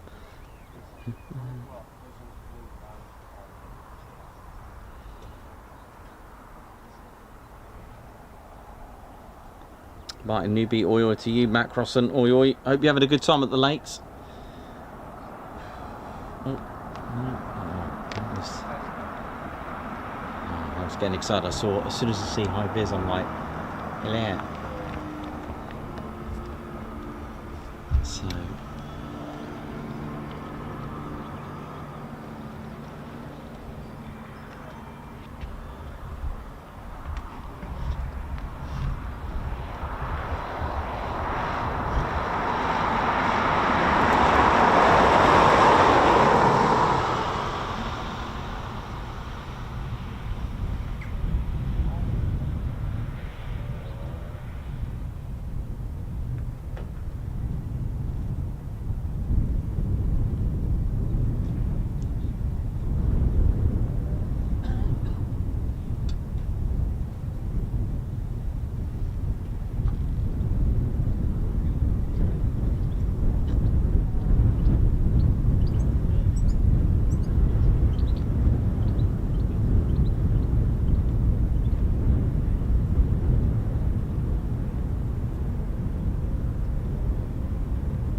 Well, thank you very much for the 1,000 likes as well.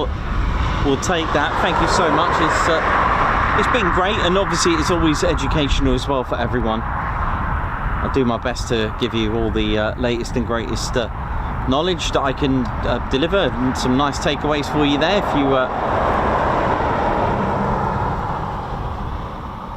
Alex Black Cat, well, excellent. Yeah, no, I am. I'm like, as soon as I see a high-vis vest, I'm like, oh. I am. They are. I mean, one could just, you know, run down there and I'll be like, yeah, come on. Oh.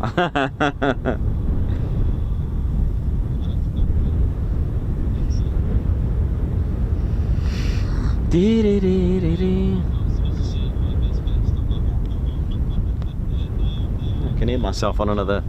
Someone's playing the stream back. Right. Well, I better get ready to finish up, I think.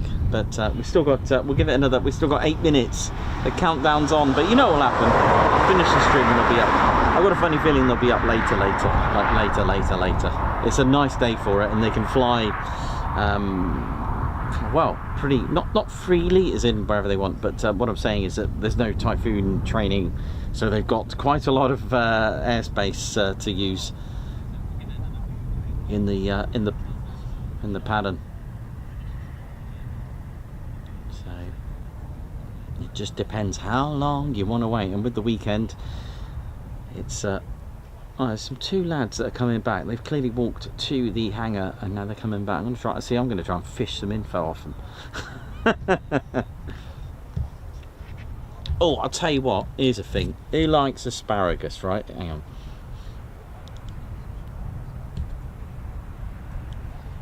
And it's just to my right. If you come out the car park and do a right, there's a little farm, and I tell you what, check this out. One of these. They are the most amazing asparagus ever. There you go, a little close-up. So if you are a asparagus fan, just take a right out of here and you'll see it. Beautiful. I've tried and tested, and they are delicious. It's obviously the farmer's homegrown stuff. Beautiful. And that is Bomber County asparagus.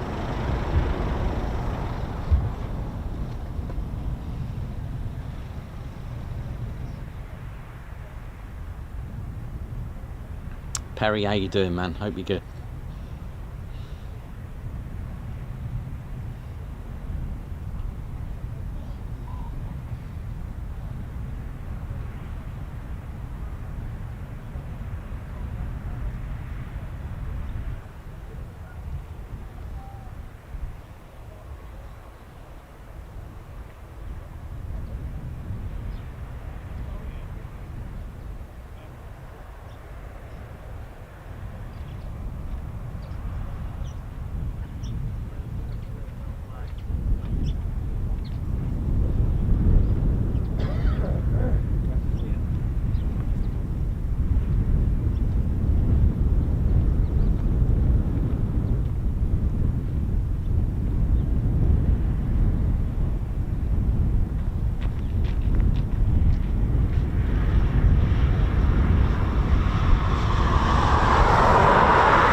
You're right.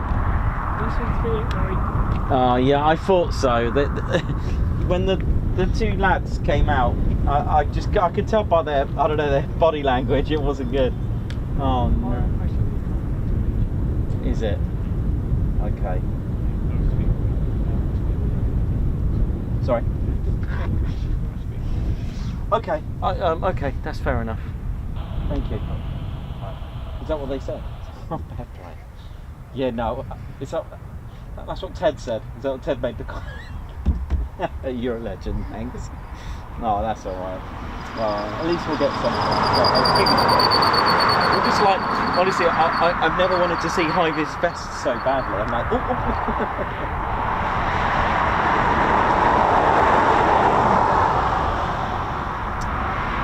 Were you here in the morning? Oh, you've just got here. Oh yeah, there you are. Yeah, the Hurricane did a 2 displays in the morning. Well, I was supposed to go to. I wasn't meant to be here today. I was meant to go to Kelston, RAF Kelston, near Louth, to do a lost airfield with my drone. But I drove past, I saw the Hurricane. I was like, well, I always take my kit just in case. You never know.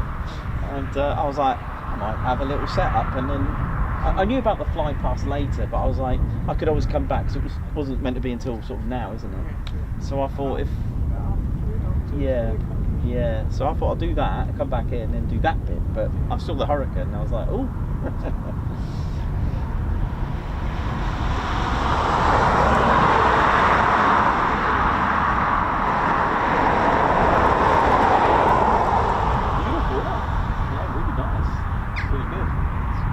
You wish they were all like that in some ways, or a few of them, you know, like a set of, I don't know, 5 or something. Like, yeah, that'd be cool, wouldn't it? Yeah, that would be good. That would be nice. But, yeah, well, hopefully this will equate to a departure.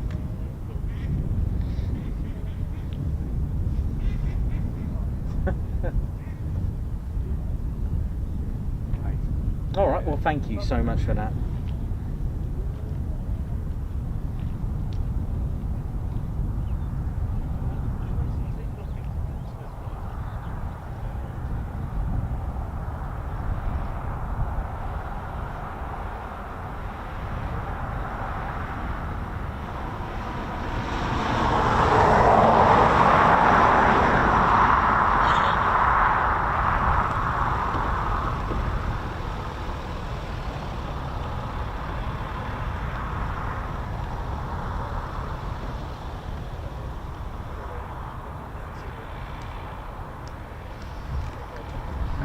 So, keep an eye out. We may get a bit of luck on AB910 then.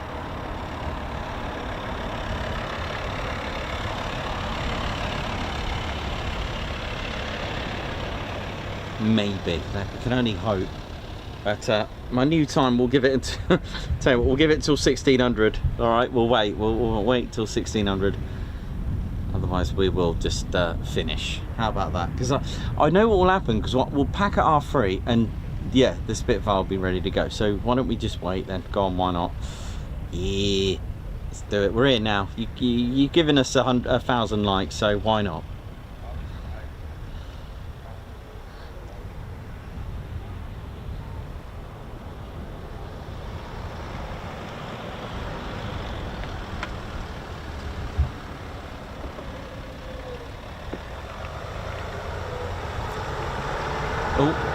Oh, here we go, come on. Ted, make that call, mate, come on.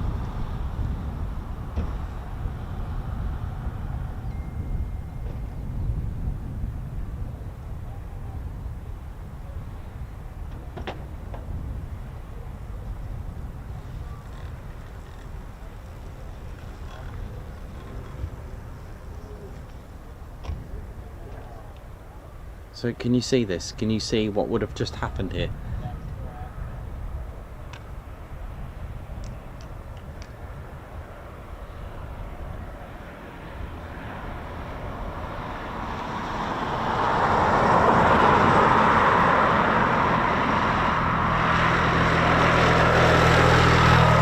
Tell you what, the sun's moved quite nicely now. Afternoon is good where I am for light. Bit harsh in the mornings, I get that, but hey, luckily the Earth is round and rotates, so that so that the sun's in a different position.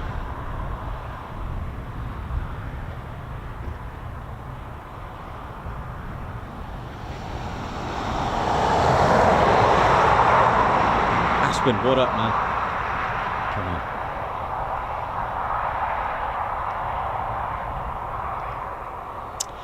For those watching in the United States, this very aircraft served with one of the Eagle squadrons, 133. I don't want to ruin it though, I don't want to go too much into the Eagle squadrons, because we have the lost airfields in Horten and Lindsey, and its main topic is about the... Oh no, come back. Oh, here we go. Looks like a pilot. For those, do check it out, the Horten and Lindsey Lost Airfields episode. It's a wonderful, wonderful episode. But a US...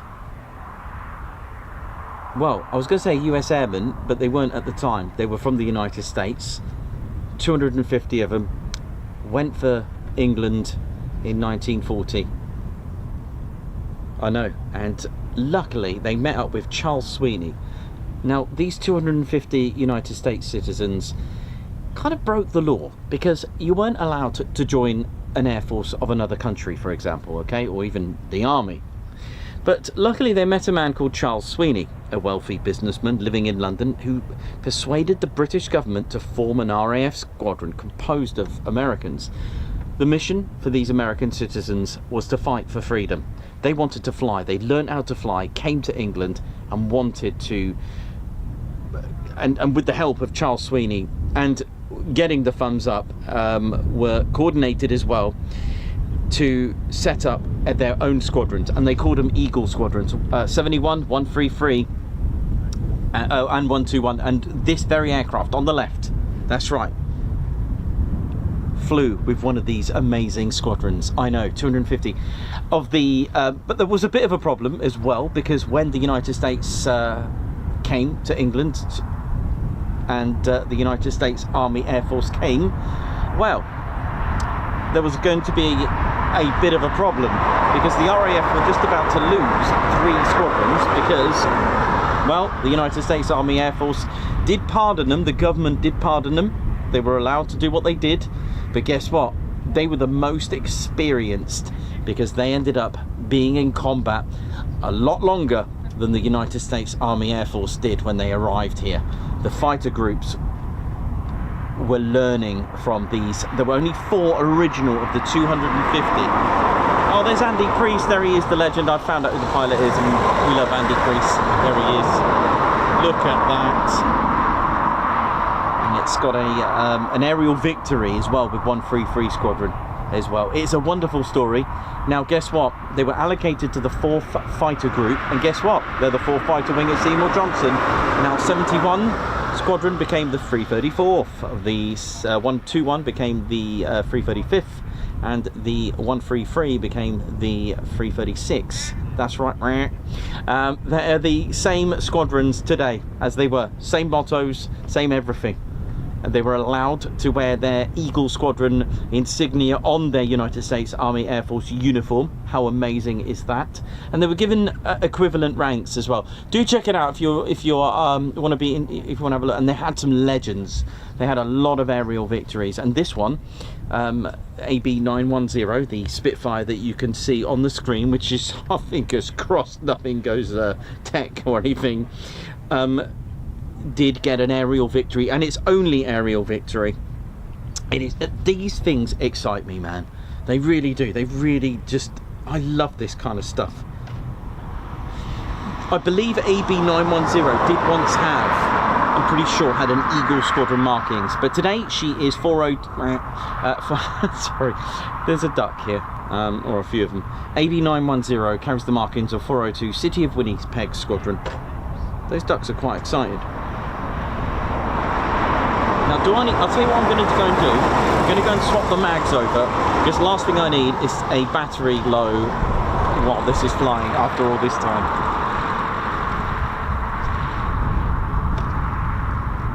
It is but a wise move.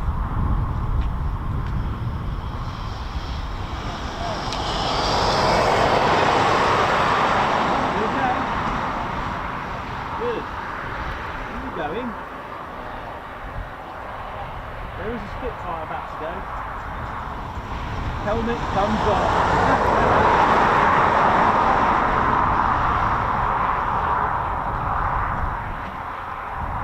Can't let you miss that. I mean, you're fans of engines, clearly, so you can't miss a Merlin engine, right?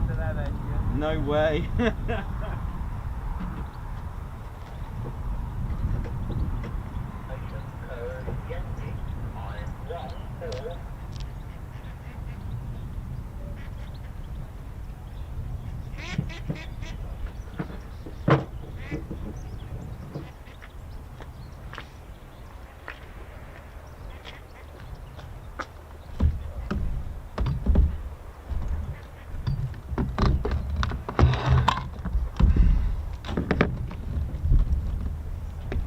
Right, what we got is Andy in there.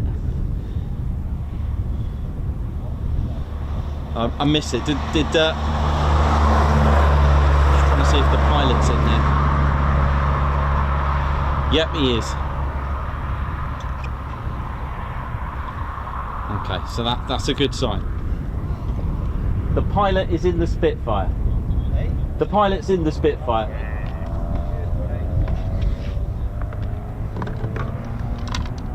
So Andy Priest, I believe, is the pilot today.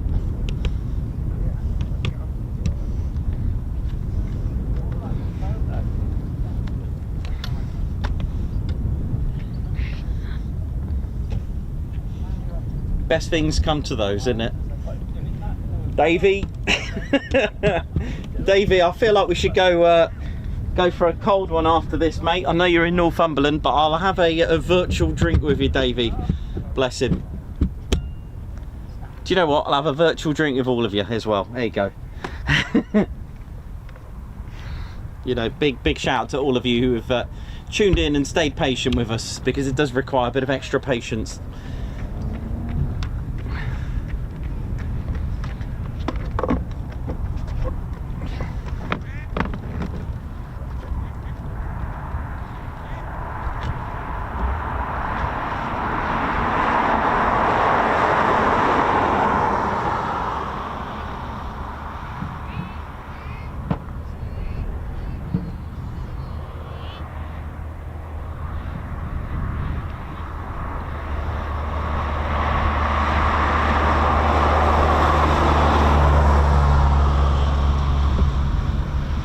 These are Merlin 40. Oh, hello.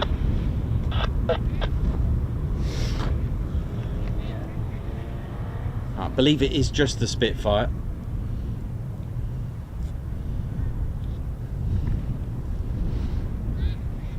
Right, here we go. Come on. Let's see if we get any flames out of this. That would be cool, wouldn't it? If I get away with going in one.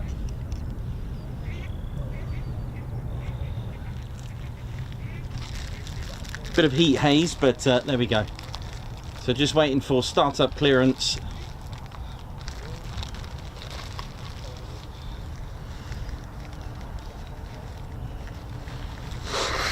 Might get some flames coming out.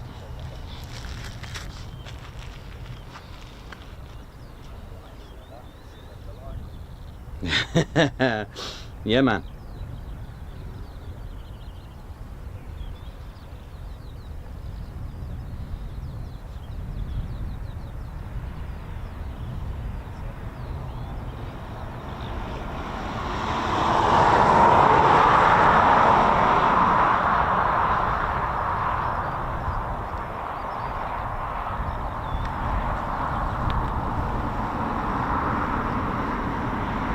So the AB910, this is a Spitfire Mark V, a B-wing. Now you can tell the B-wing is to do with the upgrades that it's got on there. It's got 4 additional 303 machine guns along with its Hispano cannons. Obviously they're not there anymore, but the Merlin 45 engine, it's a 27 litre, is a V12 aero engine, and it produces 1470 horsepower. It is a bit of a beauty.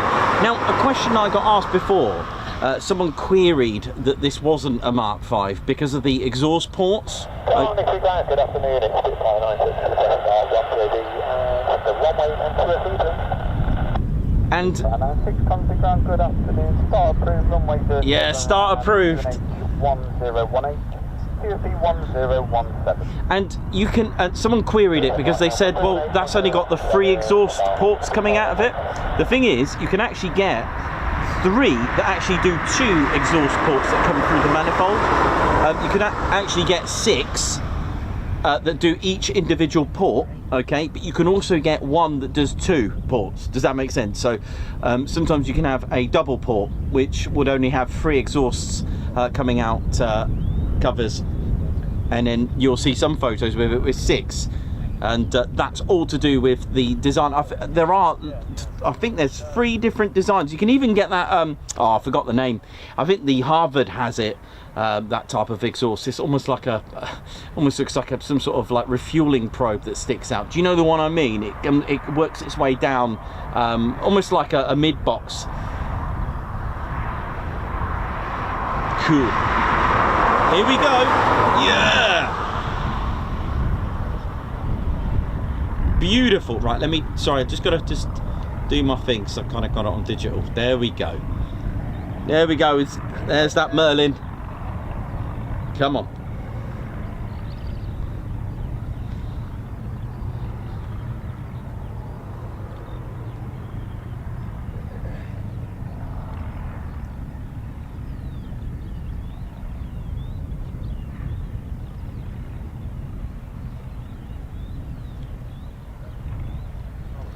So the AB910. Here we go, taxi. Do you see what I mean? How quick that is? Start up, done. Whereas modern aircraft need at minimum 3 minutes. I think that's to do with the oh, I forgot the word. Goodness me, my radio is a bit loud. I'll never have it like that.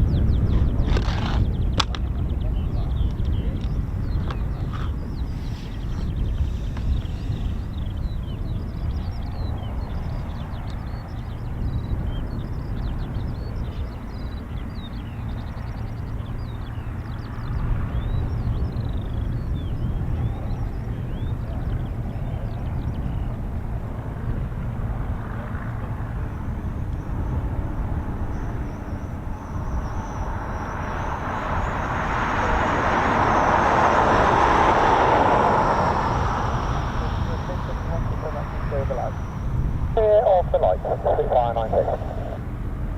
Spitfire Mk.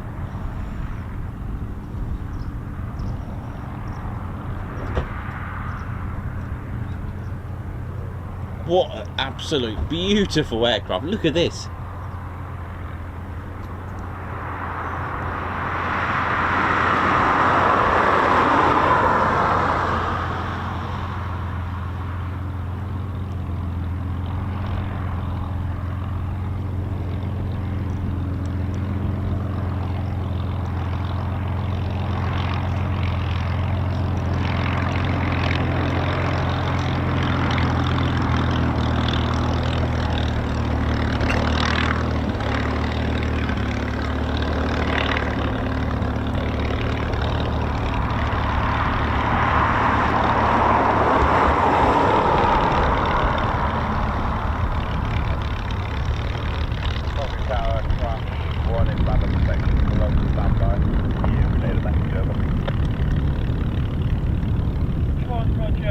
Standby details are as follows. Local standby for a Spitfire display in the overhead. Oh, display! Oh. Spitfire display in the overhead. 1 POV. Display! Yeah, really? Local tower, crash 1, Roger. Spitfire display in the overhead. 1 POV. Woo-hoo-hoo!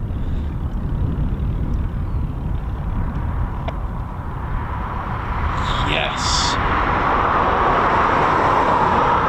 Here we go. Beautiful. Now those invasion stripes to identify friend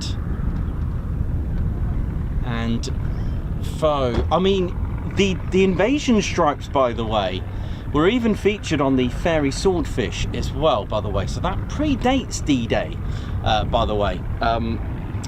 Just saying. Send it.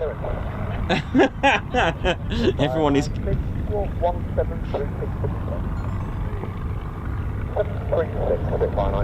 And these stripes were actually painted very hastily with broomsticks, so they're the width of a broom head traditionally, and they weren't very pristine. They weren't, you know, like absolutely pristine, these stripes. These were done, especially during D-Day, they were done with a broomstick, literally dipped in the paint and brushed down, dipped in the paint, and that was the width of a broomstick head.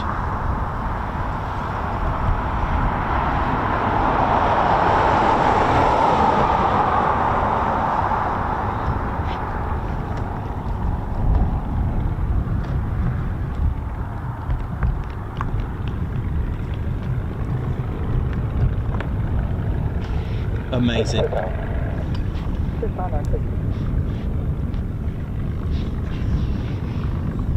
afternoon, Spitfire Mk. Request enter, backtrack, line up and wait.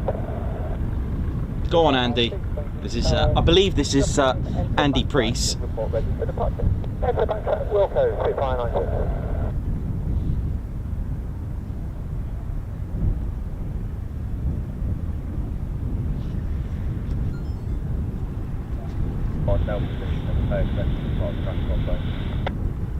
And he's, sorry, I should call him Squadron Leader Andy Priest. I believe that's his rank, sorry. Do apologise. Squadron Leader Andy Priest. He's an experienced pilot.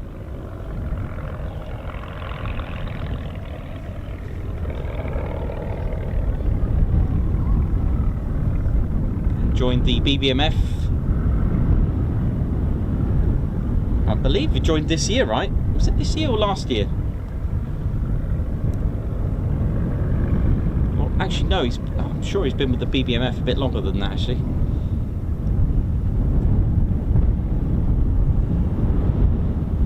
Well, Colin will tell me, because I think Colin's wife knows. Anyway, enjoy the show. I'll be quiet now so you can enjoy the Merlin engine.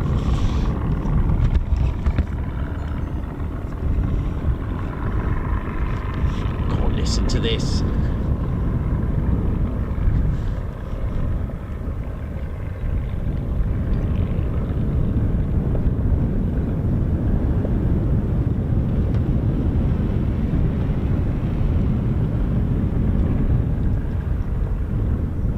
I'm pretty sure this is Andy's second year or third season, but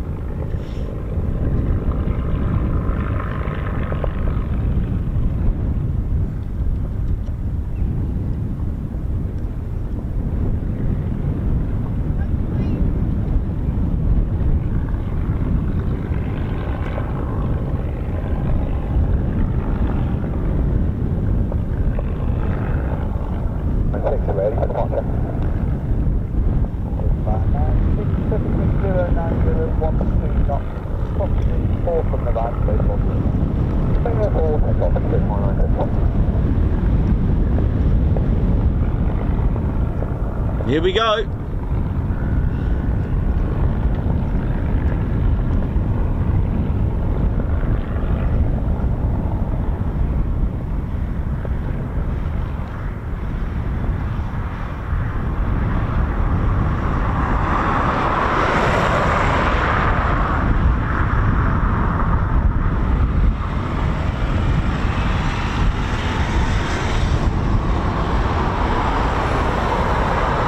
Oh, sorry, I've got this absolutely wrong.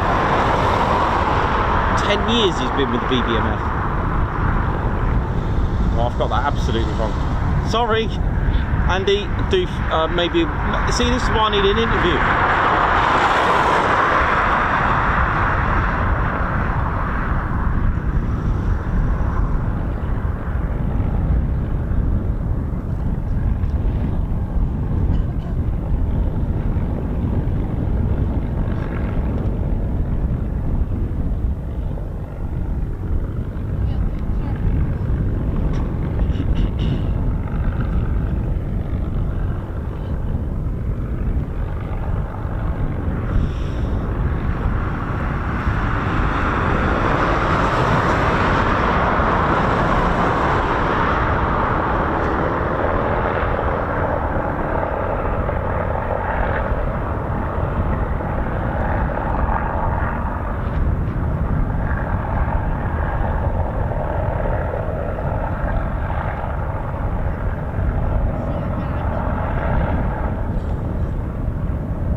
And just think, in 1945, there was a woman on the back of this, hanging on for dear life.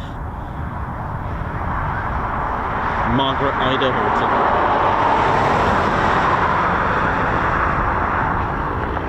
Here we go.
Just turn this round.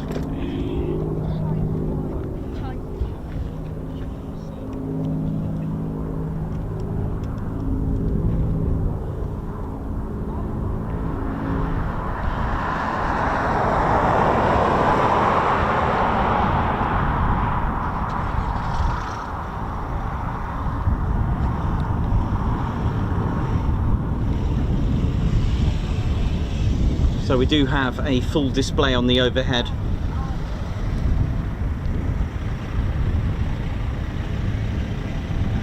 Running into order of Horten. Spitfire Mk, 1017.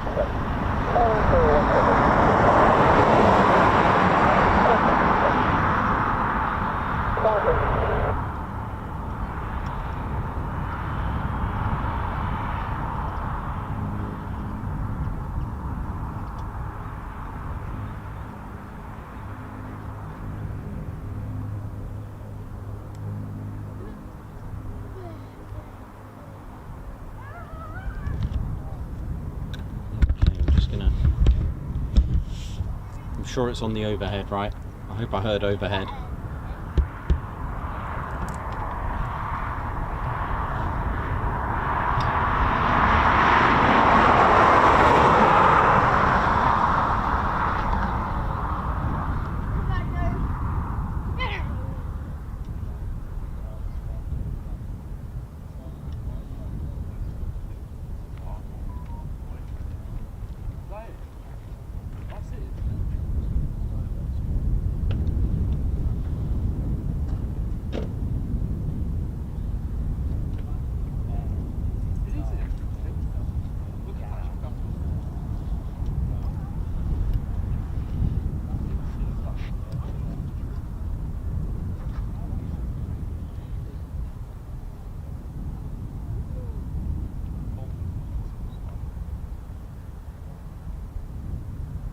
It's all gone quiet.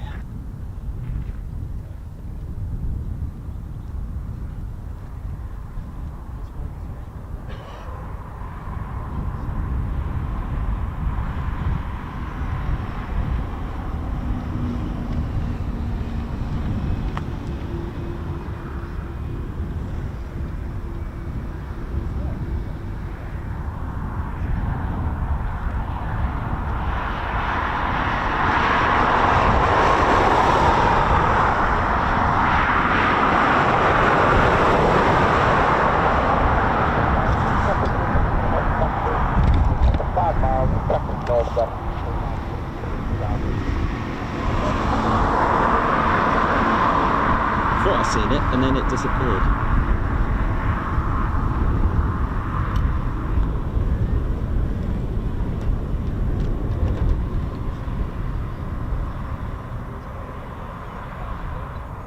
I thought I'd seen it then. I'm seeing Spitfires everywhere, which is not a bad thing.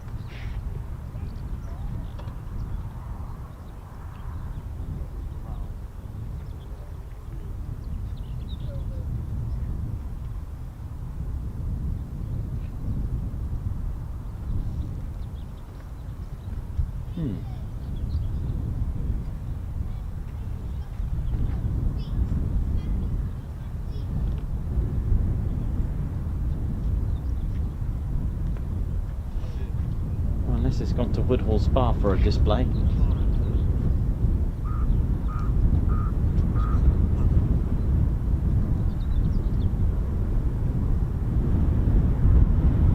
I'm sure I heard display on the overhead, but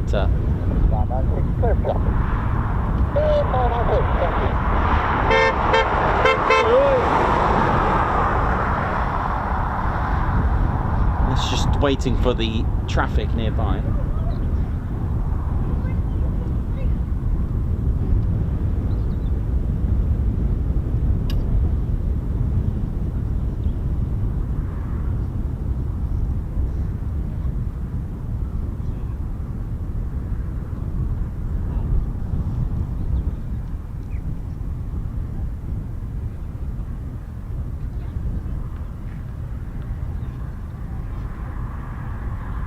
So I believe Andy Priest, squadron leader Andy Priest, MBE as well, has over 5,000 hours on 14 aircraft types, notably the Tornado GR1, Hawk, Harrier GR7 and the Dominie, it says here.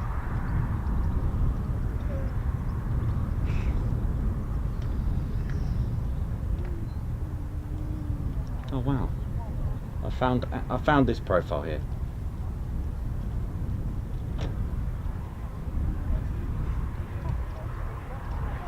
So we're all waiting patient. Okay,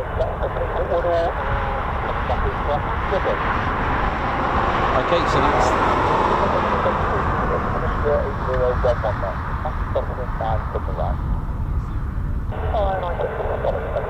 Okay, so that's the fly past at Woodhall. Now it's going to run in here for a hangar break, I think. Hopefully we get a display. Come on.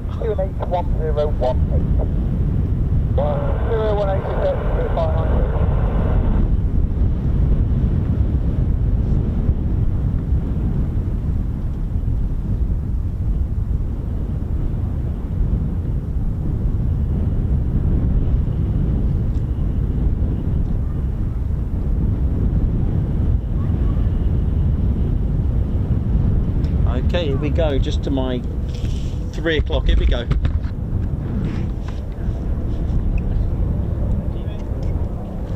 Oh, listen to this.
Oh, clear to land? Oh, no display.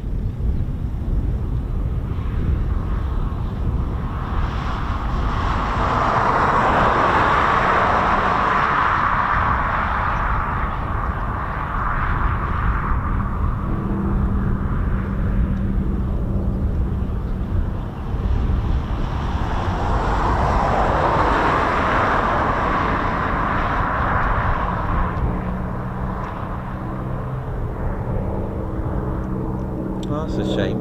It's been clear to land, so no display. That's a shame, but that's cool. We got to see it and hear it.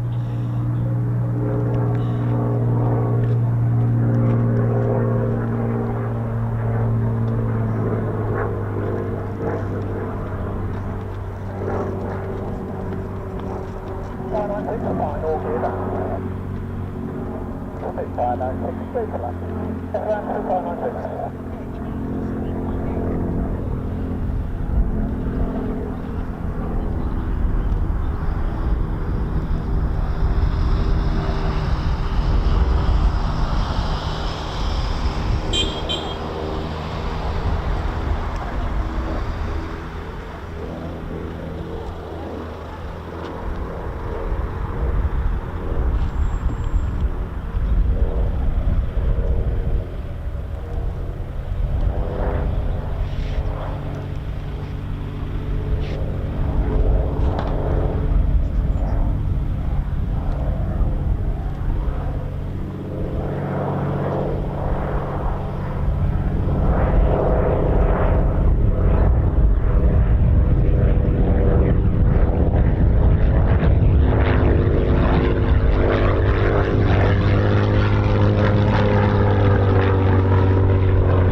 Well, we didn't get a display, but we got to see it take off and land and hear it.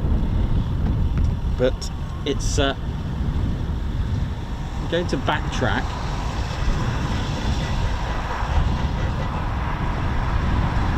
That was a quick turn, wasn't it? A quick 180.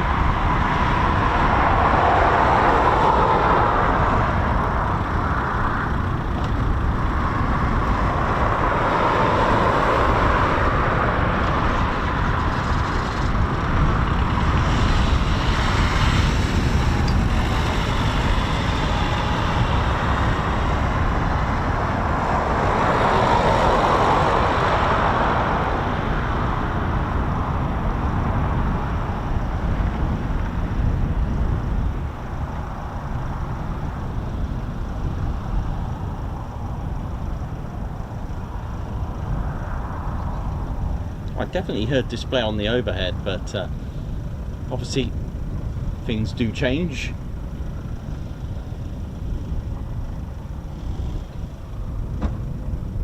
Look how beautiful that looks. Look at this. Wow. Crash 1, Medic 1, Coningsby Tower, that concludes the standby. You can stand down at your discretion. Ah, yeah, so no display. Okay. Oh, dark, Crash 1, Roger, Crash 1. Very back on the standby.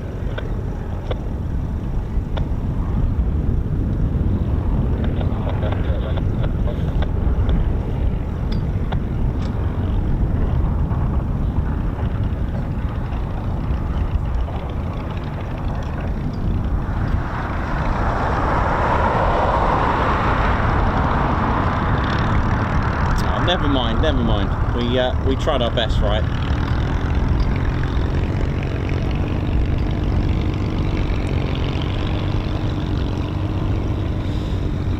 Well, for those that can fight my corner, I definitely heard display on the overhead, but unfortunately that wasn't to be. Yeah, that's it.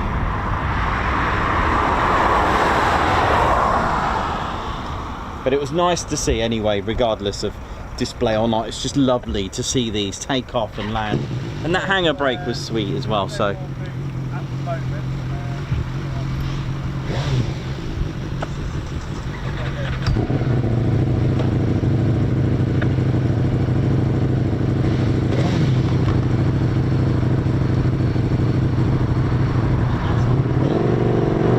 Don't know what happened. They didn't do the display. We went to do a fly past over Windles Farm and come back. See ya, bye! Yeah, never mind. Got to hear it. It was lovely. Yeah, it sounds good.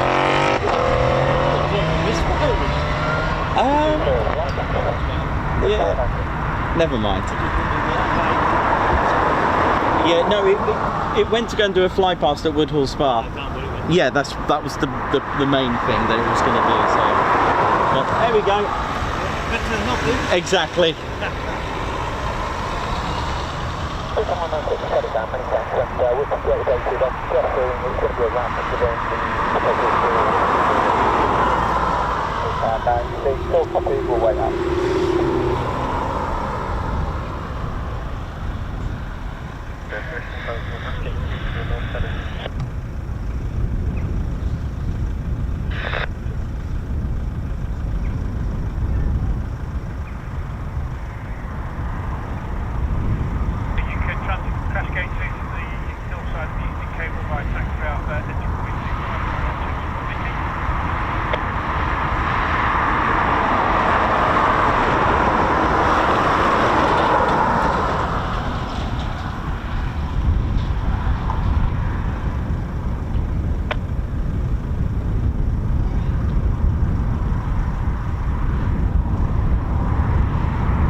Right, well that's our little BBMF special complete. We were due to have another display. Yeah, absolutely a great day regardless, absolutely. And I hope you've all enjoyed it. It's been good fun, and you know, it's certainly just worth coming here on a Saturday for, just for that. Absolutely.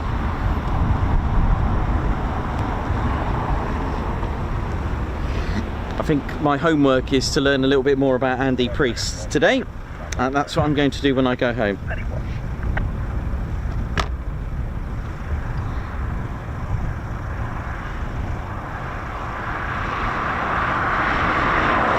know it's going to go back out again, don't you? Never mind. Right. There's Ted. Perez, Matman Bush, part of our fight, part of our spanner flight.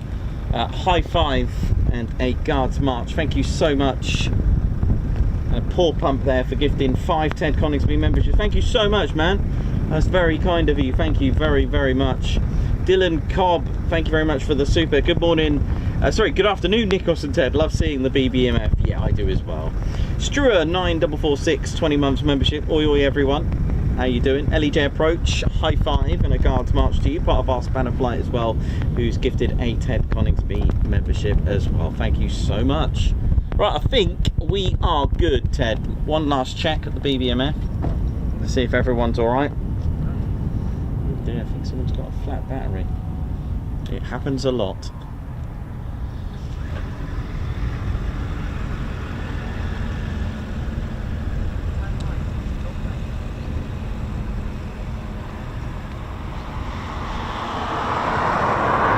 Leader Andy Priest, just about there.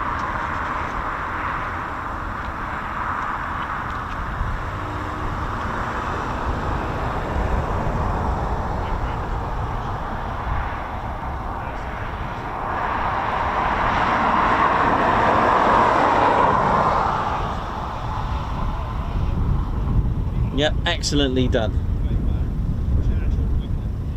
Right, I think it's time. I think it's time. You think it's time? I think it's time to finish up. Right, Ted, is that? There we go, we're wide. Right, good, ladies, shed to teddy bears. Well, this is what we do. There are going to be a few Saturdays or Sundays or bank holidays that we may just pop up, but it involves me just driving past a little bit and just getting the, you know, getting Ted to make a few calls and find out what's going on. But Ted, for me, mate, I'm off to have a cold one. Ted, you can go and have your sushi, mate, wherever it is. Thank you so much, ladies, gents, teddy bears. Thanks to everyone who's tuned in today. And Spannerflight, the weekend crew, thank you so much for looking after the chat room, keeping it safe for everyone. Thank you so much. Right, virtual drinks time with everyone. BBMF, thank you so much. And of course, RAF Coningsby, thank you so much as well. Ladies, gents, teddy bears, I hope you've enjoyed it. A big salute to you. We are now going into the weekend. My name's Nikos. I've been your cameraman, historian and commentator. This is Squadron Leader Ted Coningsby. You've been watching the Ted Coningsby channel live here at Coningsby. So for the last time for the week, it definitely may be. See you soon. Wish you well. See you later, everyone. Thank you.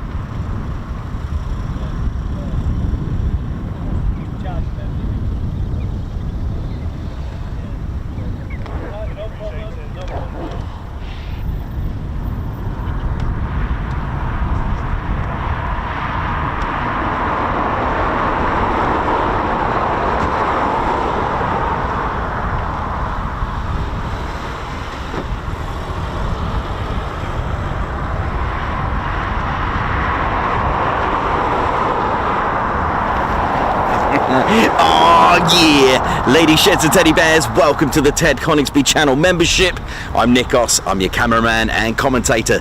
This is our squadron leader, Ted Coningsby. Just want to say a massive thank you to all our members. Guns up and yeah. Take it away, Ted. Ladies, sheds and teddy bears, we want to say a massive thank you to all of our subscribers for getting us to where we are today.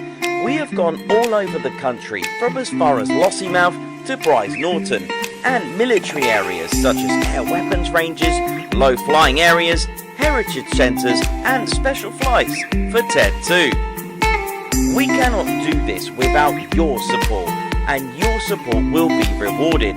You can now join the Ted Coningsby Squadron and help fund the channel to get us around the country and provide us with the funds for equipment to bring you better content too. We have 3 levels of membership to suit everyone. With your membership, you'll get access to members only videos, photos, posts, unlock special Ted Coningsby YouTube emojis and loyalty badges, as well as being able to access our exclusive members only Discord server.